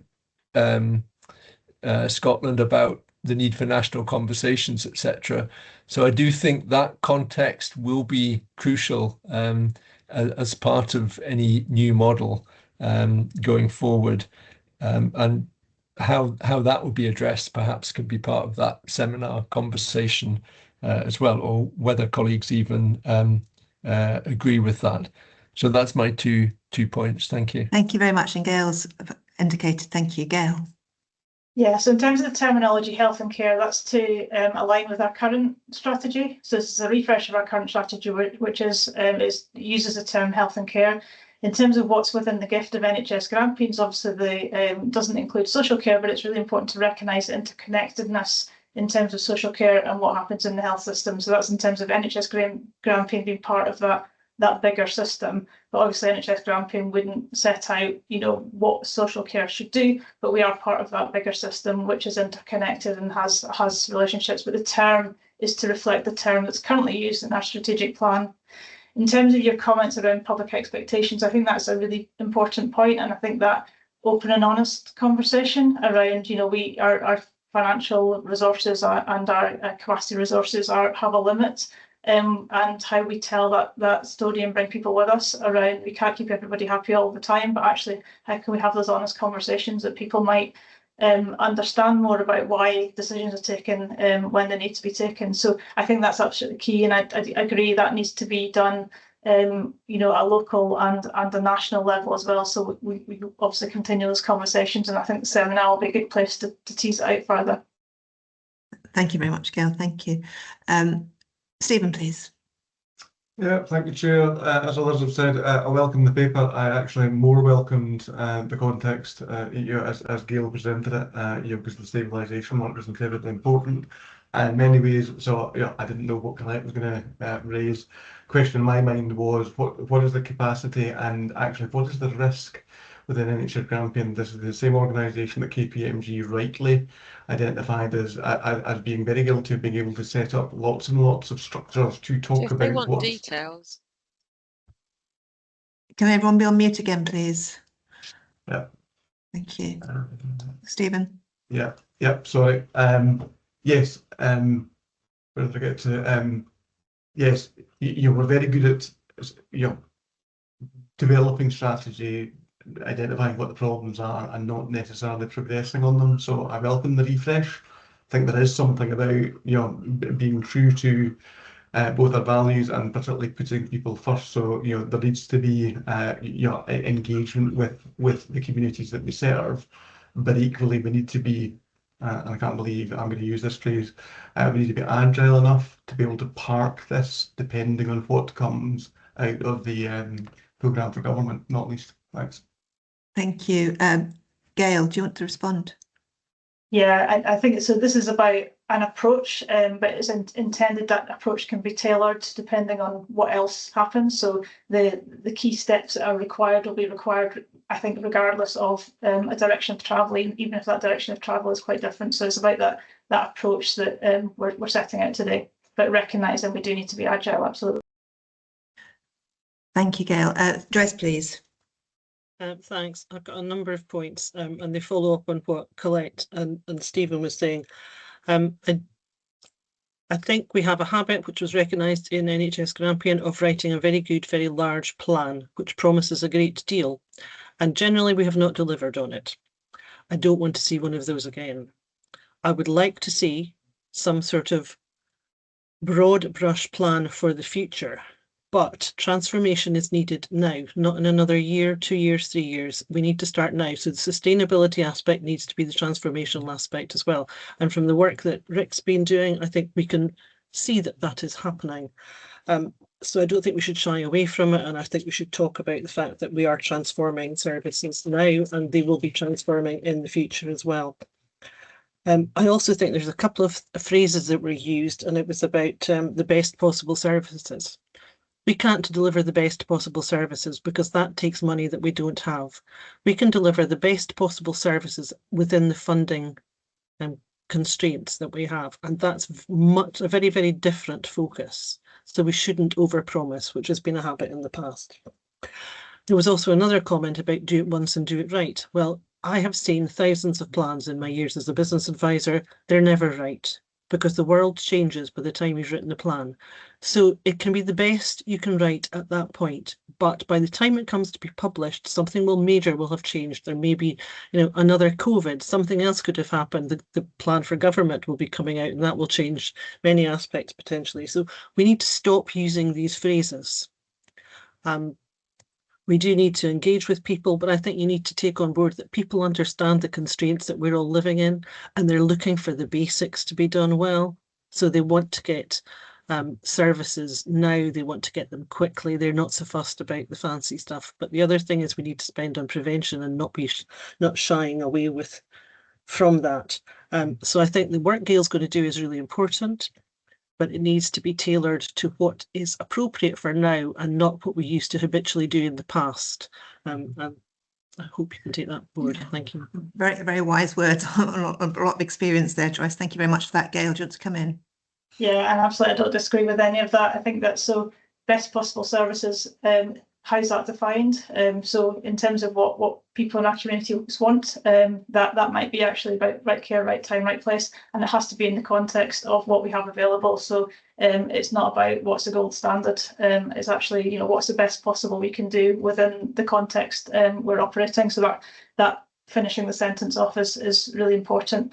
In terms of being agile, I suppose what I'm keen to stress is this is not a nice glossy document that then sits on the shelf metaphorically and gets dusty. It has to be agile. It has to start to articulate and then re-articulate and then re-articulate what those future models look like, and operating in a number of different cycles in terms of what's urgent, what are we doing right now, what do we need to do in what I would describe as the medium term, and what do we need to do to help us be fit for the future in the longer term as well. But we need to operate all these threat levels at the same time. But that's, yeah, so I agree with everything you said, Joyce. Yeah, I think hearing you say that's quite assuring as well, Gail. I think Joyce is nodding to that as well. So thank you for saying that as well. Thank you. I'll turn to the recommendations now. Take assurance from the proposed process to refresh the Grampian's future plan for the future, building on the priorities and current stabilisation work. Endorsement, on the endorsement paragraph, following on this discussion, I suggest we add a phrase at the bottom, noting that the refresh will be developed through a staged process of engagement, testing and refinement, including a board seminar in September, October, following the programme for government. Is that all right to add that in to bring into case what we've had? And then the recommendation C about future reporting. Can we agree those three recommendations with the addition about the board seminar? Thank you. But deliberately said September, October to give us some freedom there, Gail. Thank you. Okay, so we agree those recommendations there. Thank you very much. I suggest this is the point we break for lunch. I think we've been going for a long time and we have got a lot to get through still. But I suggest now is a good time to break. Would coming back at 2:05 be enough time for people? Yeah, okay, well, we will break and come back at 2:05. Thank you very much. Thank you. Brilliant. Thank you all for having a quick lunch. I hope you managed to do a bit of walking around as well in that break. Thank you very much for returning for the rest of our open board meeting. We have reached item 13, which is the Clinical Quality and Safety Improvement Programme update. And I'm going to turn to June to start us off on this paper, I think. June, please. Thank you, Chair. So just linking back to the discussion we had in relation to the how we were doing report, this paper gives an update on the clinical quality and safety priority for the board and the development of NHS Grampian's clinical quality and safety improvement programme underpinning it. Programme has been established to provide a kind of coordinated, systematic approach to strengthen clinical quality, patient safety and organisational learning within our services. The report outlines that progress made in establishing the programme's governance, leadership and delivery infrastructure, and seeks assurance that appropriate arrangements have been put in place to support sustainable improvement across the organisation. There have been a number of important progress so far. Our governance structures have been established, including the creation of that programme oversight group, with preliminary meeting held on the 23rd of January, and we actually had one yesterday as well, and monthly meetings scheduled thereafter.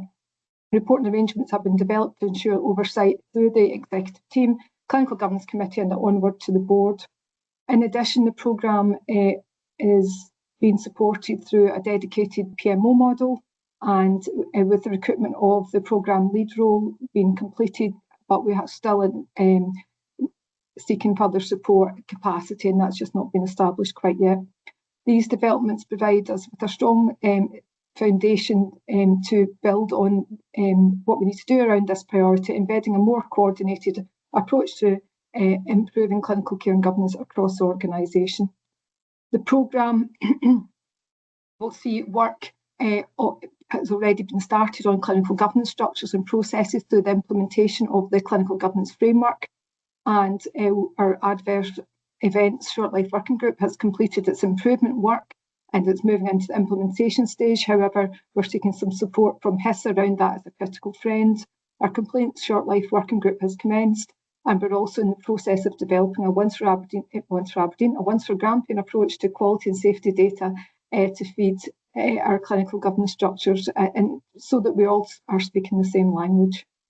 The paper also asks the board to endorse future reporting arrangements which will strengthen governance by enabling detailed scrutiny through the Clinical Governance Committee while maintaining a regular strategic oversight with the board. And as updated earlier, the frequency and the timings of the Clinical Governance Committee has been adjusted to meet this need. Happy to take any questions, Alison. Thanks. Thank you very much, June. Just before we do questions, Drew, can you just confirm that recording again, please? We are. Brilliant, thank you. Just wanted to check that. I'd forgotten to check that earlier. Thank you. Thank you. Dennis, please. Thank you, and thank you, June. I certainly welcome this. And with reference to the framework, I think this is an excellent step forward. And I think you rightly said, you know, we're all sort of be speaking the same language, and we should have the same understanding going through all the different, whether it be operational or strategic elements of the clinical governance. I suppose for me is, when do you expect to see the differences in terms of the outputs, in terms of the structure change, in terms of getting everything in place in terms of that governance structure, both at operational and strategic level, following that framework that you've been outlining? Thank you. Thank you. Dennis. Great question. Sorry. June, go on. Thanks, Dennis. Great question. So the framework comes with a resource pack alongside it. So what our intention is, we'll have some form of assessment model alongside this framework. So if you at level 1, which is good, do you have these elements in your structure, in your processes, in a service, in a sector, in a division, or whatever we want to call those fragments, sections within our organisation. So we would expect that a service would have a number of things in place, and they then will be deemed to be at a certain level. So, and then we would expect them to have additional things so that we can build on that improvement. And in the first phase, we're going to do a bit of a gap analysis and identify the areas that they don't have what they necessarily need, and we'll support them and work with them in the first instance. That will give us really good KPIs, because we can say, you know, 40% of our organisation are at this level, 30% are at this level, etc. So it will give us really clear indication of where we're at and what's required. But alongside this, as I said, we plan to provide a resource pack that will give real direct guidance and support to staff. So a draft terms of reference, you know, what questions should you be asking in your clinical governance committees frame for people so that it'll really support them in doing the right things. Thank you. And it's the difference that it makes is the crucial thing at the end of the day, isn't it, for patient care as well. But Hugh, do you want to come in as well? I've seen you indicate. Yeah, I just wanted to add, Dennis, in terms of that timeline to improvement, is that in parallel to the Quality and Safety Improvement Board, you'll have read in the paper that there's the new Quality and Safety Executive Management Group, which is a more operational governance space. So June and I will be co-chairing that and taking direct oversight of some of the governance activity, and that has already commenced, that new group. So we hope to see some immediate improvement while that broader improvement framework is embedded that June has described. Thanks. Okay, thank you. Mark, please. Thank you, Chair. And it comes no surprise to you that I think this is one of probably the most important papers on the agenda from my particular point of view, looking at quality and safety, because this is where the measure of what we do as a health board is certainly reflected in the quality that we provide to our patients. So I see this as an update, obviously, more than anything else. I think there's lots of work to be done around the framework of it. I wonder how it's going to align with our his diagnostic report as it comes forward, and we look forward to looking at that and hopefully aligning this both together with that. And there's the development of the KPIs, which will come through clinical governance. I look forward to those coming, so we can start to notice any tangible changes that we want to see because of in improvement. So yeah, welcome the paper. Thank you very much, and hope to work with you in due course. Probably not you, June, but certainly with you. But thank you. Thank you very much. June, do you want to come in? Yeah, Mark, I think I've got quite a lot of work to do yet before I go. So just to say that, I think you make a really important point about the HIS diagnostic report. That's why we've not been, set in stone the KPIs, because we have got learning to take from that we need to take into this space. So it's really, really important that we do that piece of work and then move it on from there. Thank you. Okay, and Hugh had indicated, but you've obviously covered it, June. Thank you. Hussein, please. Yeah, thank you very much. And I would agree with Mark. This is an incredibly important paper, and safety and quality of care are one of the most important aspects for any health board. And I think it's right that we are looking at the processes and the structures, and I welcome particularly the data collection that's going to be involved in this. But I want to pivot to a slightly different angle, and that is around trust. The trust of our patients who are expecting us to deliver the highest quality care, and the morale of our staff, because I don't think we're sitting here saying to our staff, you are not doing the best possible job that you can. That messaging has to be, there is always room for enhancement, there is always room to do better. I think that's really important, that we encourage our staff to keep doing the great work that we're doing, and we don't inadvertently demoralize them when we start talking about, quite rightly, quality and safety, particularly in a meeting such as this. So I guess my question is around, my apologies. I guess my question is around both of those. What are we doing around the messaging, around the comms, around our interactions to keep that patient trust, and also to keep that morale of our staff, which is so important for them to be able to continue doing the great work that they do. Thank you, Hussein. It's really important, both aspects there. Hugh, please, you're coming in. Yeah, thank you. Hussein, you make a really important point, and actually I hope that my answer addresses both points simultaneously, and the substance of the answer is that it must be stated by us and noted that a significant majority of healthcare that is provided within NHS Grampian is done to an exceptionally high level of quality and is done in a safe fashion. All clinicians, and Mark and I have referenced more than once in this meeting already that we're both still active clinicians, make errors during their careers. Also, systems result in errors during the delivery of healthcare from time to time. And I think what we have recognised is that our systems and structures in place to recognise those as early as they can be recognised, to analyse them fully, and to implement the learning from them to prevent the same issues from recurring in another patient have not been where they need to be, and that's what the purpose of this improvement board is. So it is not to be suggested, and I'm really grateful that you've given me the opportunity to stress this, it is not to be suggested that the overall quality of care is poor. That is not what we're talking about. What we're talking about is that when harm occurs within healthcare systems, we are not sufficiently confident that our current structures are optimal for managing that, and that is why we are working with our colleagues in HIS with the external diagnostic, but also with the work that we've done internally to date to identify where those improvements can be made. Now, those are very hard things to acknowledge, very hard things to say, but I think it is equally important that we're fundamentally honest about where we have identified gaps in our system and acknowledging that we need to improve them. So thank you for the question.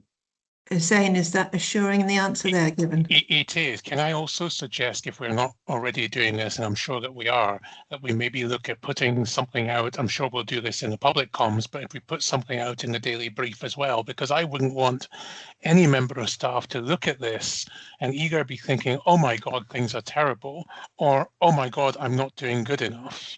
And I think the way you articulated it there, Hugh, is really well. There's a positivity in there, there's a looking forward in there, but a cognizance as well that there is always better to do, even if we're already doing the best that we can. So can I perhaps make a plea or a suggestion that very human-centered language also goes into the internal comms as well?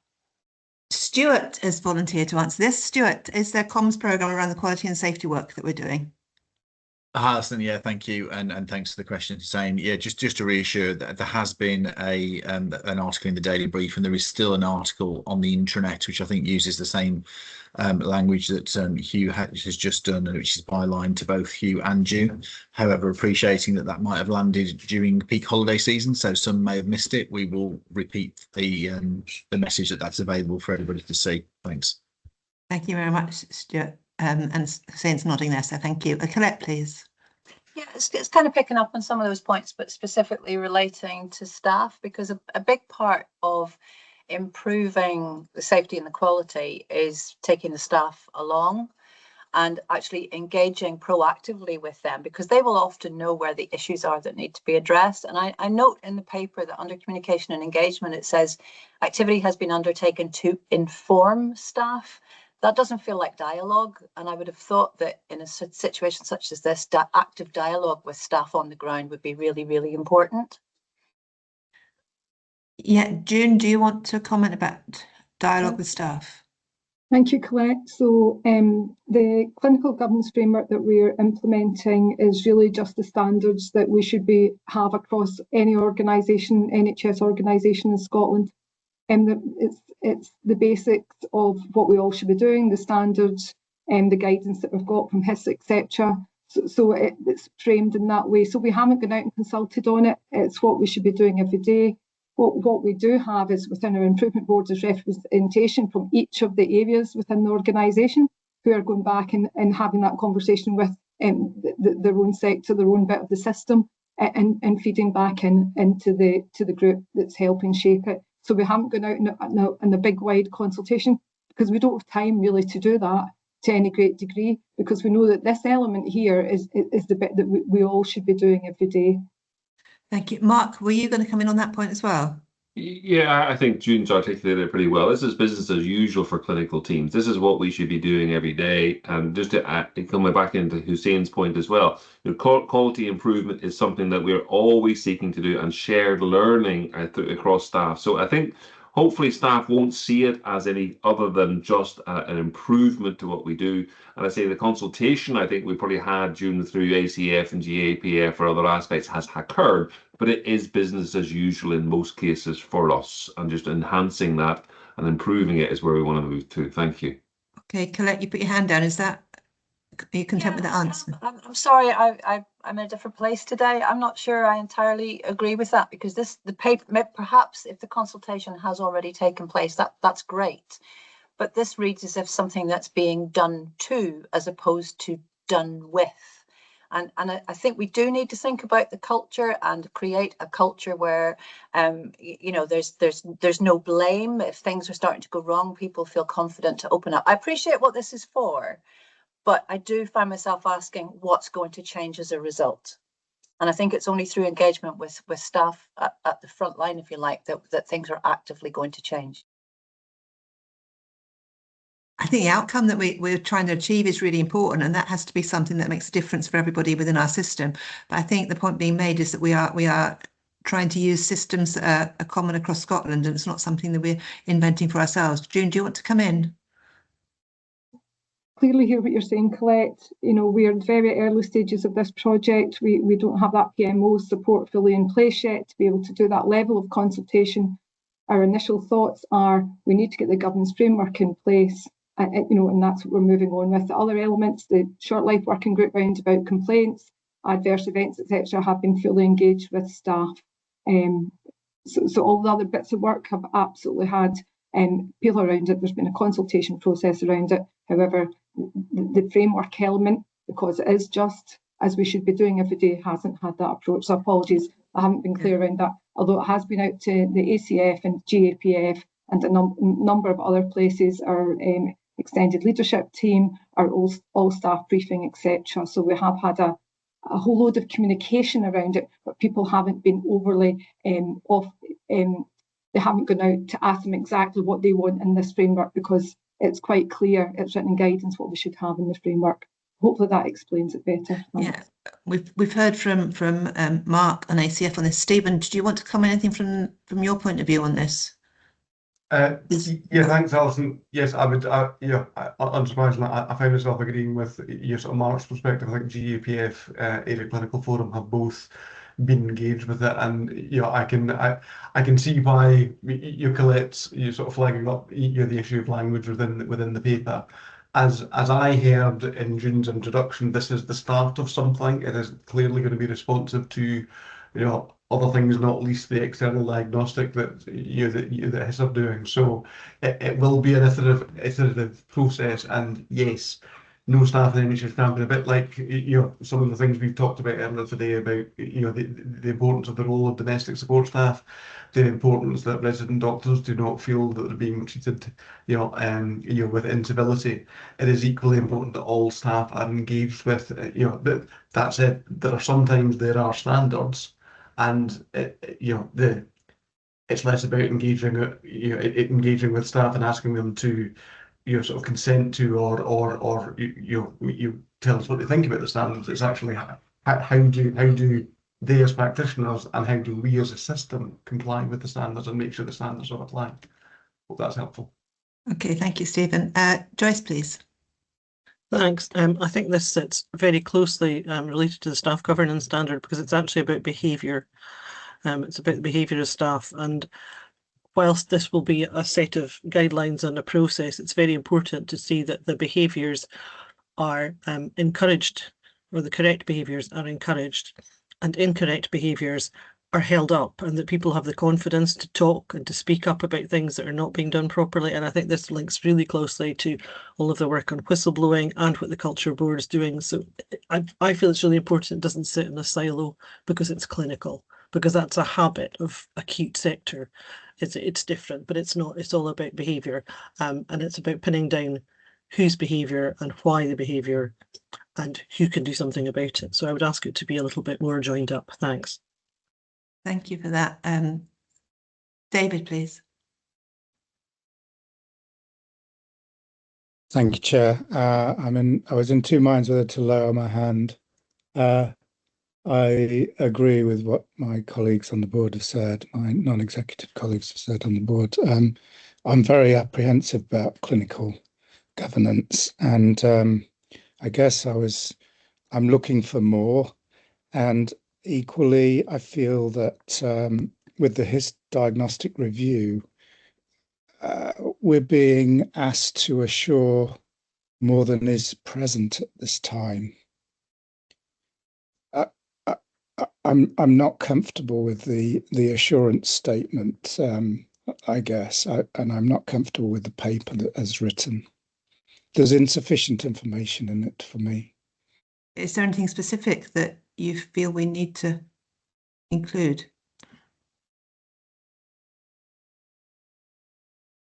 Or is it not right now? No. No, okay, but more reflection, I suppose. I feel apprehensive about it. Is what I need to say. Okay, we'll see if that comes out in any other conversations as well. Bert, please. Thank you, Chair. Just a couple of things I wanted to pick up on in relation to potential future measures that may be looked at, one of which is the timely completion of adverse event reviews. You know, as I understand it and everything I've learned over the past few years, there's a significant backlog of adverse event reviews that are always there to be completed. And I'm just one of the reasons is not only the numbers, but the capacity of people to undertake them. And I'm just wondering how this piece of work is going to improve or enhance that. And then the second point is, I guess, similar to what Joyce was saying, and it's around speaking up and being listened to regarding clinical concerns. How is that actually going to link in to other processes that are already there? For example, whistleblowing, the Culture Programme Board, and other things that might be developed. Thank you. Thank you. I'll come back to June for the point that Joyce made and the one that you just made there as well, Bert. Thank you. Yeah, so the linkage with the Culture Programme Board is extremely important in this work. And it's been laid out in relation to how it works. So I sit on the Culture Programme Board for that very reason, so that we have got that crossover and the linkage between the two. Because what we do in one space definitely needs to impact another, and we need to support the Culture Programme Board to drive the change that's required in the improvement work around clinical quality and safety. So that's really quite clearly defined in what we've laid out in our initial in our PMO model, if you like, and that we're not been able to share at this stage until we've got the HIS diagnostic, etc. In relation to Bert's point around about adverse event reviews, so we've had that short life working group working since the beginning of the year, Bert. It's developed collaboratively across the system. It's developed new processes to improve the speed around it. The problem is the backlog, and there's a resource paper being developed around about the backlog and how do we support that to be reduced in a quicker way. I think the thing we need to remember about the timeline, and we had this discussion actually at the Improvement Board yesterday, that often when something's happened that has been an adverse event for a family, they don't necessarily want to step into that adverse review space straight away. Now, we have an expectation it's done within 80 days. However, often families ask for not to start straight away. They want time and they need some time to process, etc. So we take a very person-centred approach to that, which does delay our processes. But just to recognise that sometimes that is the case as well. And absolutely speaking up again, totally agree, it's about learning. So this is not about blame in our clinical governance process, it's about how do we learn as a system, and that's what adverse event reviews are around. How do we organisationally learn as a system? How do we share our learning across the piece and ensure that what's happened to one person doesn't happen to anybody else in the future? So again, that linkage back to our work with the Culture Programme Board is really important. Thank you very much for that, June.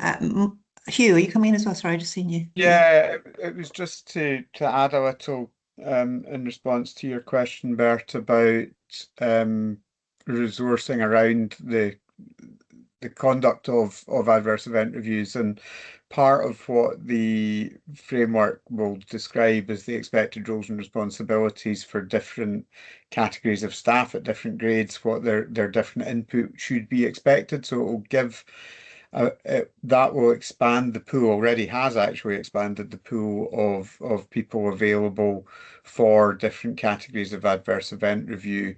And there's also a coordinated package of training available, which people will be signposted to through that. Our quality improvement and assurance team, our QIAT team, will hold a list of people that are trained and approved to undertake adverse event reviews, and they'll coordinate bringing together teams for them. Another thing we have to be cognizant of is that for the adverse event reviews at the more serious end, so our level 1 adverse event reviews, it always has to be considered as to whether any external subject matter expert is required. Many of our departments are very small with clinicians that work very, very closely together, and sometimes that can make it more challenging to undertake an adverse event review within a department, because it may be that all the clinicians in the department have been involved in the care of that patient and therefore are not able to be unconflicted.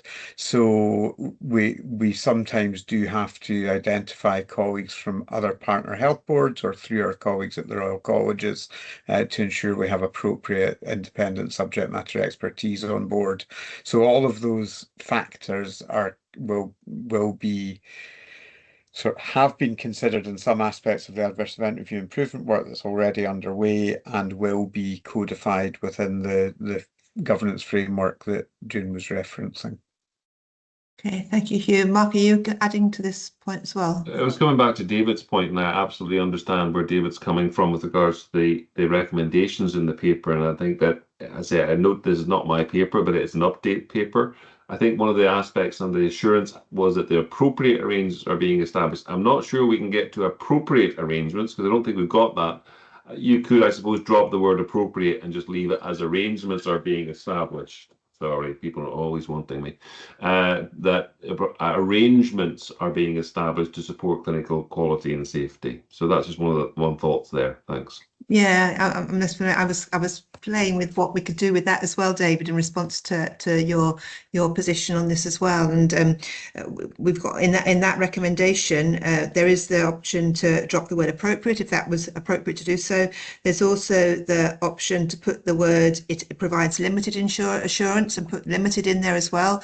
And there's bits in this conversation we've had around clarity around the culture programme board, something about the outcomes and difference it will make, and something about sharing learning across the system have been comments that have been made. But don't want to put words into your mouth, but there are things that have been said during the meeting. David, do you want to come back, and are we picking up, Mark and I picking up what you were meaning and what you said? You are, yes, thank you. I think deletion of appropriate and limited assurance would be, inclusion of limited assurance would be, I'd feel much more comfortable. It'd be important though, if you'd saying that though, David, that you need to be able to articulate why the assurance is limited. I think that would be helpful to obviously the teams moving forward. I don't feel I can in an open meeting. Okay, so further discussion would be required on that one. Okay, Laura, please. Thank you. Thank you to June and Hugh for the paper. I think we just need to step back and put this into a bit of context. This is an update paper, and if you just think, in June we agreed this as a strategic objective. So I think we've gone as far as we can under June and Hugh's leadership to begin to put the right building blocks in place. We've touched on some of those in terms of standing up the PMO, so there's the right infrastructure in place. I know we're not quite there yet, but that's work in progress. Various aspects of governance we've touched on in terms of standing up the improvement board, the executive group, both co-chaired by June and Hugh, and also in parallel with that, some strengthening to clinical governance arrangements in the acute sector. And we've got the arrangements here in terms of the clinical governance framework, and also June and colleagues have taken time in recent weeks to visit other boards and learn from Tayside and Forth Valley. We already, I think, start in a good place in terms of the work with our advisory groups, but really building on that again. We've got some dedicated work going on at Dr. Gray's Hospital in this space in terms of improvement work, and just informing the diagnostic with his and working with his in the last 8+ weeks has been a significant amount of work, because this is a two-way dialogue with his. So I actually think if you look at that the strategic priority was agreed in June and we're just in August, I think a whole body of work has happened to begin to put the right foundations in place. So I think we need to give credit where it's due.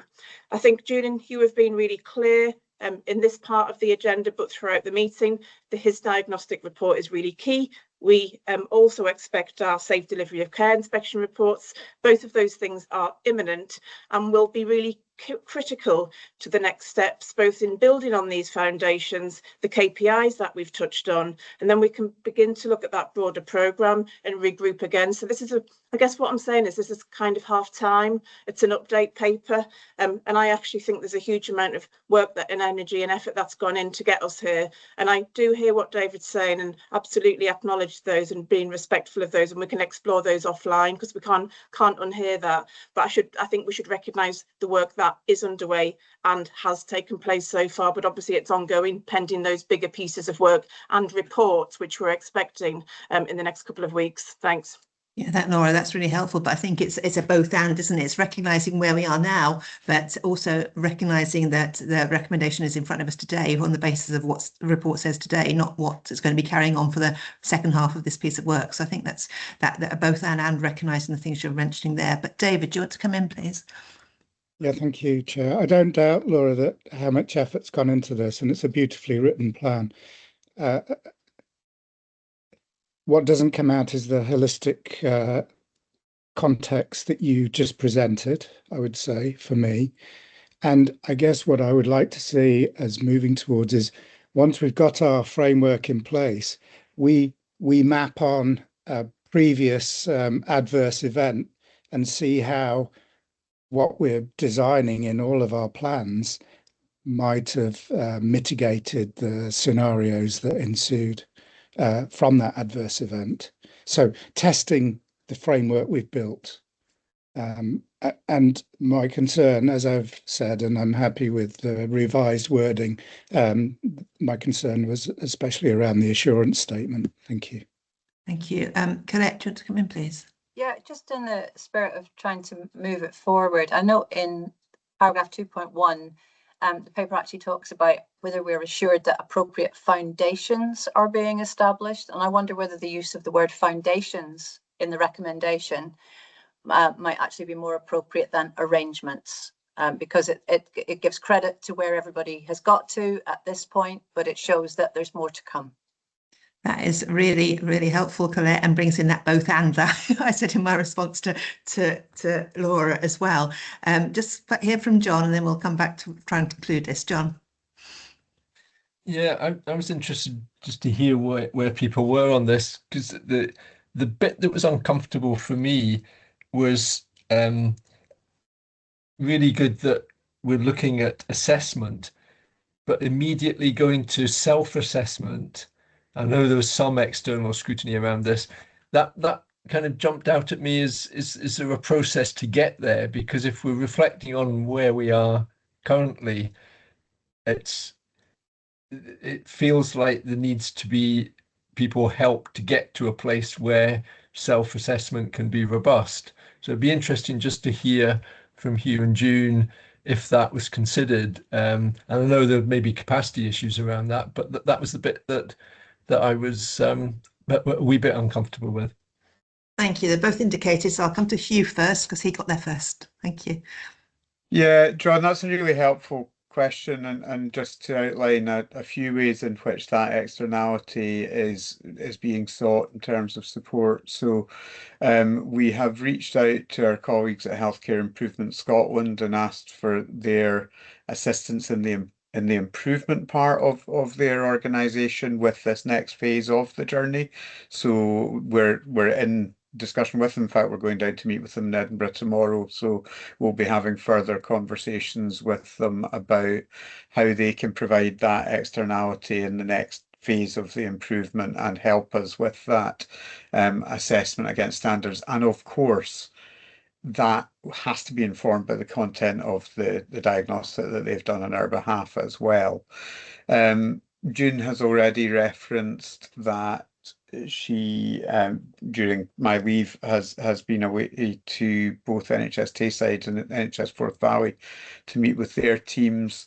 I've entered into dialogue with executive medical director and experienced executive medical director and a partner board, and will be attending the equivalent group in that health board, and will be inviting that colleague to attend our executive management group as it matures. So we are seeking that externality and that critical friend type input from a number of different sources, and that completely accept that we haven't stressed that in the paper. So thanks for the opportunity for describing it. Thank you, Hugh. June, do you want to add anything? Yeah, it's just the self-assessment element that John's describing there. So the self-assessment element, say it's level 1, I'm going to use really basic here, so not necessarily true, but I'm just trying to explain. So good would look like you have a terms of reference for your clinical governance group in your division, that you are correct, that you meet regularly, etc. So there would need to be evidence uploaded to prove all of those things before you would get the accreditation that was actually happening. But where that wasn't happening, that's where we would put the support in. I'm just using that as an example, not necessarily factual, but that's the kind of level of engagement we would need to be doing, John, to ensure people have got the right support to do the right things at the right time. And Mark, were you coming on that point as well? It was really coming to Hugh's point. It was regard to I've already you reached out to NHS Tayside, and I've had communications with the chair of clinical governance in NHS Tayside. So I'm going to meet up with her just to look at benchmarking across and see what we can learn from them, what they can learn from us, so that we are reaching out across different aspects. Hopefully that helps. Brilliant. Thank you. That's helpful, Mark. Thank you. John, do you want to come back on anything you said? No, I think if we're looking at this as a foundational part to it, and then what we've been reflecting can be thought about and considered, then I'm content with that at this stage, certainly. Brilliant, thank you. I'll now come back to David and Colette's very helpful suggestion about keeping the words as they are, provides assurance that appropriate, but change arrangements to foundations. David, what do you think of that suggestion? Bye-bye. Yeah, no, sorry, I couldn't get to my mic button. I've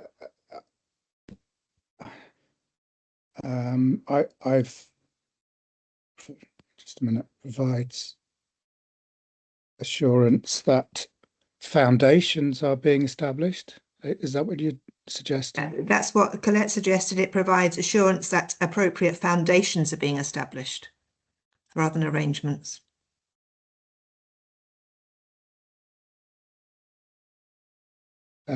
Yeah, okay. Has anyone else got a comment on this? Joyce? Yeah, I think the word appropriate is too early because we don't know it's appropriate yet. We'll only know once it's started. And that's what I'm hung up on. Okay, I think that's what David was. Yeah, so I think there are arrangements in place, and then we'll find out if they're going to work. Okay, I would suggest to move this on, as Colette tried to do earlier, confirm that it provides assurance that foundations are being established, and leave the wording as that. Yes, I'd be happy with that. Thank you. Joyce is nodding too. Can we then turn to the recommendations now? And the first assurance recommendation has been amended to confirm it provides assurance that foundations are being established. And then the second one is to endorse the proposed future reporting arrangements. Can we agree those two recommendations, please, as amended? Agreed. Thank you. Thank you very much for that conversation. We'll move on now to item 14, the GP Vision Programme Board closure and transition to business as usual. Lee, please. Thanks very much, Chair. So this paper seeks board endorsement to close the GP Vision programme, the programme board, and move its priority work into established NHS Grampian and Health and Social Care partnership governance arrangements.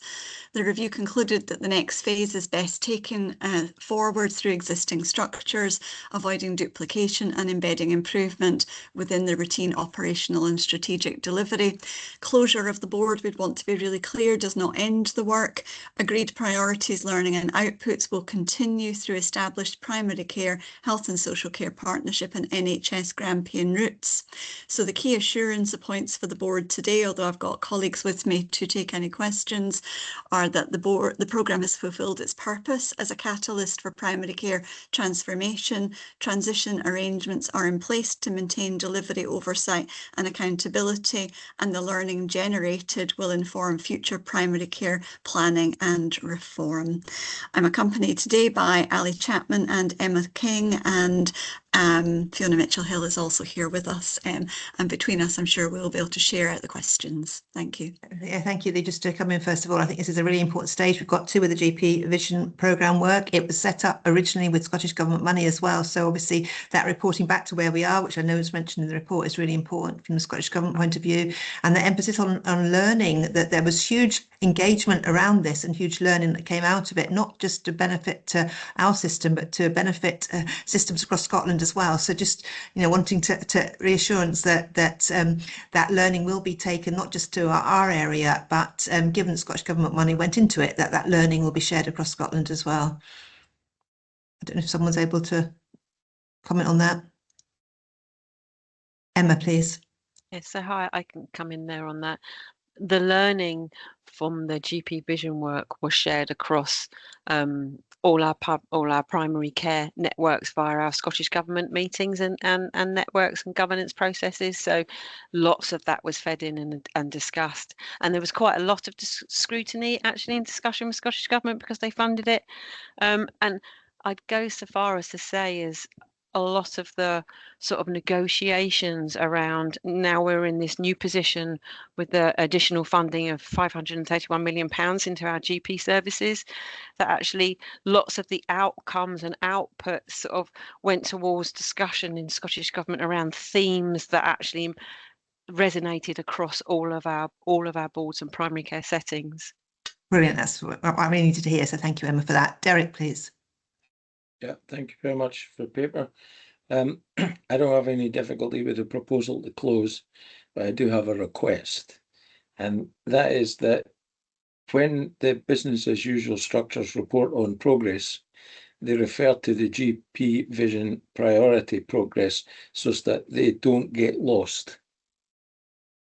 We keep an eye on it, basically. Yes, yeah, that makes total sense. That's not a problem at all. We can make sure that when we're narrating, we're saying, and this relates back to one of the priorities within the GP Vision work. Not a problem. Thank you for that. That was easily solved. That one, Mark, please.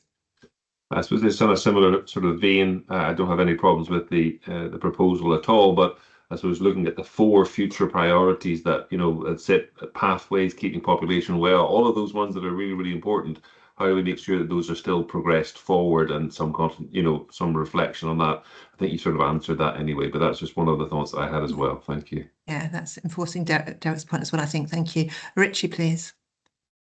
Yeah, it's not kind of vein. Welcome to the paper, and it's nice in some ways to have a proposition to close something down in terms of governance rather than keeping adding to it, just as an aside. And I guess just a question from the original inception of it and the change, I guess, the circumstances now, we're in a better place than we were a few years ago when it was first established. So I guess we was looking for assurance that the environment, the context has progressed sufficiently to allow us to stand it down. But the paper kind of gives some allusion to that, but just anything else you can add to that, just to reassure me further, would be helpful. Thank you. Emma, do you want to come in? Yes, what I'm hearing is some reassurance around standing down the board in itself. So the work and all that we've done around it, we now have set up a primary care forum for the whole of Grampian. So where this board and the work around it was a Grampian board, we didn't want to have it reported into isolated City, Shire and Murray. So it's a perfect transition now that work that was on a Grampian board, that board can be closed and can transition into our Grampian Primary Care Forum. So all of those work streams will have a Grampian focus and work as well, not only just within our primary care setting, but within our acute colleagues across our new groups and interface and our unscheduled care that have all been set up. So that's a really nice set of governance that we can help that flow now between our primary care forums and our colleagues across health and community. Okay, Richie. Yeah, thank you. Derek, please. Yeah, sorry, I missed a point in my notes here. It was about the future priorities, and they seem to me to be part of the future health and care model. And what we've discussed earlier is the very short time scale that has. So I just wanted to make that point, that the future priorities linked very strongly, I thought, to the health and care model. Thank you. Gail, you want to come in on that one? Yeah, I agree. So, and that's part of we're not starting from scratch. I think there's quite a lot of ongoing work at the moment. This is a really good example. Earlier on, we were talking about the work around infrastructure in terms of identifying what the urgent, what the medium term, etc. So there's a lot of work streams that are already ongoing at the moment that'll feed into that overall model. Okay, brilliant. And you'll keep that in pace as well, won't you? Thank you very much. Okay, thank you for that. Interesting comments there. Can we turn to the recommendations to endorse the formal closure of the GP Vision Programme Board as a discrete governance structure, and to note that the ongoing priority areas and so on will be continued through established business as usual governance and operational routes, and support escalation of the programme board closure to the Scottish Government? Agree those recommendations? Thank you for that one. Now moving on to item 15, the iMatter report. Melanie, please. Thank you, Chair. I'll, in the interest of time, I'll also take the paper as read and just want to highlight a couple of key items, really. So, firstly, we've heard a lot about the staff experience throughout the board meeting today, and also the impact that we want to see some of our improvement actions starting to take. So what iMatter does for us on an annual basis, this gives us a story back from the staff as to how it feels to work within NHS Grampian. And what this report is showing us really is that we still remain stable at an employee and team level, and that there are signs of improvement, modest but good signs of improvement at an organisational level. And you can see that within the results, within the paperwork. What we're doing at the moment is focusing our attentions now to so hearing what our staff say is important, but what is more important is what we do with that information. And so the action plans that will be produced as a result of the local team results are due to be submitted by lunchtime on Monday. We set ourselves an ambitious target of 70%, and we are progressing towards that at the moment. That said, Monday is not the final deadline. The action plans can continue to be added at any point. So we will not be taking our taking focus away from continuing action planning on Monday. It will continue until we get to the 70% or beyond that we want to achieve. Because as we've heard today, it's about what we hear from our staff and how we put what we hear from our staff into action that really matters and will really make a difference in the organisation. So a couple of areas that are still to be focused on, really, as you will see, is on listening and putting into place mechanisms for listening across the remit of opportunities. So whether or not that's through the Speak Up, whether or not it's through clinical and quality safety, as we've heard earlier on, or whether or not it's through the Culture Programme Board. What we'll be needing to turn our attentions to over the coming years, how we bring all of that information together and we act upon it. And so that will be a focus for Jay and the team going forward. I think that's probably all I need to say at this point, Alison, given the time, but I'm happy to take any questions. Thank you, Melanie. I'll just add at this point that the non-executives uploaded their action plan yesterday, so that is helping towards that 70% total from the non-executive. So thank you for everyone who contributed to that. Any questions to Melanie, please? Hussein. Yeah, thank you very much. As always, really appreciate the report, and it's certainly heartening to see that the uptake is increasing. I was very interested to note that obviously we changed the question on leadership and visibility, but the word confidence was used in there as well. And I was just wondering if we could have some narrative on whether or not in the free text, if there was any, were there any suggestions, proposals, thematically coming forward from staff as to how we can help to increase that confidence in leadership? No, we haven't had any free text yet, Hussein. So when we look at the pulse survey going forward, we've got the opportunity to put some free text into that space. So that's something that we're considering at the moment as to at what point we include free text. So that we can certainly pick that up in that thinking. Okay, thank you. Thank you. Derek, please. Not so much a question, but more a comment. And on page 245, we see the across NHS Scotland results. And if you look at our results, remarkable consistency. So right across Scotland, we're getting scores within, you know, a very small band. I found that a little bit peculiar, but I'll just leave it at that. Are you 245 on the PDF? Because we won't get the NHS Scotland comparison till a bit later on, Derek. Can you just help me understand where you're from? Page 12 on the PDF. Yeah, page 12 of it's page 245 on my screen here. Okay. Have you got it, Melanie? Yeah, so that's last year's NHS Scotland result, not this year. So that's the 2025 one. But very, very close. Yeah, we are very close. We are very close. We'll get the up-to-date one as well later, probably September, October, I'm advised. So we'll be able to see how we compare this year. But no, you're right, Derek. It's fairly consistent across Scotland. Yeah, okay. And we'll obviously have to wait to have this year's to be able to do any benchmarking comparison there as well. So thank you for the question, Derek. Thank you. I can't see any other questions there. So can we turn to the recommendations, please?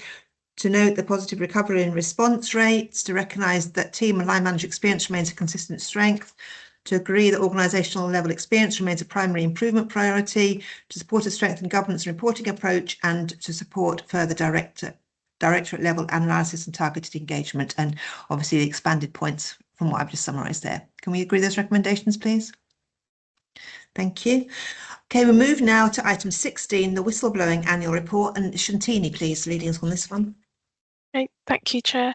So I'm pleased to introduce the annual whistleblowing report for 25-26, which sets out NHS Grampian's implementation of the national whistleblowing standards and our commitment to creating a culture where staff feel safe and supported to speak up. The report was also discussed at the Staff Governance Committee on the 2nd of July, ahead of being presented here today. So this is our fifth annual report under the national standards. The report demonstrates that arrangements are in place for staff and those working alongside NHS Grampian to raise concerns confidentially, receive appropriate support, and for the organisation to learn from concerns raised in the public interest. This includes learning that is informing in improvements to governance, culture and organisational processes, and it also demonstrates our continued commitment to supporting a Speak Up culture through our Speak Up Ambassadors network, training, leadership development and wellbeing initiatives.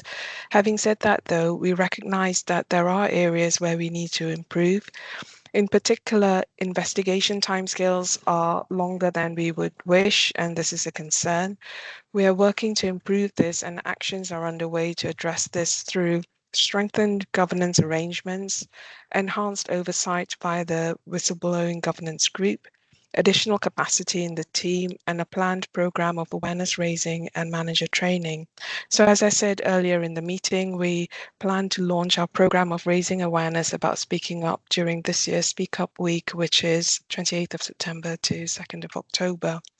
So finally, I'd like to acknowledge and thank those who have raised concerns during the year, as well as the Speak Up ambassadors, whistleblowing champion, investigators and staff involved in supporting the process. Their contribution is essential to helping us improve the quality and safety of our services and to strengthen our organisational culture. So I'm joined today by Louise Ballantyne, our whistleblowing lead, who produced the report, and together we're happy to answer any questions. But with permission, Chair, I think Bert would like to come in as well as our whistleblowing champion to give some comments. Thank you. Yes, I'm going to bring in Bert now. Thank you, Shantini. Bert, please, do you want to add anything? Thank you, Chair. Thank you, Shantini, for your input.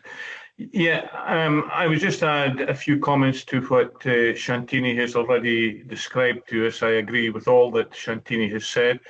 I think over the past year, we've seen continued progress in our approach towards whistleblowing in the organisation, and I'll talk about that in a moment, but there is still work to do. We've talked earlier in this meeting several times about the linkages between whistleblowing culture and speaking up.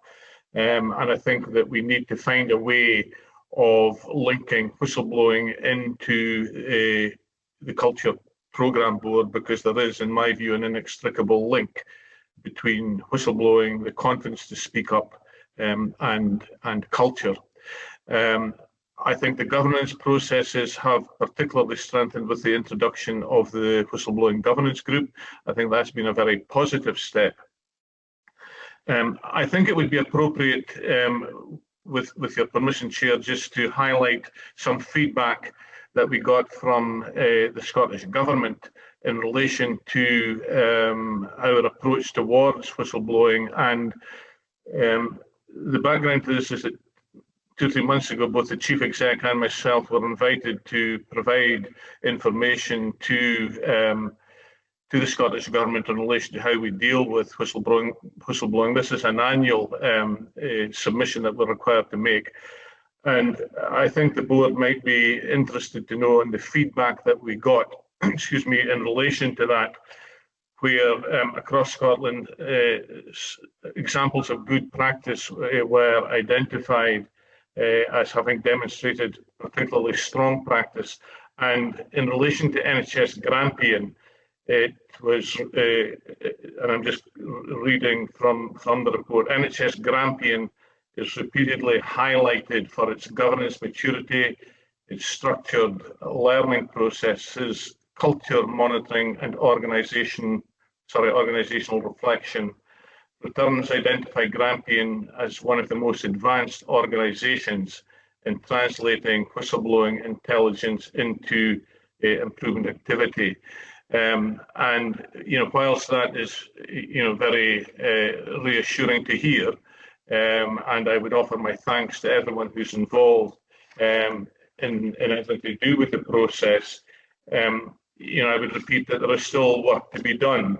And we need to see an impact on what we are doing, and particularly there's this issue regarding encouraging people to speak up and to do so with trust and confidence. Louise may wish to come in and add anything, and have the report having been at staff governance. Joyce may also want to add a comment or two. Thank you. Okay, thank you very much, Bert, and congratulations to you and the team for the good progress being made in the areas identified in the report. Thank you. Louise, did you want to come in? I think actually everything's been covered really well by Shantini and Bert, so I'm happy. Nothing particular to add. Brilliant. Thank you, Louise. And Joyce, did you want to come in? I think just to mention that the fact that there was concern raised earlier in the year about some of the ways that we were handling things, and the development of the whistleblowing governance group has dramatically improved how things are being looked at, the process, the general governance of it, and the feeding through of information elsewhere. So I have much more confidence in seeing how it goes through in the future from that. Thanks. Brilliant. Thank you, Joyce. Dennis, please. Thank you, Claire. I'll associate myself with your comments in terms of the congratulations, and indeed Bert's recognition there's still work to be done. It's with reference to the Speak Up ambassadors. Are we managing to get the Speak Up ambassadors across virtually all the different sectors within NHS Grampian? We started off today's board meeting, seems an awful long time ago, with from our domestic perspective. And I'm just asking the question, do we have our Speak Up ambassadors across all our sectors? And are we doing anything actively to ensure that we do? Thank you. Thank you. I don't know, Shantini, do you want to? Yeah, I'll come in. So we actually discussed this at our last whistleblowing governance group meeting as well, and so recognizing that we do need to take stock. So we're meeting with the Speak Up ambassadors in September, but also we need to look at the spread of where they are by specialty, by location, geography, and professional group as well. And again, so this is part of that campaign that we want to launch as part of Speak Up Week. So how do we engage more people and look at increasing the spread so that it's more equitable, I suppose, across the footprint of the organisation.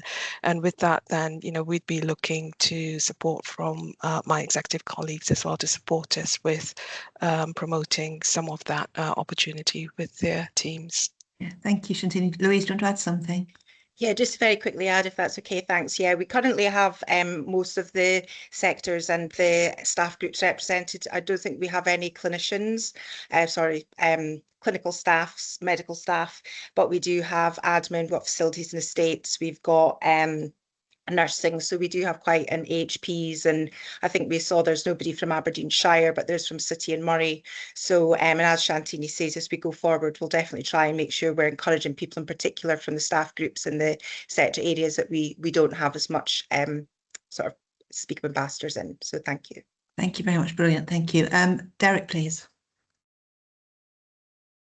Thank you. I'm on page 256. Which is page 7 of the report, and I'm looking at the number 6, the stage 2 outcomes. It says concerns upheld at stage 2 was 2, which it came to 67%. The concerns partially upheld is 4, and there's nothing there. And then not upheld at stage 2 is 3, and that's given as 33%. Strikes me there's something missing with the percentages there. Louise, do you want to comment? Yeah, thank you. I'm sorry, I hadn't spotted that. The calculator, the one that we get from the INWO to put in the data, and it calculates it automatically. So I'm not sure why that hasn't been pulled through. So I can double check that and get that replaced, but that should be all done automatically with the spreadsheet that we're provided. All boards are given the same one.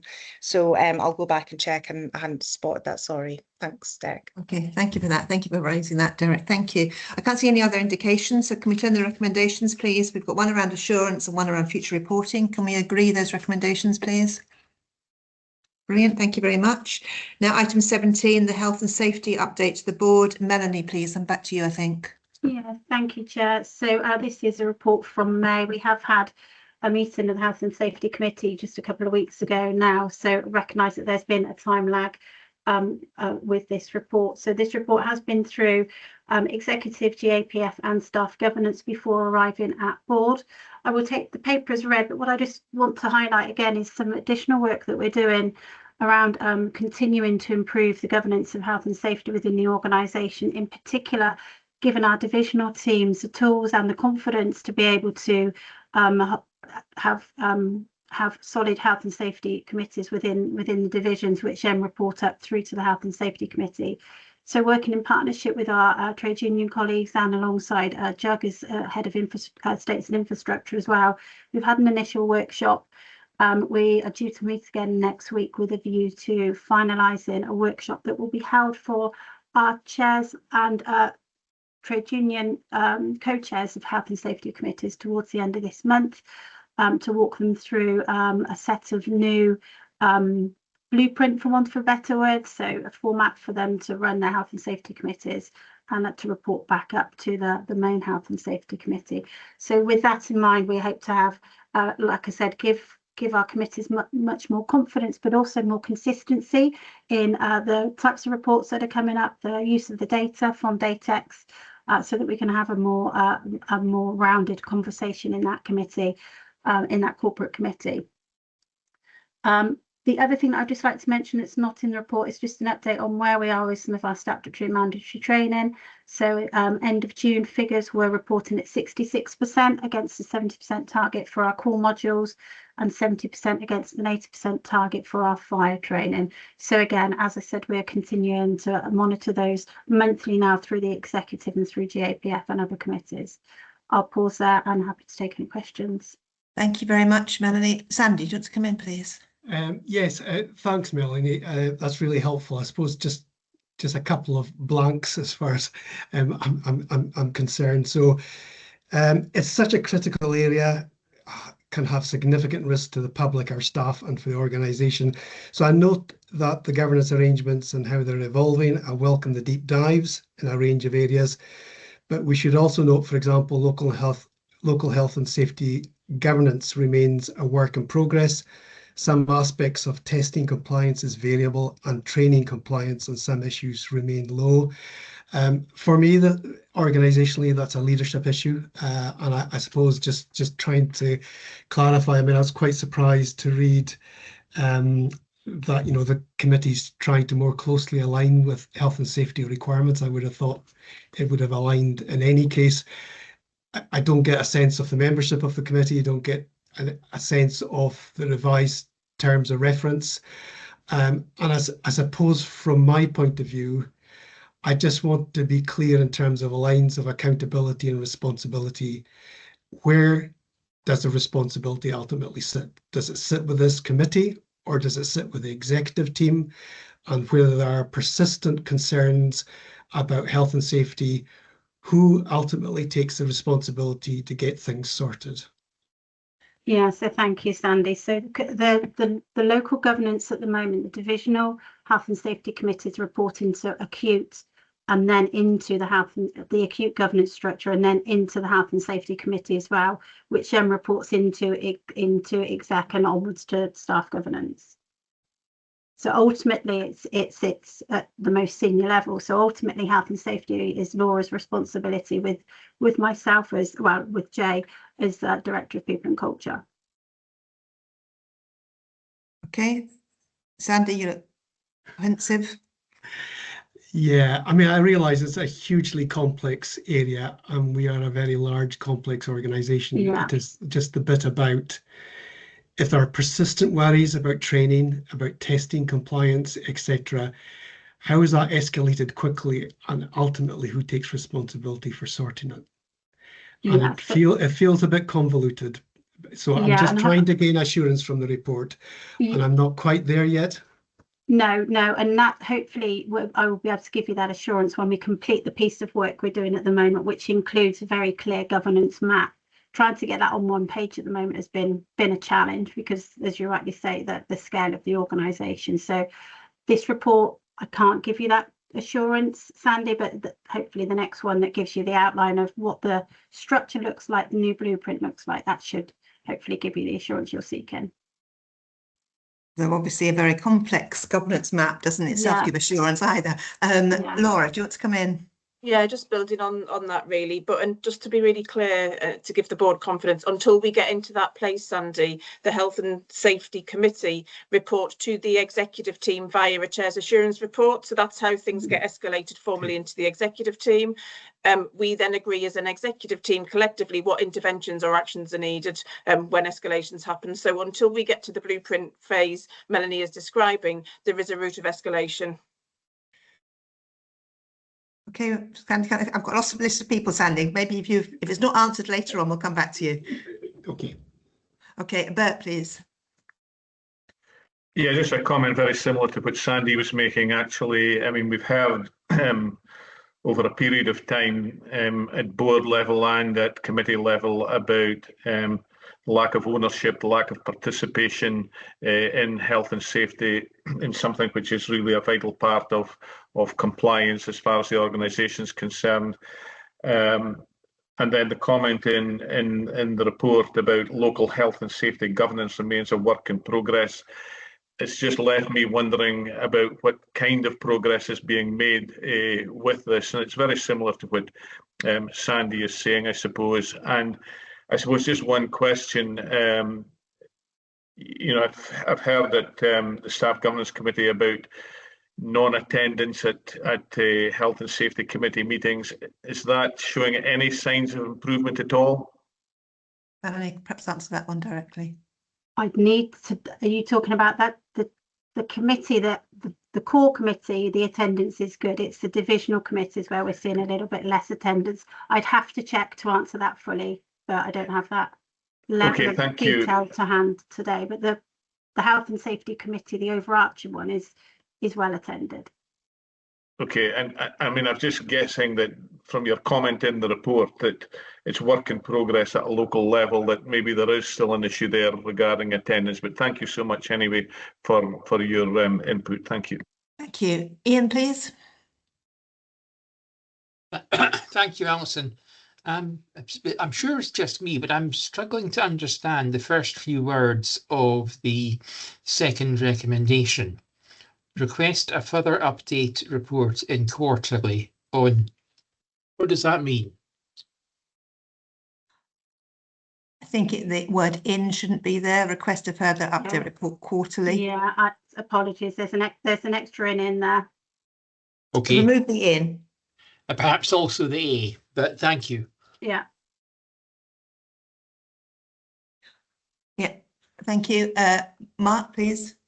Thanks very much. Just reflecting on the barriers to mandatory and statutory training in regards to if we go back to the start of the meeting today, when we were looking at the domestic staff, their inability to get access to IT. I wonder if we could look at how that could be improved, because that could maybe bring up some of your percentages. Just looking at all those barriers that preventing people, participating in that. It's been a long day. Yeah.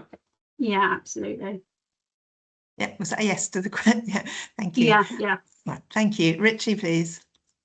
Yeah, thanks, and thanks for the paper. It seems like this is a kind of a well-needed paper, just in terms of strengthening the governance arrangements round about it. So appreciate it coming forward. And I had a similar kind of line of thought and thinking from Sandy's question to start, and that led me on to think to what the first recommendation. It's asking us to be assured about the current arrangements. I think I'm assured that there's work underway to strengthen it, but I don't think personally be assured that the arrangements are actually adequate at this point. There's maybe just a slight adjustment in the wording there. Thank you for that. I think that's where the conversation is going as well, Richie. Thank you. Colette, please. Yeah, totally agree with what Richie's just said. I mean, we have to welcome the work that's gone into this. So thank you very much, Melanie, for getting it to the point that it's got to so far. I also welcome the suggestion that reports will come back. I take it to this board on a regular basis. And an important part of this, along with everything else that everybody's said today, is actually the extent to which NHS Grampian is complying with statutory legislation. And I would want to see that coming back to the board very quickly, if we could, please. Yeah. Okay, thank you, Colette. And Derek, please. Just following on really from Colette's point there about compliance, we do have a compliance group. And my question was, what's the relationship between, a compliance group which does report to Audit and Risk Committee. So my question is, what's the relationship between the Health and Safety group and the compliance group?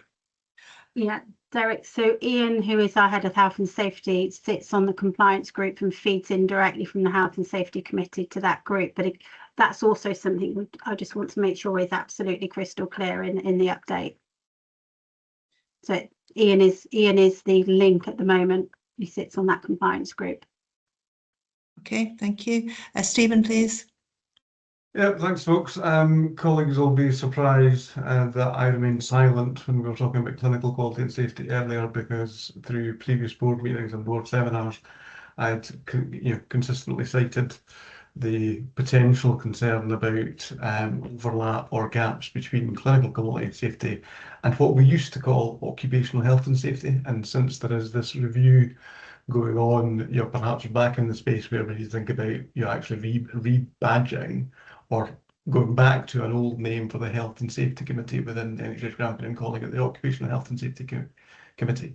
It is co-chaired by the exec lead for health and safety, which for a long time has been Melanie or Jay and predecessors, and whoever the employee director is. So it is a partnership committee. It feeds into the staff governance committee.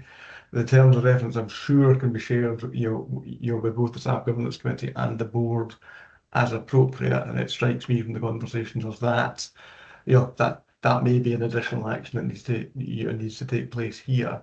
Where health and safety, staff health and safety is in the organisation is not perfect, but that's not the first topic that we've discussed this afternoon that NHS Grampian finds itself in. Remind colleagues of the discussion that we've always participated in around about clinical quality and safety. So it is a work in progress, and things which weren't clear even a few months ago, when amongst others Colette was in the Staff Governance Committee, are becoming clearer. So I hope that, trying to be careful about the language that I use, given that this is an open meeting, and perhaps it's the sort of thing that, you know, we need to bring that into a board seminar mode as well. Thank you. Thank you very much, Stephen. Thank you for that. Melanie, is there anything there you want to comment on that Stephen's just said? No, just to recognise and thank Stephen and trade union reps for their support with this as well. They've been instrumental in helping us make some of the progress we're making. So thank you. Thank you. Sandy, I'll come back to you. Is there anything else that you were pondering over now that you've heard the rest of the discussion? Yeah, lots of pondering, but that was really, really helpful discussion. And I think Laura's answer was really helpful, because at the end of the day, when something is of real concern and goes wrong, that's exactly the focus and the question that the Health and Safety Executive will ask. So it's just been absolutely clear where responsibility sits, and that executive responsibility makes sure that the arrangements that we have in place work, and when concerns are raised, they are responded to. So I think Laura absolutely hit the nail on the head, and I think that's really helpful. But we need to remember, we get very caught up in governance and structures and so forth, but it can be very straightforward, the inspection process. When something goes wrong, there's a real clarity about who's responsible for what, and I think we need to be clear about it too. Yeah, thank you, Melanie. You want to come back on that? Yeah, no, thank you. I mean, just to echo what Sandy said, but also recognise that we are now becoming in a space with our health and safety team that they are escalating if they feel the need to, even if it's by the way, outside a committee as well. So we're getting into that space now that they're having the confidence to come to me or directly to Laura if they've got something that's worrying them. So again, that gives me confidence that things are improving. Brilliant, thank you. As we turn to the recommendations now, I just wanted to come back to Colette and her point about compliance being reported. Obviously, in the second recommendation, future reporting would have compliance improvement and actions from HSE activity being reported quarterly. Is that what you're looking for, or is there something else you're looking for? I think what that relates to is compliance improvement, where the health and safety executive have been in to investigate a particular thing, but there's a whole suite of statutory legislation that applies to big organisations like NHS Grampian, and unless there's an incident to bring the health and safety executive in, they're not going to opine on the extent to which the organisation is compliant. So we ought to know how compliant we are with all of that legislation. So that's my question. It will take time probably to work that through, but I do think we ought to be asking for that. Okay, so I'll come back to Joyce and I'll come back to you, and I'll ask you to suggest some wording to include on that one then. So Joyce and Derek, I'll come back to you. Joyce, please.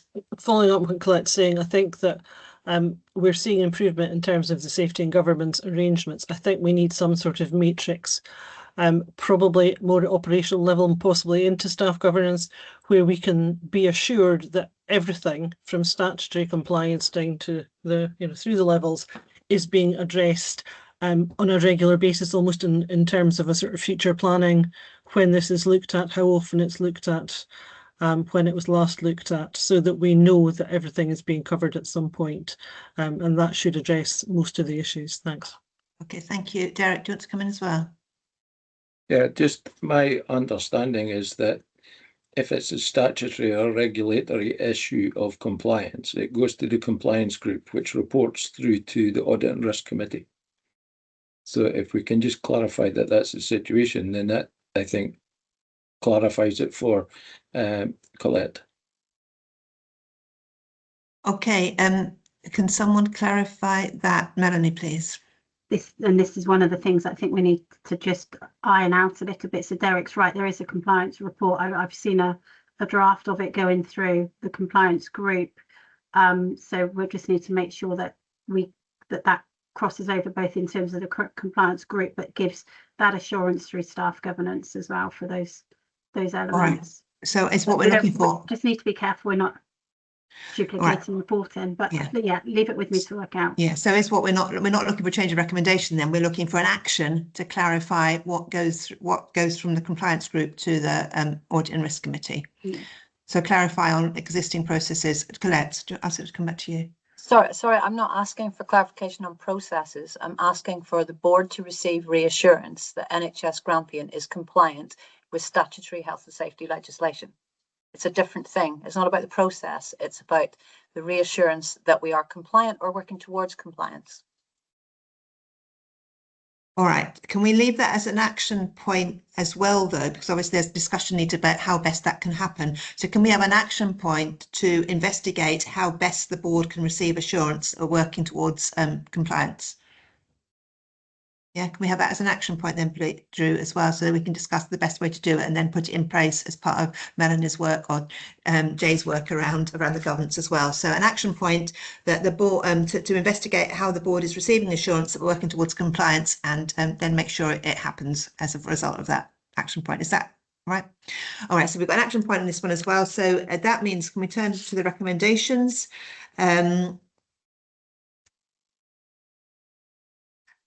I think taking on board Rich's suggestion, the first one on assurance, review the information provided in this paper and receive assurance that work is underway on current health and safety governance arrangements. Is that the suggestion you made, Richie? And do we agree it? Okay, so we add in the words, receive assurance that work is underway on current health and safety governance arrangements, including the actions underway to strengthen local oversight, improve compliance and address identified risks. And the future reporting that Ian updated, request further update reports quarterly on progress with health and safety governance, compliance improvement and actions arising from HSG activity. And in addition, we've got the action point about a board receiving assurance. Can we agree those two recommendations, please? Thank you. Okay, thank you for that one. Now we're going to item 18, the bed and anchor update, please. Thank you, Chair. Thank you, Chair. And I'm joined by Ian Mathewson, the Project Director for this paper. It's a brief report this month, but it doesn't reflect the significant amount of work that's been undertaken by the technical teams. In terms of the project budget, we are still within the financial envelope of 438.6 million, so there's no change there. As for the programme, there is no change in the programme for this reporting period. However, there still remain significant risks to the programme, and we are due to receive the latest programme from Graham Construction tomorrow for the Anchor project. With the moving on to the Anchor, we have a good handle on all the key issues now. We are working through them at pace, and moving to the bed. The issues are much more complex with the bed. However, we've made very good progress on the HV/LV issues that was previously reported on, and the team will continue to do that. And we are also now working on possible solutions to the fan coil and inline cooling coil issues. Therefore, the risks have not changed. They remain with those key mechanical engineering issues. And at that point, I'm happy to take any questions, Chair. Brilliant. Thank you very much, Jug. Any questions for Jug, please? Dennis, please. I'll be very brief, Chair. Given that we've known that the board meeting is today, you've just indicated that we'll get an update from Graham's tomorrow. It just seems peculiar to me that we couldn't have maybe tried to establish that update from Graham's prior to today's meeting, given that you've just indicated it's going to be tomorrow. Thank you. Yeah, it's a good point, Dennis. The programme it's always a draft programme that's due.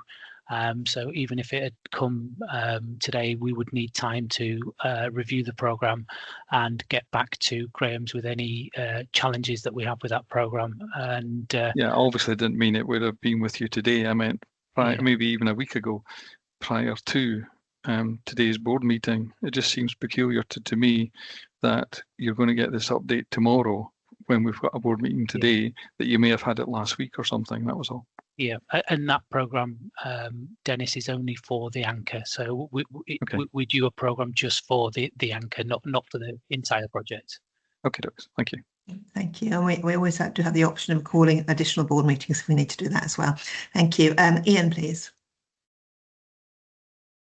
Thank you, Alison. Could I ask Judd, please, what level of confidence do you have in the programme dates at the top of page 275, page 3 of 5 of this report? Yeah, so as I stated, there is significant risks attached to both of those dates, both on the anchor and the bed. In terms of the anchor, there is good progress. It is likely that to slip into next year, but the key difference is we know what the issues are. It's a case of the lead time it takes for design work to be completed on the mechanical water filtration system. So we know what the issues are. We're working through those issues, and we're hoping to, by the next board meeting, be able to give a much more clearer timeline on when those issues will be completed.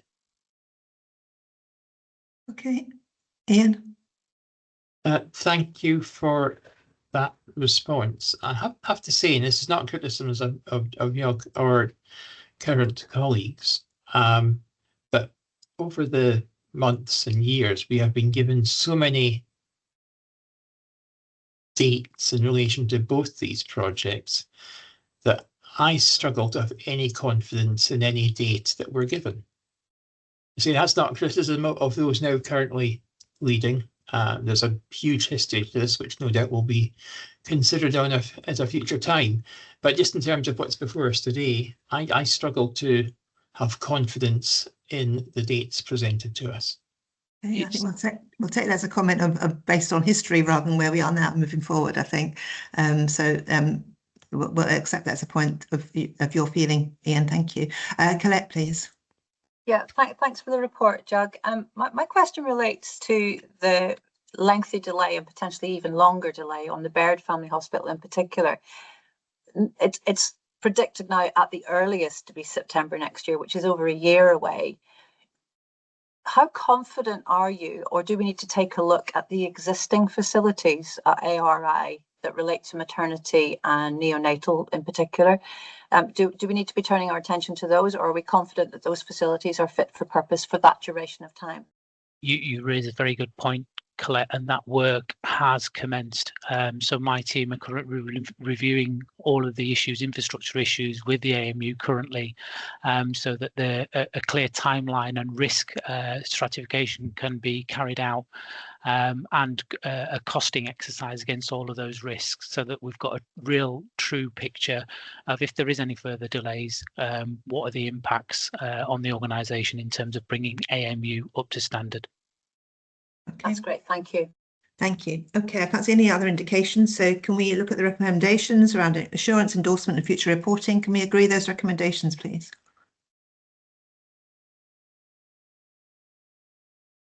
Can we agree them? Ian, thank you. I suspect I will be in a very small minority in this, Alison. And I note the careful choice of words in the recommendations. But personally, I would prefer that on the endorsement point, rather than acknowledging the programme dates, we just note them and support the project team in progressing delivery and communications. But I'd say that's my view. I accept others may take a different view, but my view is we should simply be noting those. Okay, can I have any indication from anyone else? Do we note or do we acknowledge? Ian, please. I'm sorry, Anne, please. Yeah, I'm agreeing with Ian. I would note. Thank you. And Stephen? I find myself disagreeing. I think acknowledge is a little bit more active. We as a board are, while we're under a lot of, and understandably, we're under a lot of scrutiny around this, and there is the Scottish Government,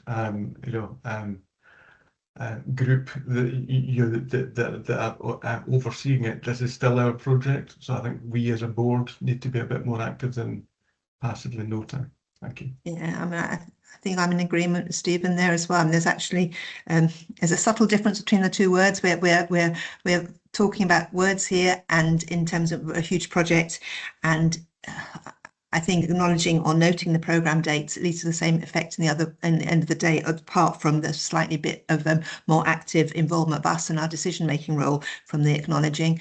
Dennis, please. I think you've just said it, Chair, and I think we stick with acknowledging rather than noting. Thank you. Colette, please. I agree with acknowledge, because acknowledge means to recognise the status of, and in doing so then we can ask questions about how things are going to change, etc. We're not just noting this, we're being proactive in our response. Yeah, I think that's a difference that Stephen brought out as well. So can we can we acknowledge, and this, I'm loath to have a vote on this as an NHS meeting, but can we acknowledge? Yes, they've agreed that we could acknowledge. Thank you. So we will. So can we agree the recommendations as they are written in the paper, please? Thank you. Okay, then item 19, the executive portfolios update. Laura, please.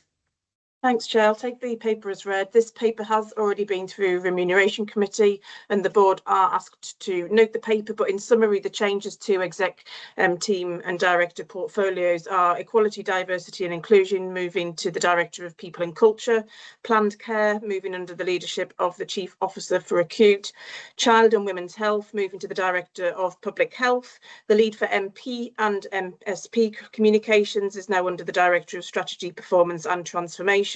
Legal services has moved under the Office of the Medical Director, and value and sustainability is now under the responsibility of the Director of Strategy, Transformation and Performance. So again, here for noting, I'm happy to take any questions. Thanks. Thank you. John, please. Yeah, thank you. Just a simple question for those of us on population health. In future, is the EDI, the equalities work and the equity work, going to come through Shantini as Director of Public Health, or will it come through the Director of People and Culture? Yeah, so EDI will come through the Director of People and Culture, but clearly Jay and Shantini will work hand in hand in relation to the Population Health Committee. Thanks. Thank you. Okay. Yeah, so is Shantini going to be the main executive lead for that committee still, and yes, she will liaise with them? Okay. So Shantini's still the executive lead for Population Health Committee. Jay is Director of People and Culture as the executive lead for Equality, Diversity and Inclusion. Okay, but Shantini is the executive lead, so we'll liaise with Jay on that. Thank you. Derek, please. I'm a little confused here. Not an unusual state, I have to say. But we're talking about portfolios. I thought we had moved away from portfolios into divisions or directorates or whatever we decided. No. So this is, when I describe portfolios in this context, I'm talking about the portfolios of executive directors. So under each executive director, who leads on what? So areas of span of responsibilities if we wish to move away from portfolios. This is not about portfolios in divisions. This is about who are the board level leads and what sits under each executive director, just so we're crystal clear, recognising there's been some movement given appointments in recent months, Derek. So apologies for the language. It may be something we can pick up on just so we don't cause confusion moving forward. That's hugely helpful. Thank you. It's when they open the briefcase, what's in the briefcase, isn't it? That is basically, thank you. Mark, please. Thanks very much, Chair. Just looking at the all legal services under the medical director, has been any resource moving with regards to that? Because obviously that's a big thing to do, and medical director is a fairly busy post as it is. Thanks. So in summary, yes, I'll let Hugh come in and give you the specifics. Thanks. So yeah, so this is for legal claims, Mark, and all clinical negligence claims already sit under myself through the information governance function. What's been added is effectively the slips, trips and falls, so the non-clinical negligence claims, and that's also been added into the information governance function and forms part of the uplift in staffing that we've previously reported in the information governance team. Thank you. Can we agree the recommendations on this paper, please? Thank you. We move then to item 20, the North East System Transformation Group Terms of Reference. Laura, please. Okay, thank you, Chair. Again, take the paper as read. The terms of reference are here for the board to endorse, and this is an approach all partners are taking and bringing these through their own organisations. And hopefully the board can take assurance that the terms of reference absolutely give a strong basis for the Grampian-wide redesign work that needs to be taken forward. The terms of reference in the pack were agreed at the 3rd of July meeting of the North East System Transformation Group, and that was the second meeting of the refreshed group that has now been stood up and running. The programme of work as we get there for the North East System Transformation Group will be agreed by each organisation, so we'll come back through our board in due course. And just to confirm with all board members, I have agreed with our board chair, obviously updates will come to the board on a regular basis, but the regular board committee through which updates of the North East System Transformation Group will come through PAFIC moving forward. So that's the anchoring point from a board committee perspective, but here for the board to endorse. Happy to take any questions. Thanks. Thank you. Ian, please. Thanks, Alison. With apologies, I missed it. Since this report refers specifically to the three councils, can I make a further transparency statement in relation to my membership of Aberdeen City Council? It is though a transparency statement. It's not a interest. And sorry for having missed it at the start of the meeting. Thank you very much, Ian. Thank you. Okay, Colette, please. Sorry to be a pain, but I read this. It's a similar question to the earlier discussion about the subnational groups, Laura, really. What I can't see from this is how the governance works. And I know you say things are going to be reported to all the various boards, but we've got councils here, we've got IJBs here, and we've got NHS Grampian here, and I just can't see how you knit all that together in terms of agreements about financial spend on particular projects. So could you just give us a little bit more on how that might work? Yeah, of course. So as I say, the main programme of work, effectively things will have to go through each organisation, but we need to do that in as swifter way as possible. But I just want to really reinforce statutory, financial and service decisions still will remain the decision of individual organisations. That is not changing. We will, any outputs that require decisions that come out of the North East System Transformation Group will come through each organisation's governance in simple terms. For us, the reporting route will be through PAFIC and onwards to the board. Okay.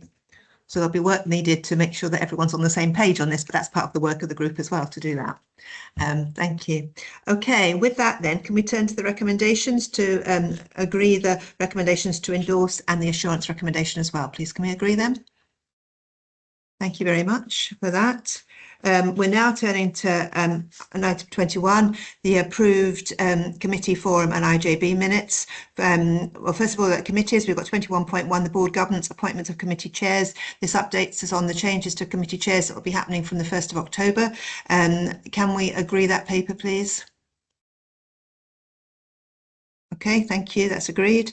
Then 21.2, the issues from committee chairs. Sandy, I believe you've got an escalation to bring to us here. Yes, Chair. At its meeting on the 22nd of July, PAFIC committee was unable to take assurance from the planned care performance report. Members of the committee were concerned that the paper did not provide sufficient evidence that the proposed actions, trajectories and governance arrangements were robust, deliverable or likely to achieve the required performance improvements in both planned and cancer care. The committee therefore concluded that it could not accept the recommendation or take assurance from the report. PAFIC agreed that the matter should be escalated to this board and that further work should be undertaken by the executive team to clarify the position and provide the evidence necessary to support assurance and performance improvement. Thank you, Sandy, for bringing that to the attention of this board. Laura, would you like to respond, please? Yeah, thank you, Chair. Thank you, Sandy. So Just to say, as an executive team, we accept the escalation to the board and see it as necessary given the present concerns and the lack of assurance, which of course we are absolutely committed to addressing, as described earlier, with work already underway to do so. I do want to restate what I described earlier, that we absolutely accept too many of our patients are experiencing unacceptably long waits presently for surgery and appointments, and we are absolutely determined to improve this position. As set out earlier in the meeting, we are looking at our own efficiencies very closely and how much further we can go from an NHS Grampian perspective, but equally working with health boards across the east of Scotland for that wraparound support. So I think on that basis, there are two next steps, Chair, I am proposing. I touched on the importance of the 10th of September board workshop on planned care, but also I would propose a full update comes back to our October public board meeting as a standalone paper on all aspects of planned care, covering cancer, diagnostics and long waits and efficiency and productivity, so we can give the assurance we need at the October public board meeting. Thank you.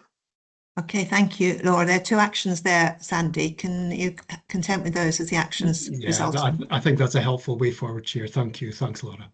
Okay, so can we note those as actions, please, Drew? The planned care seminar on the 10th of September and the October board meeting, the standalone paper, as the two ways forward on this. And obviously we will then have recommendations to look at in the October meeting. Yes, thank you.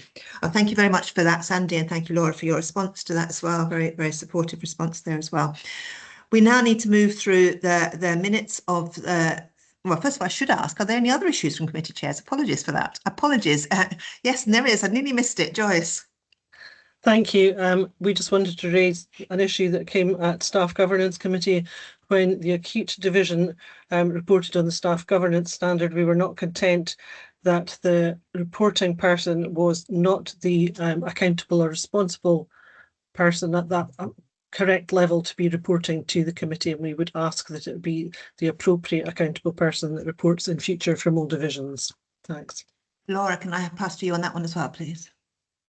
Thanks, Joyce. We take that on board. Let us take that away, and obviously I'll work with Jay as the exec and board level lead for the staff governance committee. So noted. Let us take that away and make sure we correct that moving forward. Thank you. Thank you. We'll note the issue raised and we'll note Laura's response, please, in the minutes. Thank you for that one. And obviously we'll hear further on that later on. Thank you. Any other issues from committee chairs, I should ask? No, thank you very much. Then we'll turn to look at the minutes and go through the minutes for approval, please. The first one is the Audit and Risk Committee of the 8th of April 26. Can we note that one, please? Then the NHS Grampian Charity Committee of the 27th of March 26. Can we note that, please? Thank you.